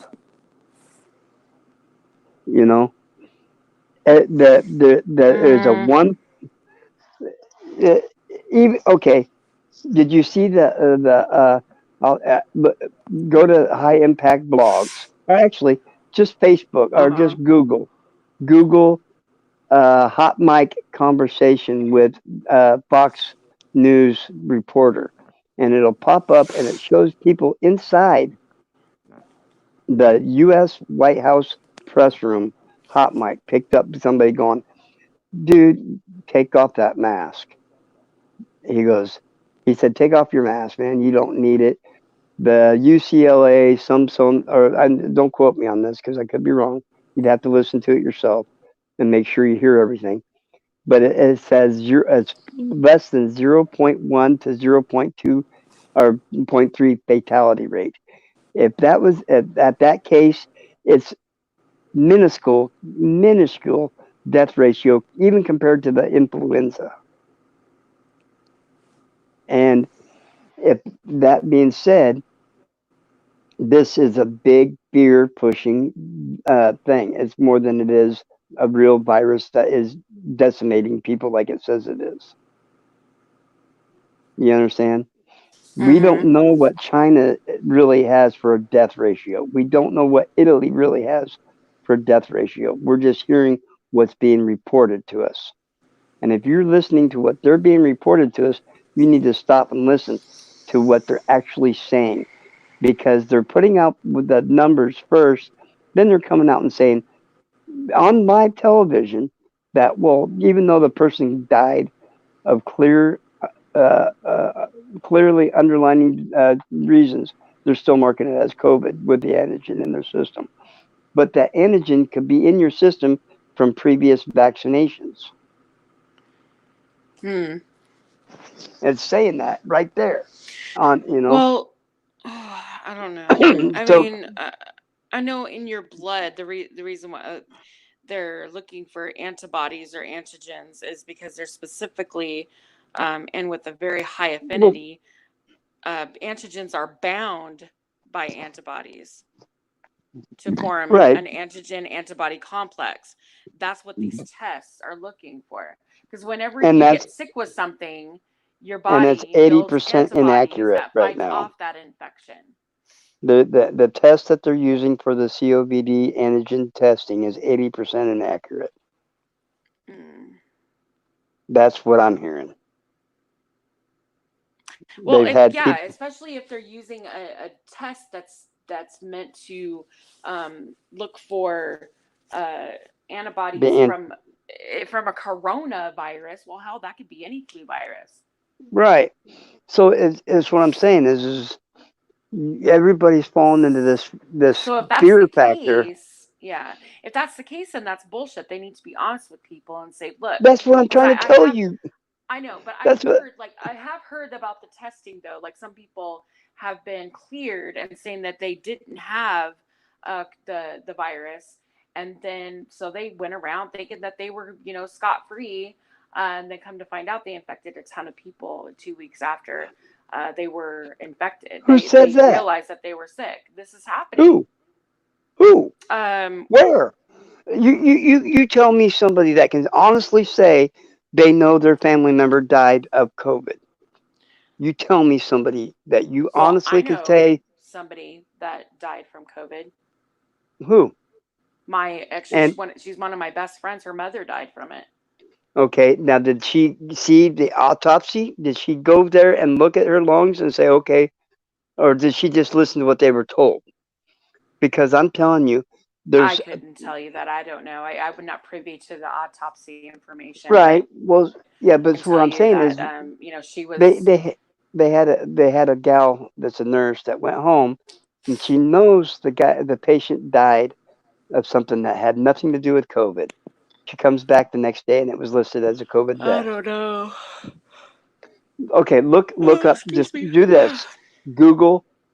Um, once you see it, you'll have to scroll down to find the actual video. But it says, look, Google hot mic press room White House, a White House hot mic in the press room, and look up Fox News. And man, I'm gonna have to do this myself. Hmm. Because I got to look at it myself Okay. too. Oh, White House hot mic catches someone joking with Yeah, they say Fox's it's John joking, Roberts. and then they'll say it's misleading. They'll say it's misleading. Listen to that I've video. heard those words before. Yeah, misleading. Oh no, Now I've heard the listen to word it. joking. Right. Mm, Well, yeah. Well, I hear listen that to a that. lot on YouTube lately. Listen to that. See, Okay. where's that video in White House press room? Hot mic COVID-19, and Oh, it said everyone's been vaccinated around here anyway. yeah, listen to it. Hmm. You hear that? No, I don't hear it. There's an actual clip. Yeah, it's clip. There's an actual Oh clip that shit! Hold on. you guys scroll I don't down and see try to that. find it. Hold on. Let me see. It's still. It'll the Oh, it first thing you is. Fuck. Okay, hold on. It says hot mic catches WH reporter saying we've all been vaccinated. Um, Hold if on. you It's scroll playing. down a little further, there'll be a clip of it, and you'll Motherfucker. actually hear the there. Okay. If you Okay. I think it's getting ready to play.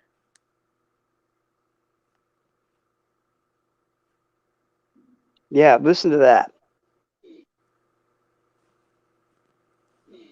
And this is in the White House press room.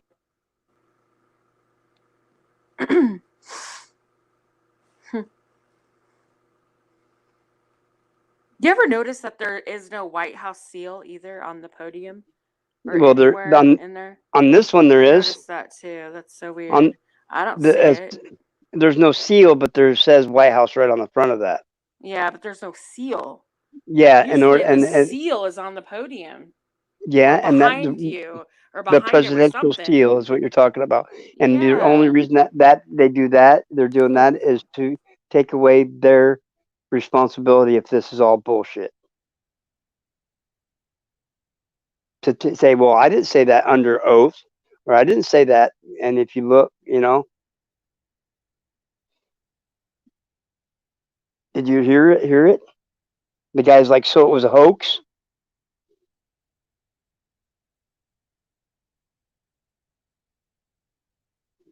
See,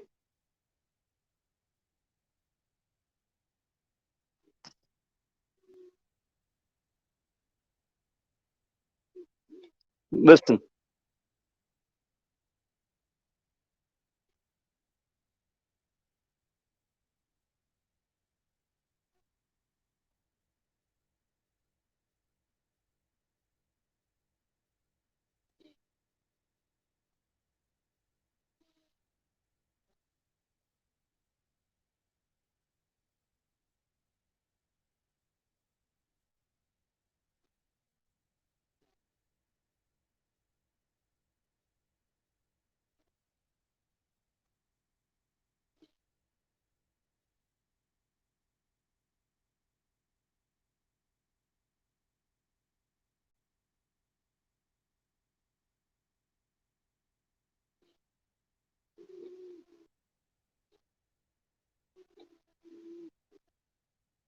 Now, did you hear that?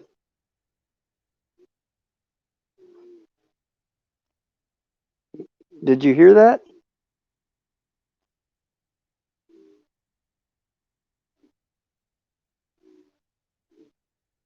Did you hear it? She's not here. Oh, where did she Dropped go? dropped out. Oh, you must have went to listen to that COVID-19. Mhm. Did that hot mic press thing. But We gotta anyway, we gotta stop saying the full word though. Like just C19's good. okay. I don't want to lose my fucking channel over a word and a number. Right? I Fucking understand that, dude. stupid. But anyway, I take it everybody's gone.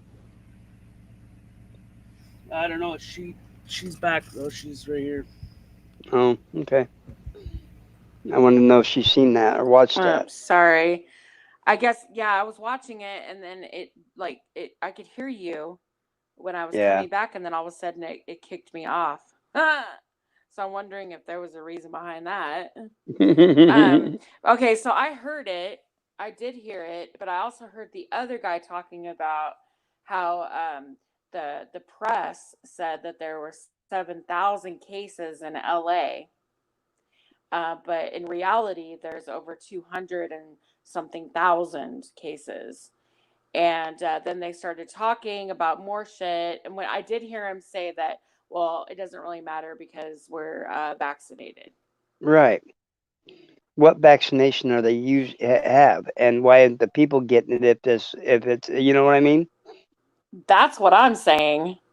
That And then at the end, he was like, "So what? Is this a hoax or something?" And he was like, "Oh no, this isn't a hoax." no, he said no. He said I don't think it's a hoax. Yeah, I don't think it's a hoax. Yeah, ha ha And ha then ha laughed ha. about it. And now, was the other guy looking at the podium? Like, what was he looking at? Was he trying Well, to he figure was out if there was a mic? well, no, he was doing something. I don't know what he was doing, but he was Okay, sure the hell well, I I remember in the was beginning he was like, "Oh, you could take off your mask." It's like there's an I didn't hear the what he as said afterwards, but then he was like, "Is that right? Is that okay?" He's like, "Yeah, well, we're not in LA, and in California they had 7,000 cases, but the numbers are more like 200 and something, 200,000." At first, I thought he was gonna say 200 cases, and then he said thousands. I was like, "What the? Okay, what the fuck?" yeah. But the vaccination part, that's probably the weirdest part. It's like, okay, if you guys have a vaccination, Why ain't the people getting it? why isn't anybody else getting it? What is it? If that's the case, I'm wondering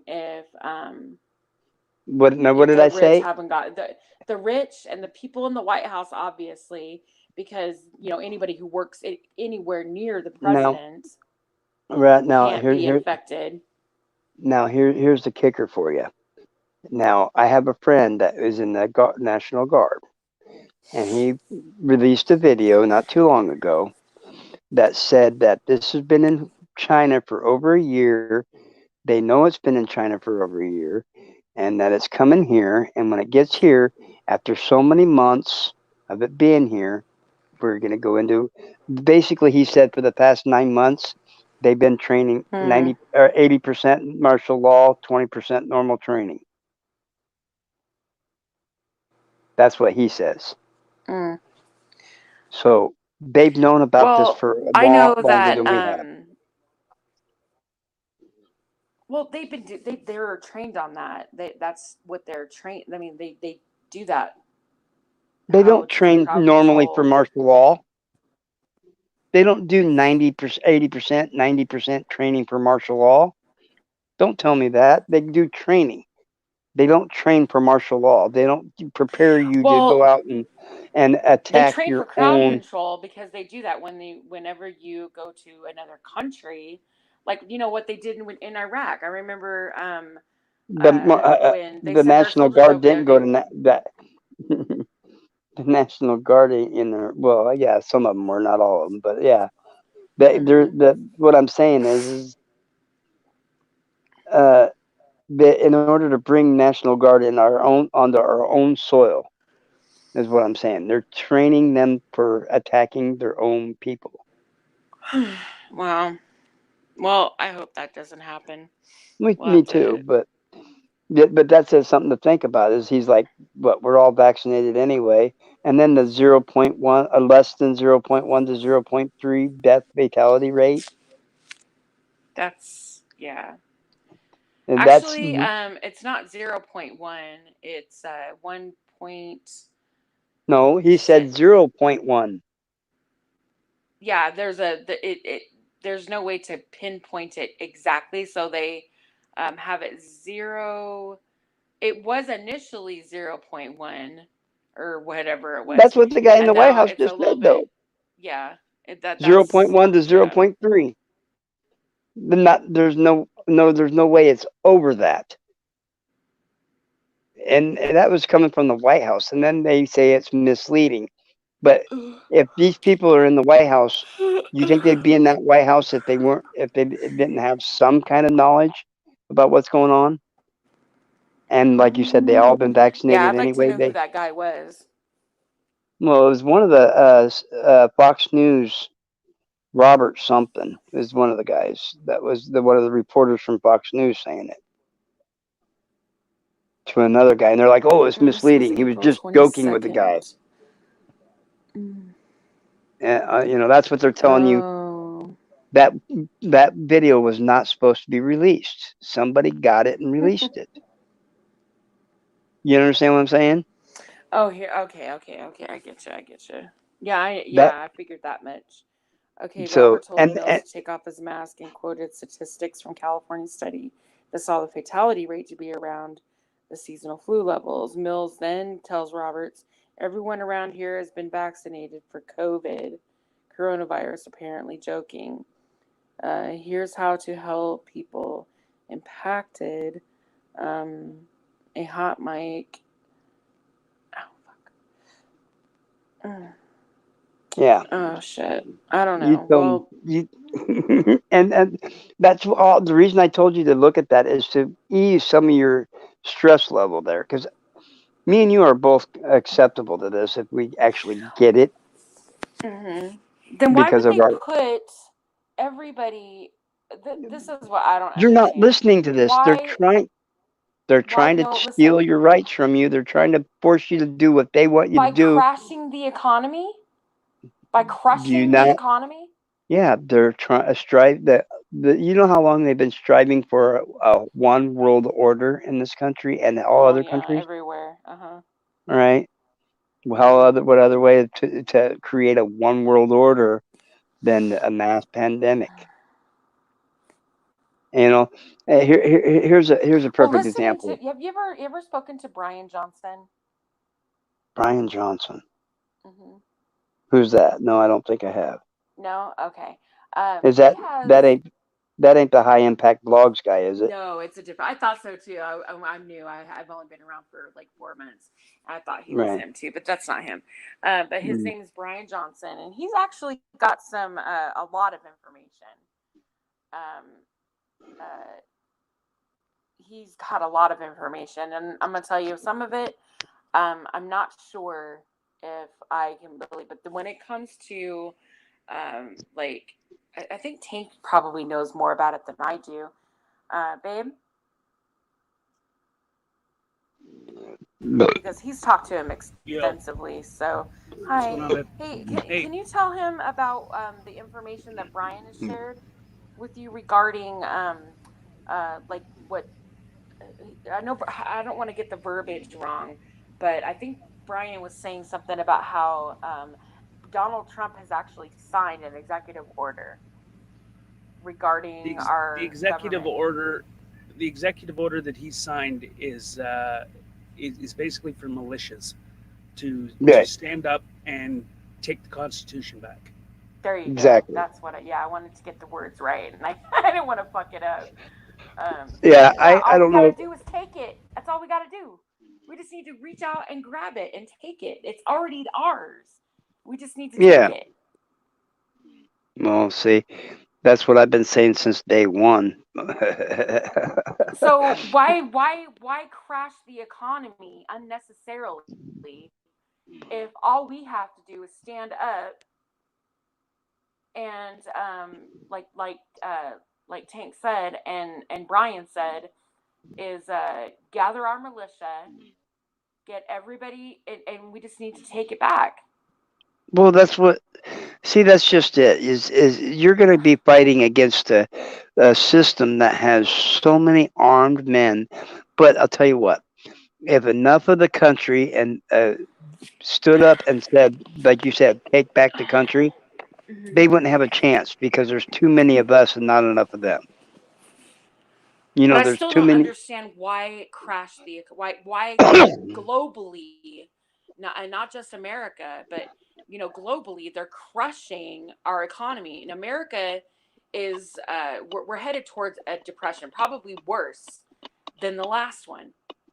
And they're Well, looking at that. Economists are saying that this is going to be worse than the yeah. depression All era. right. So my thing is, okay, why Well, do stop and that? think Why about what you're put us? saying. Why do this when, okay, so that we crash the economy, and then we have a, okay, this is exactly what Hitler did. He was an elected official, all right? Well, yeah, I know all. Yeah. Okay, he went out and he created a coup, Hmm. and That's how during he that, took part. Yes. that's Hmm. how he took power. Think about what's going on right now. There's basically not a coup, but there's something similar to a coup. Everybody's losing their power rights. They're being forced to stay at home, not allowed to go out and communicate with people, not allowed to go and communicate with their loved ones that are dying in the hospitals, supposedly from this virus. And then once all everybody, we're being separated, the only communication we have is like this. And they're censoring enough of our communication to shut down certain videos that they don't want seen or heard, Hmm. and or false. They've been telling us lies from day one on this. And basically, Right. once the economy's crashed, there's going to be somebody come in and say, "Okay, I'm going to save you. I'm going to save this country." Right? And he's gonna be our savior, so everybody's gonna love him. Hmm. And I then just, yeah, I'm really trying to. Oh, it's a takeover. It's a I there's not know that. I know it. It's like, there's mm.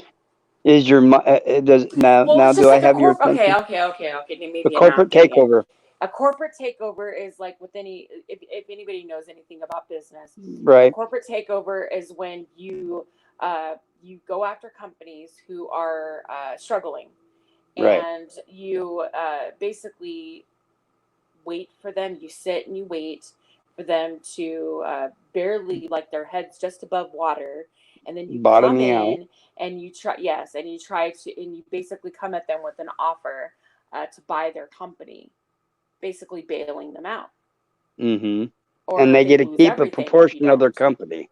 Yes, they get to keep a little bit, but not enough to have any say. Right. They're Enough. shareholders, but they don't have a lot of. They don't. There's no say. They have no stake in anything that happens. Right. So they can change the company. They can rip it apart. They can do whatever they want with it if it's in the Right. contract. If it's not in the contract stipulation saying that they can't do that, but more often than not, that's usually what happens.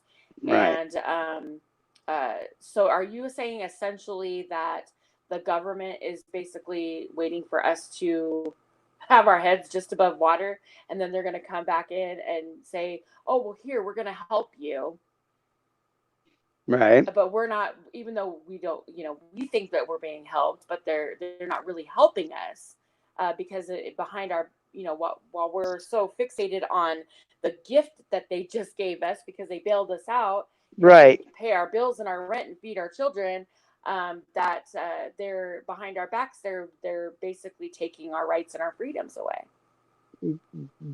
They're ripping it Bingo! Ding ding apart. ding ding ding ding ding ding ding ding ding ding ding ding. Okay, The bell okay, finally I'm rung. getting it. Yeah, I'm getting it now. I I mean, think what I he's got talking it about is the before, but Hegelian dialectic. mm, Kind of. yeah, Hegelian dialect. Yeah. Okay. I mean, I kind of figured it out a long time ago, but honestly, I'm just kind of thinking about this virus. Like, okay, I believe this virus is real. I'm sorry. That's just how I believe. I would rather think that it is and just take precautions Because if it isn't, All right. what there. I mean, honestly, there's nothing. I'm taking precautions. That's it. Right. And I Okay. don't have a choice at this point because guess what? They're all the businesses are closed. I mean, no one's got jobs. No one's got any Well, resources here unless what they have there's coming to them. there's three things. Okay, four things you can do. Um, try to eat healthier. Right. That's what we do that Make sure your anyway. hygiene is normal. Take lots of vitamin C, zinc, and tonic water. You realize what zinc and tonic water is, right? Mhm. That I was the cure for guess. Yeah. malaria. Oh, so well, how is malaria and anything like this? Well, but it's not I'm saying that's the cure for malaria, but that's what it does is it helps in build up your immune system. Vitamin C, Right. zinc, Yeah. and the tonic Zinc. water. Yeah. Yeah. Okay. Zinc and tonic, those three things will build up your immune system to where you are less likely to get as sick as possible. You know what I mean? Mm, Not saying you ain't gonna get sick, but you're less right. likely to get sick because you'll have a stronger immune system. I get you. So personal hygiene. Yeah, I don't care about social distancing. That ain't gonna make much difference if you say it lives on the surfaces as long as it says it can and blah blah blah. That ain't gonna make no freaking difference. Basically, Mhm. just keep your hygiene. Do your hygiene, your healthier eating habits, and take lots of vitamin C, zinc, and tonic water. That's what the doctor in New York Hmm. City said. That one of the doctors from New York City went on this website and said, "Look, people, I've been dealing with this from the beginning." He said, "Doing these four things will help boost you from getting as sick." And he said that it's prolonged exposure to a person that has it and hands to face. He didn't say you Hmm. touch a surface. He said prolonged exposure Right. to somebody with the virus. Hand to face contact. Yeah, that's And yeah. then hand to face Well, that's a contact given. That's after what they that. need. Yeah. Right, that's pretty much a given. But he said prolonged exposure. Mm. He's not saying you can't. You touch something, you pick it up, and then wipe your face. It's just that's what I'm getting at. They've got you so convinced that you can pick up a loaf of bread on the store that somebody else picked up and put back that had the virus, and then now you're going to get it. Hmm. It Right. just don't work that way. Viruses, even all right. You tell me, you look it up, and I could be wrong, but to my knowledge, their incubation periods on viruses don't take 14 days. Incubation? Yeah, the incubation period, that's what this is called. How long it takes for you start to notice you have symptoms. Oh, you have symptoms? Well, it depends on the virus. Every virus Well, is different. right, but the most viruses after 72 hours you're starting to get some kind of symptom. Mm. There's only one that I know of that can last longer than 72 hours, and that's HIV. And That. you might have those symptoms. I don't know. Well, Yeah, I've looked. it depends on the virus. It really does. They're all different. So, Right, they can I take. agree. Yeah, I mean, yeah. But you tell me a virus that you know of off the top of your head that has longer than 72 hours incubation period, other than the one that they're forcing down our throat right now. And the only one I can Oh find was God. HIV. And Um. every time I research it, it always The comes. thing is with this virus is you could have symptoms and not even be aware of it. You might think it's allergies or a cold or whatever the case. You see what I'm saying? Most people wouldn't even realize that they have symptoms. Like, That's especially a smoker. They wake up every morning coughing and hacking and shit. They wouldn't even okay, think twice about it. Golden. That's what they're telling you. That's what I'm saying. Hmm. You can't go by what somebody they're telling you this, and then I'll turn around saying, look, somebody with clear underlying causes that died of clear underlying causes, but had the antigen in their system, they're still counting it as a COVID death or C death or whatever you want to call it. They're still counting it. Wow. That was on the news, CNN. If you've been admitted into hospice with less than 2 weeks to live, and then you happen to have the antigen in your system, they're counting it. They're racking the numbers. I actually read something about that. We had Otto on here, and he was pulling up some charts, and I actually read, because I was curious. I actually read that they're not sure, because they are actually They're stacking them. They're calling cases deaths. They're assuming it's COVID. Right. And then after the fact, because the tests won't come back right away, so they're just going to assume it looks like a duck, it quacks like a duck, it must be a duck. If in fact the tests come back and they say that they didn't die from that virus, they're still counting that they're gonna go. Well, they say that they're going back and correcting it. That's what they say. Yeah, right. Yeah. Then I don't know.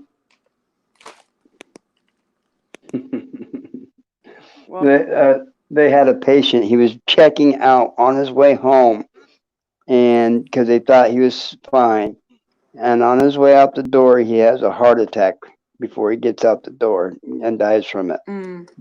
He was tested with the antigen.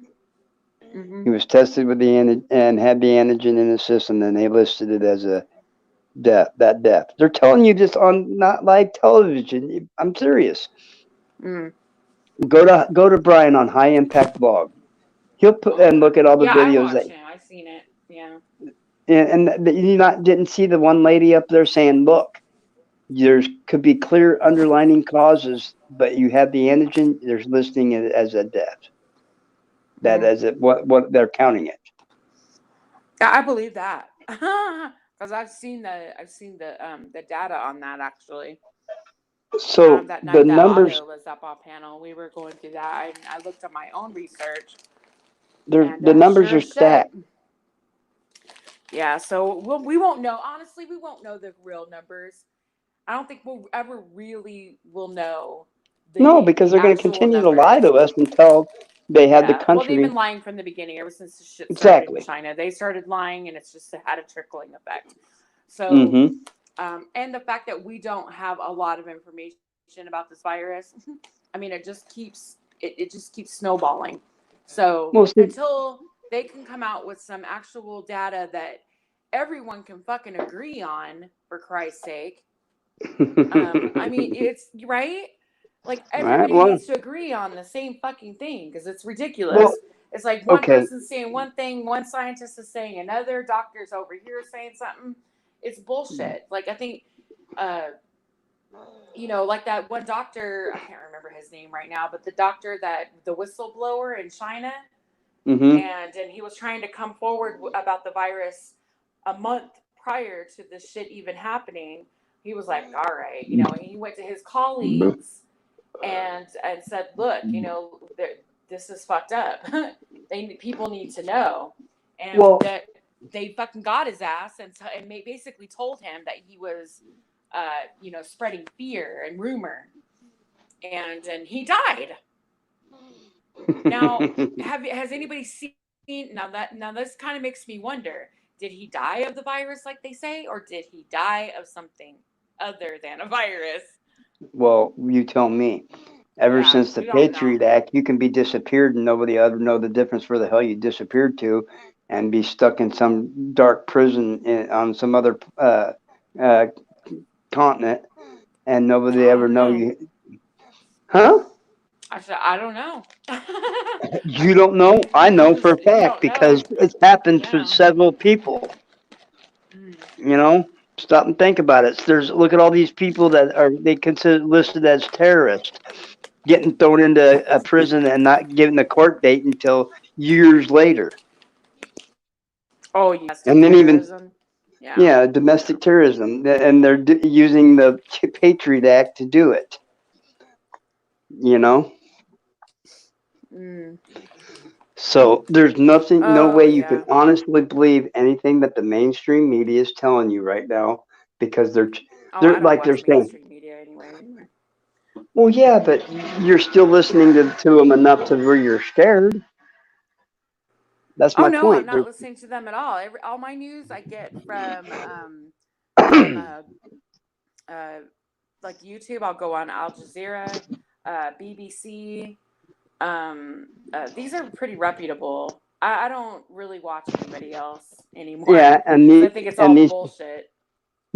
did you say CDC? No, Oh, I was BBC. gonna say. Yeah, the British Broadcasting. But Al Jazeera is probably the best. I really like Al Jazeera and Sky News. They're pretty good too. There's a Right. few other ones out there Well, I that don't are listen really to good. any mainstream media on the TV at all. Mm-mm. Period. And when I hear something, I'll pick up a book or I'll go and research it myself and try to find out what to the close to the truth as possible. And what I'm Right. hearing, and the closest thing to the truth right now, is that it's not necessarily a hoax, but it's not near as bad as what they're portraying it to be. Hmm. And if you really want to go into delve into the conspiracy theory of it, it's a targeted virus designed to create population control and take over and create a Mm. Yeah. one person power, one world power. And we already have That's kind of scary. That's a lot scary, actually. that's a lot more scarier than the virus. Yeah, I don't want to live in a totalitarian state. Well, they're already working toward a totalitarian state when they're forcing you to stay in your home, telling you not to go outside because you could die. You Well, could be you, or you could bring home the virus to a loved one that has underlying conditions, and they could die. yeah. Well, that's just. I mean, to me, when someone says totalitarian, I think that like somebody How basically more? telling me that. Go ahead. I'm sorry. Hmm? Oh no, Go like ahead. to me, living in a totalitarian state would be like. Have you ever watched The Handmaid's Tale? The what? Kind of. It's called The Handmaid's Tale. Okay, Yeah. that is a totalitarian state where Well, a certain group takes over and they dictate what the rest of the world or the rest of society does and based you're on not their seeing that right beliefs, now. and based on their perceived Opinions laws. and ideas. Right, and yes, exactly. Now, and that, So are you not seeing that and right now?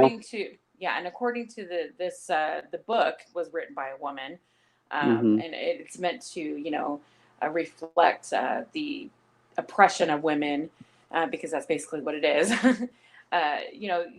It's men are basically in the Bible they're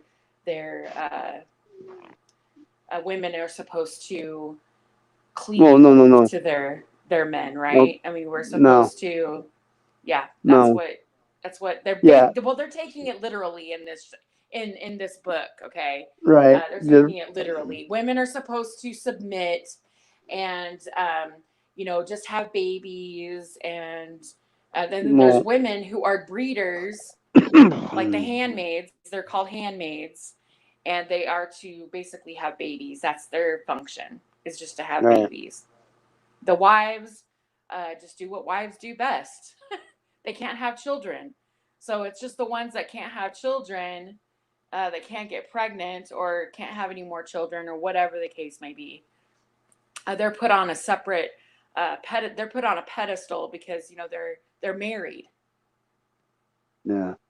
right? Well, Women who aren't married or lived in sin in their eyes are, and if they're fertile, they can, and they're young enough to have children, then they're handmaids. And if you're too old or you can't have children or you're a lesbian, then you're beaten and trying to change. I mean, you really have to. It's like that I is a have totalitarian state. totalitarian whatever state is going to be on men and women. It ain't going to matter. They're not going to. You do something wrong, or in their eyes, or you try to speak out against them in their eyes, they're going to eventually. You're going to ghost you. Mm. I mean, Oh, um, okay. I don't know, man. I don't know if that you don't think for I mean I'm just saying I call well, bullshit. If that's we why are I said. headed there, men will eventually take what they do best, and they will try to rule over everyone, including women. Well, that's why I'm saying we need to band Yeah. together now and Hmm. stop it, and stop living in the fear mongering. If we're gonna die one way or another, one at some point or another, Right. uh, Or you know, something. Hmm. of something. I could walk outside tomorrow, get in the truck, drive down the road, and somebody hit me, broadside me, and Right. kill me. Right. You're uh, and in order to force fear on people, and their whole entire continent is in not country is in their homes, not being able to do what they normally do, not being able to communicate, visit, this and that like they normally should. They're Hmm. separating everybody. They're feeding them full of fear, and then the next stage is going to be taking more of our rights away, because if people don't do what they're told to do, they're going to have to be. But see, the way I look at it, if the people fear the government, it's tyranny. If the government fears the people, it's liberty. Right. Okay. Exactly. Now it's at the time where right now people fear the government. There are people out there now that are standing up against the government and saying, "Whoa, slow your roll. But we We're not going shouldn't fear the government. We weren't meant to fear the government. That's the to." fucked up part. Exactly. But that's what I'm trying to tell you. The FBI can come into your house for any reason now, and say that, okay, you're being accused of terroristic acts, and then somehow some stuff pops up on your computer. Um, Hmm. you know, they can there's they can do that anytime, anywhere. They can put stuff into your computer on without your knowledge. Hmm. Easy, easily. Have you ever? I mean, you get pop-ups all the time on your computer. Pop-up ads, pop-up ads, pop-up ads. All Hmm. it's going to take is for somebody with enough knowledge to Well. go into your computer and put something on your computer, and then they come in and say, "Well, look, it's right here on your computer," and you're in jail, Hmm. and they don't have to give you a try at all because of the Patriot Act. Oh All they got to shit. do is say you're a terrorist. All they got Hmm. to do is say you're a domestic terrorist, and you're going into prison. All right, perfect example for you, Golden Hank Eyes. says remote access. Uh huh. Remote access, yes. Now, think of this one right now. There's a doctor that all he did was post on his Facebook page, "I am giving vitamin C." I forget what the actual name of the shot was, but it's basically a vitamin C booster shot for your immune system, right? Hmm. For free. The FBI went in with hazmat suits on and raided his clinic and said he was peddling false virus uh, cure. Oh And wow. all he is that not Tortalian? The Tortalian state you're Hmm. talking about? All he did was post that he was given vitamin C booster shots. Oh He wow. didn't to boost your immune system, and the FBI went in and raided his clinic. Well, Tell me that's yeah. that That doesn't tell make me any that ain't sense. controlling. And tell me that ain't trying to control and stop Yeah, people that from doesn't make doing. any sense. I get what's called a banana bag. It's a bag full of like potassium and vitamin C, vitamins, B12, Right, B6. It's like all kinds of shit. Anyway, they call it a banana bag because it's yellow. And right, I get that like every 3 months. And I get vitamin B12 shots every month. right, And those help boost my immune system. Especially the banana bag, that really does boost right. my immune system. So, um, so you mean to tell me if my doctor said, "Hey, this may help boost your immune system," so maybe people should go to their clinics or whatever, and they can. You mean to tell me he could be arrested Yeah. for domestic terrorism? Well, not saying domestic terrorism, but peddling a false Or cure. okay, but not even that's not even saying it's a false cure. It's just saying this will help I'm boost your getting. immune system. That's what I'm saying. That's all he posted on his Oh Facebook wow, page. that's I, crazy. I wish I could find the video and show put a post up because see I don't know how to do all that. My Yeah, my my experience is all in my knowledge and of the law and right. science and this and that and studying. I'm book Yeah. smart. I can use a computer to an extent, but I go to the library and pick up a book and read Mm, books. And anymore, that's even nowadays is getting you to the point where new stuff is not printed right. in Books are books anymore. obsolete anymore. It's crazy. Right, right. So now I have to resort to doing the same research that I do online. And right now, everything is censored so bad. Like it was you Well, ask, do you wonder why you that ask, they don't publish books like they used to, or keep them in libraries like they used to, unless you go to like okay, the New York here, Library or something. here's a perfect example But for you. books aren't published like they used to be, especially history books. Mm-hmm. Now, everything's on the internet anymore. People will say that, oh, I don't need a book. I can just Google it. Well, guess what? The internet is way easier to, what is the word I'm looking for? Sorry. Find to research. No, the internet is way To manipulate. You can manipulate Manipulate whatever you put people. on will there. manipulate, and Right, it can be easily edited at any right, time. Books can't right, be edited. They need to be right, pulled, burned, and reprinted. The internet, it can be edited at any time instantaneously. right, So once a book is printed, it's out there, right? It's published, it's out there. You know how right, difficult it is to gather all of that information if it's right. printed? Yeah. Here's a perfect example. Who do we say found the Americas? Huh. Oh well, I know it's not Christopher Columbus, All right. but they like to They spread say that lie. yeah, that was they say Christopher Columbus was the first one to find the Americas. Well, we can prove that the Vikings actually made it The here Vikings first. were here first. Yes, Right. We can prove it. they went everywhere first. Right. Now, um, they can take the book that everybody hates to talk about, and that's the Holy Bible. And I'll rip that Bible apart piece by piece because I've read it so many times that I can almost tell you what part of it is lies and what part of it is just a story. But the thing I want you to think about the most is look at myths. Oh, the mythology, Greek mythology, all those, and stop and think about this for a second.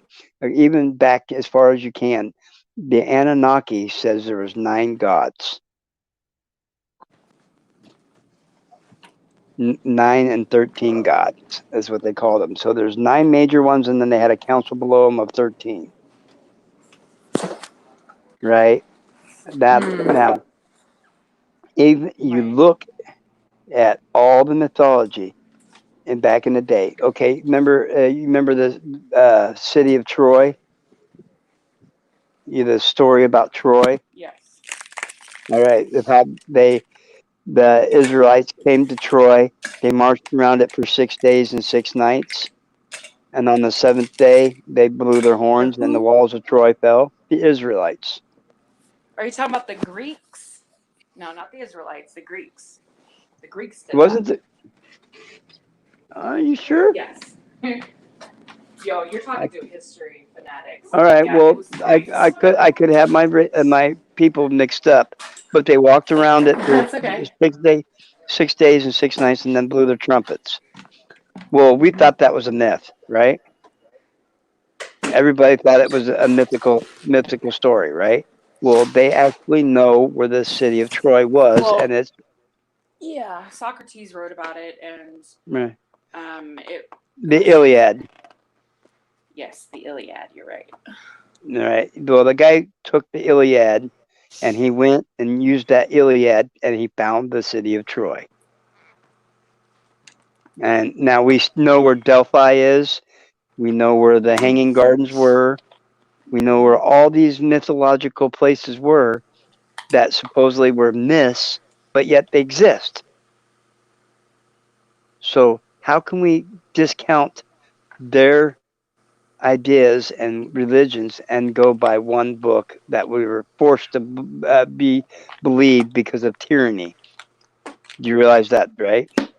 The church, if you didn't believe the way they wanted you to believe, that was you were blasphemy, and you could die. You were killed. Yes, yes. Depending on where you lived in the world, yes. Right. Well, it really doesn't matter where you lived if you didn't believe what If they you didn't told. believe what the locals believed, then yes, you were. Yeah. Yeah. Scrutinized Yes. to death at times. Okay. Stop and think about what's going on right now. We want you to believe this. We want you to believe this. And if you don't believe this, then you're scrutinized. And the masses are so afraid that right now you got 50-50. 50 people, 50% of the population right now is so scared of what's going on that they will stay at home and believe everything they're told. The other 50% is like, fuck you. This is bullshit. I'm not staying home. This is a violation. Da da da. Now Right. you're going to have, now this is where civil war comes in. Or, like you said, standing up to the government and taking it back. An Now, uprising, yeah. an uprising, right? And there's so many. Okay, I don't think 9/11 was caused by the Iraqs, people in Iraq. Oh, yeah. We kind of figured that one out. Um, Um, the reason why is because 19 of those, they said there's 19 different terrorists.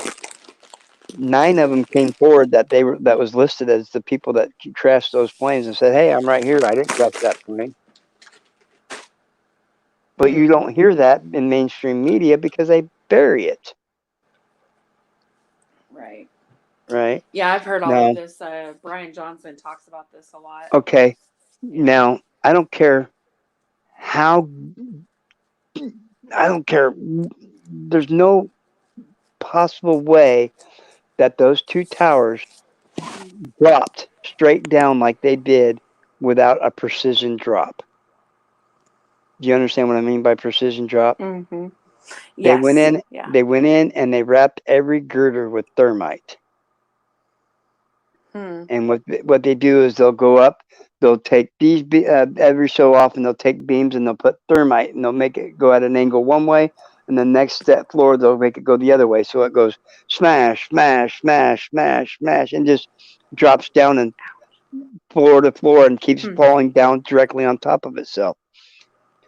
The way those buildings should have fell after the fire got to the degree and heat to those upper floors, all those lower floors that didn't have any kind of structural damage to it should have stayed intact, and that upper section should have just fell off and fell into the building beside it.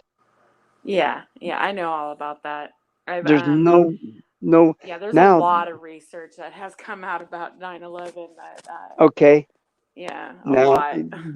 now that we talk about towers 1 and 2, not once did they mention why building tower 4 was caught on fire and how it ended up getting caught on fire. And that wasn't even in the investigation at all. But there was one other building that was basically destroyed from the 9/11, and it didn't get touched by a plane, but it burnt up too.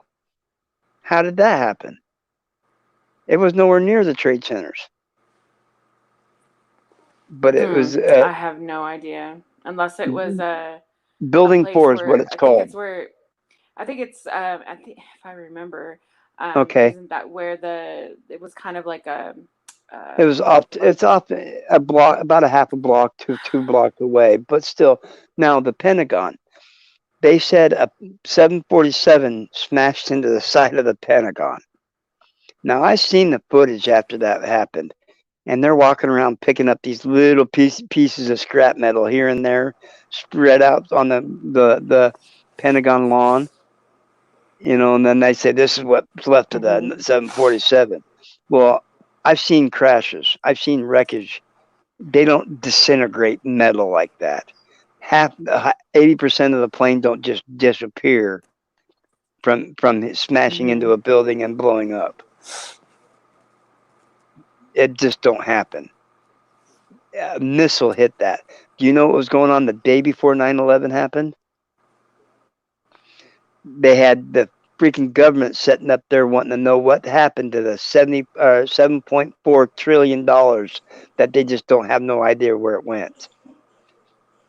The spot that was hit at the Pentagon just happened to be the spot where all the records were kept. Yeah, of course. And they crippled our economy by hitting the 2 of the most prestigious buildings in New York. The World Trade Center, where all the trading between where the rest of the paperwork and information was stored, and it could have been come out. Now, after the 9/11, not a damn word was mentioned about that.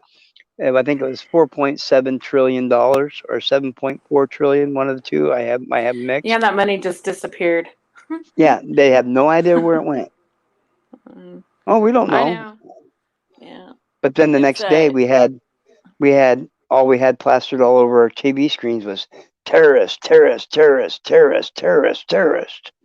Oh, we got terrorists. Well, it's always terrorists, been that terrorists. way. They're always going to distract. It's just a distraction. Sleight of hand. Yeah. Look this way while I fuck with this shit over here. Yeah, that's the way it's always been. And I think when people start noticing that, I mean, like I said, I think this virus is very real. However, I believe that the government, the powers that be, are taking Good night, full Albany. advantage of it. Good night, Albany. Love you. Um, the government is going to take full advantage, and of course, and then they are. They're going to try while everybody's focused on this virus and on all their problems that are associated with it. They are doing other things behind the scenes. It's kind of like what they did with Trump and the Trump trials, the impeachment trials. Yeah. While everybody was focused on that, they were busy doing other shit that we weren't focused on. So, I mean, it's all a distraction. It is, and I know that there's people out there that dedicate their lives to getting all this information out. Like, I really want you to talk or go to Brian Johnson's channel, and he's often I've seen him lately on oh God, he's been hanging out like on 10th Man occasionally, but I don't like 10th I Man. haven't been, I know I'm not particularly a fan either, but I can and it's not that I don't have anything against the guy, I just don't like his attitude. Yeah, that's yeah. Well, yeah, I mean he's got that smug, condescending attitude. If you don't, he can make you feel like a piece of shit if he wanted to. That's the attitude he has. Yeah, but you can't let him do that because honestly, I mean, he won't do that with me. I'll put him in his fucking place, but because I never actually talked to the guy. The way to handle people like him is just to ignore him. Honestly. I mean, he'll eventually he'll start his own panel, and where he can control the narrative, and he can twist everyone's words into what he wants, and Right. it is what it is. I've honestly got his number a long time ago, but I I don't watch his channel. I haven't actually in the last few days, but Right. I did see Brian on there. I have seen other videos that other people have posted with his streams, and I've seen Brian. So, if I don't know if he has any contact information. I'd have to look on his channel. But yeah, you might want to check him out. He's extremely knowledgeable. He knows a lot, and he even Right. said it. He even said it. We don't have. We're running out of time, All right. and he says that I all said. the time. I That's said. like his I say that catchphrase. We are running out of time, and we just need to. to wake up. Donald Trump has already yes. Donald Trump has already signed the executive order. We just need to take it. Right. That's Well, it. my But batteries are. instead, people are yeah, mine is getting ready to. That's what I was getting ready to say. But I'm gonna say this as a final closing, and these are Brian Johnson's words, not mine. We just need to take it. And while we're all busy arguing and nitpicking and bullshitting around with the fucking with this menial crap, right? If you're not Mm-hmm. getting on YouTube and doing nothing, but getting on Mm-hmm. YouTube and talking, if you're not doing anything in your community, then you're not helping, Mm-hmm. right? You need to Mm-hmm. get the word out to get people to open their eyes and say, look, this is what the fuck's going on, and we need to change something. Not fear mongering, right? Because we don't want to scare the shit out of people to the point where they want to run for the hills. No, to we want to open their eyes and make them Right. aware. Just make them Well, aware. But that's first what I've been trying to do. you have to start with being self-aware, No, right? I'm You need to know self-aware. what you can do in your community to make a difference and make the world a better place, right? Right. Especially Right. if there's something that you believe wholeheartedly in. Like I believe in standing up for the rights of women and victims of domestic abuse. Mm-hmm. And I don't work with children, but I worked closely with children because unfortunately um, they're the innocent bystanders Right. in the domestic violence. All right. Well. Unfortunately, that's what happens. But there's advocates out there, so I consider myself to be. You have advocates out there who are working towards a specific goal, and Brian's is to open people's eyes. And I get it. I'm trying to spread that too. Just, I want to believe in the good in people because that's the kind of person that I am. But the more that I listen and I take it in and I'm learning, some of it I think is a little far fetched, but I'm open to it, right? Right. Mm-hmm. And I'm willing to take it in. And you know what? I believe in what Tank and Brian are telling me when I say that, that the government, Donald Trump, um, I, Well. he's a misogynistic prick. I don't really like him, but I Well. do Wait a believe minute. that he has best intentions when it comes to this country. Right. But see, when Donald Trump is supposedly signing that executive order and saying stand up and take it, right? He's going to say stand up and take it. Now you take it, but I'm going to be your president, and you're going to do what I say. Type shit, Well, the whole point of signing over, there is no there. Okay, we don't need a government. We don't. We don't need it. The government was placed here for. The government was. Fuck, I wish Ras was here because he could say this so much better than I can. But the government was We have to not have meant some to kind of rule over government. us. The Right. government, no, we Yes. don't. Who says we do? Well, you have to have somebody that has to be somebody in power that No. I don't want to say, well, yeah, you have to because you can't. People, there's not enough people that will agree on everything all the time, every time. I think that if any law gets passed, it has to be put to vote to the people. Any changes in anything has to be put to vote by the people, and the government does what the people tells it to do.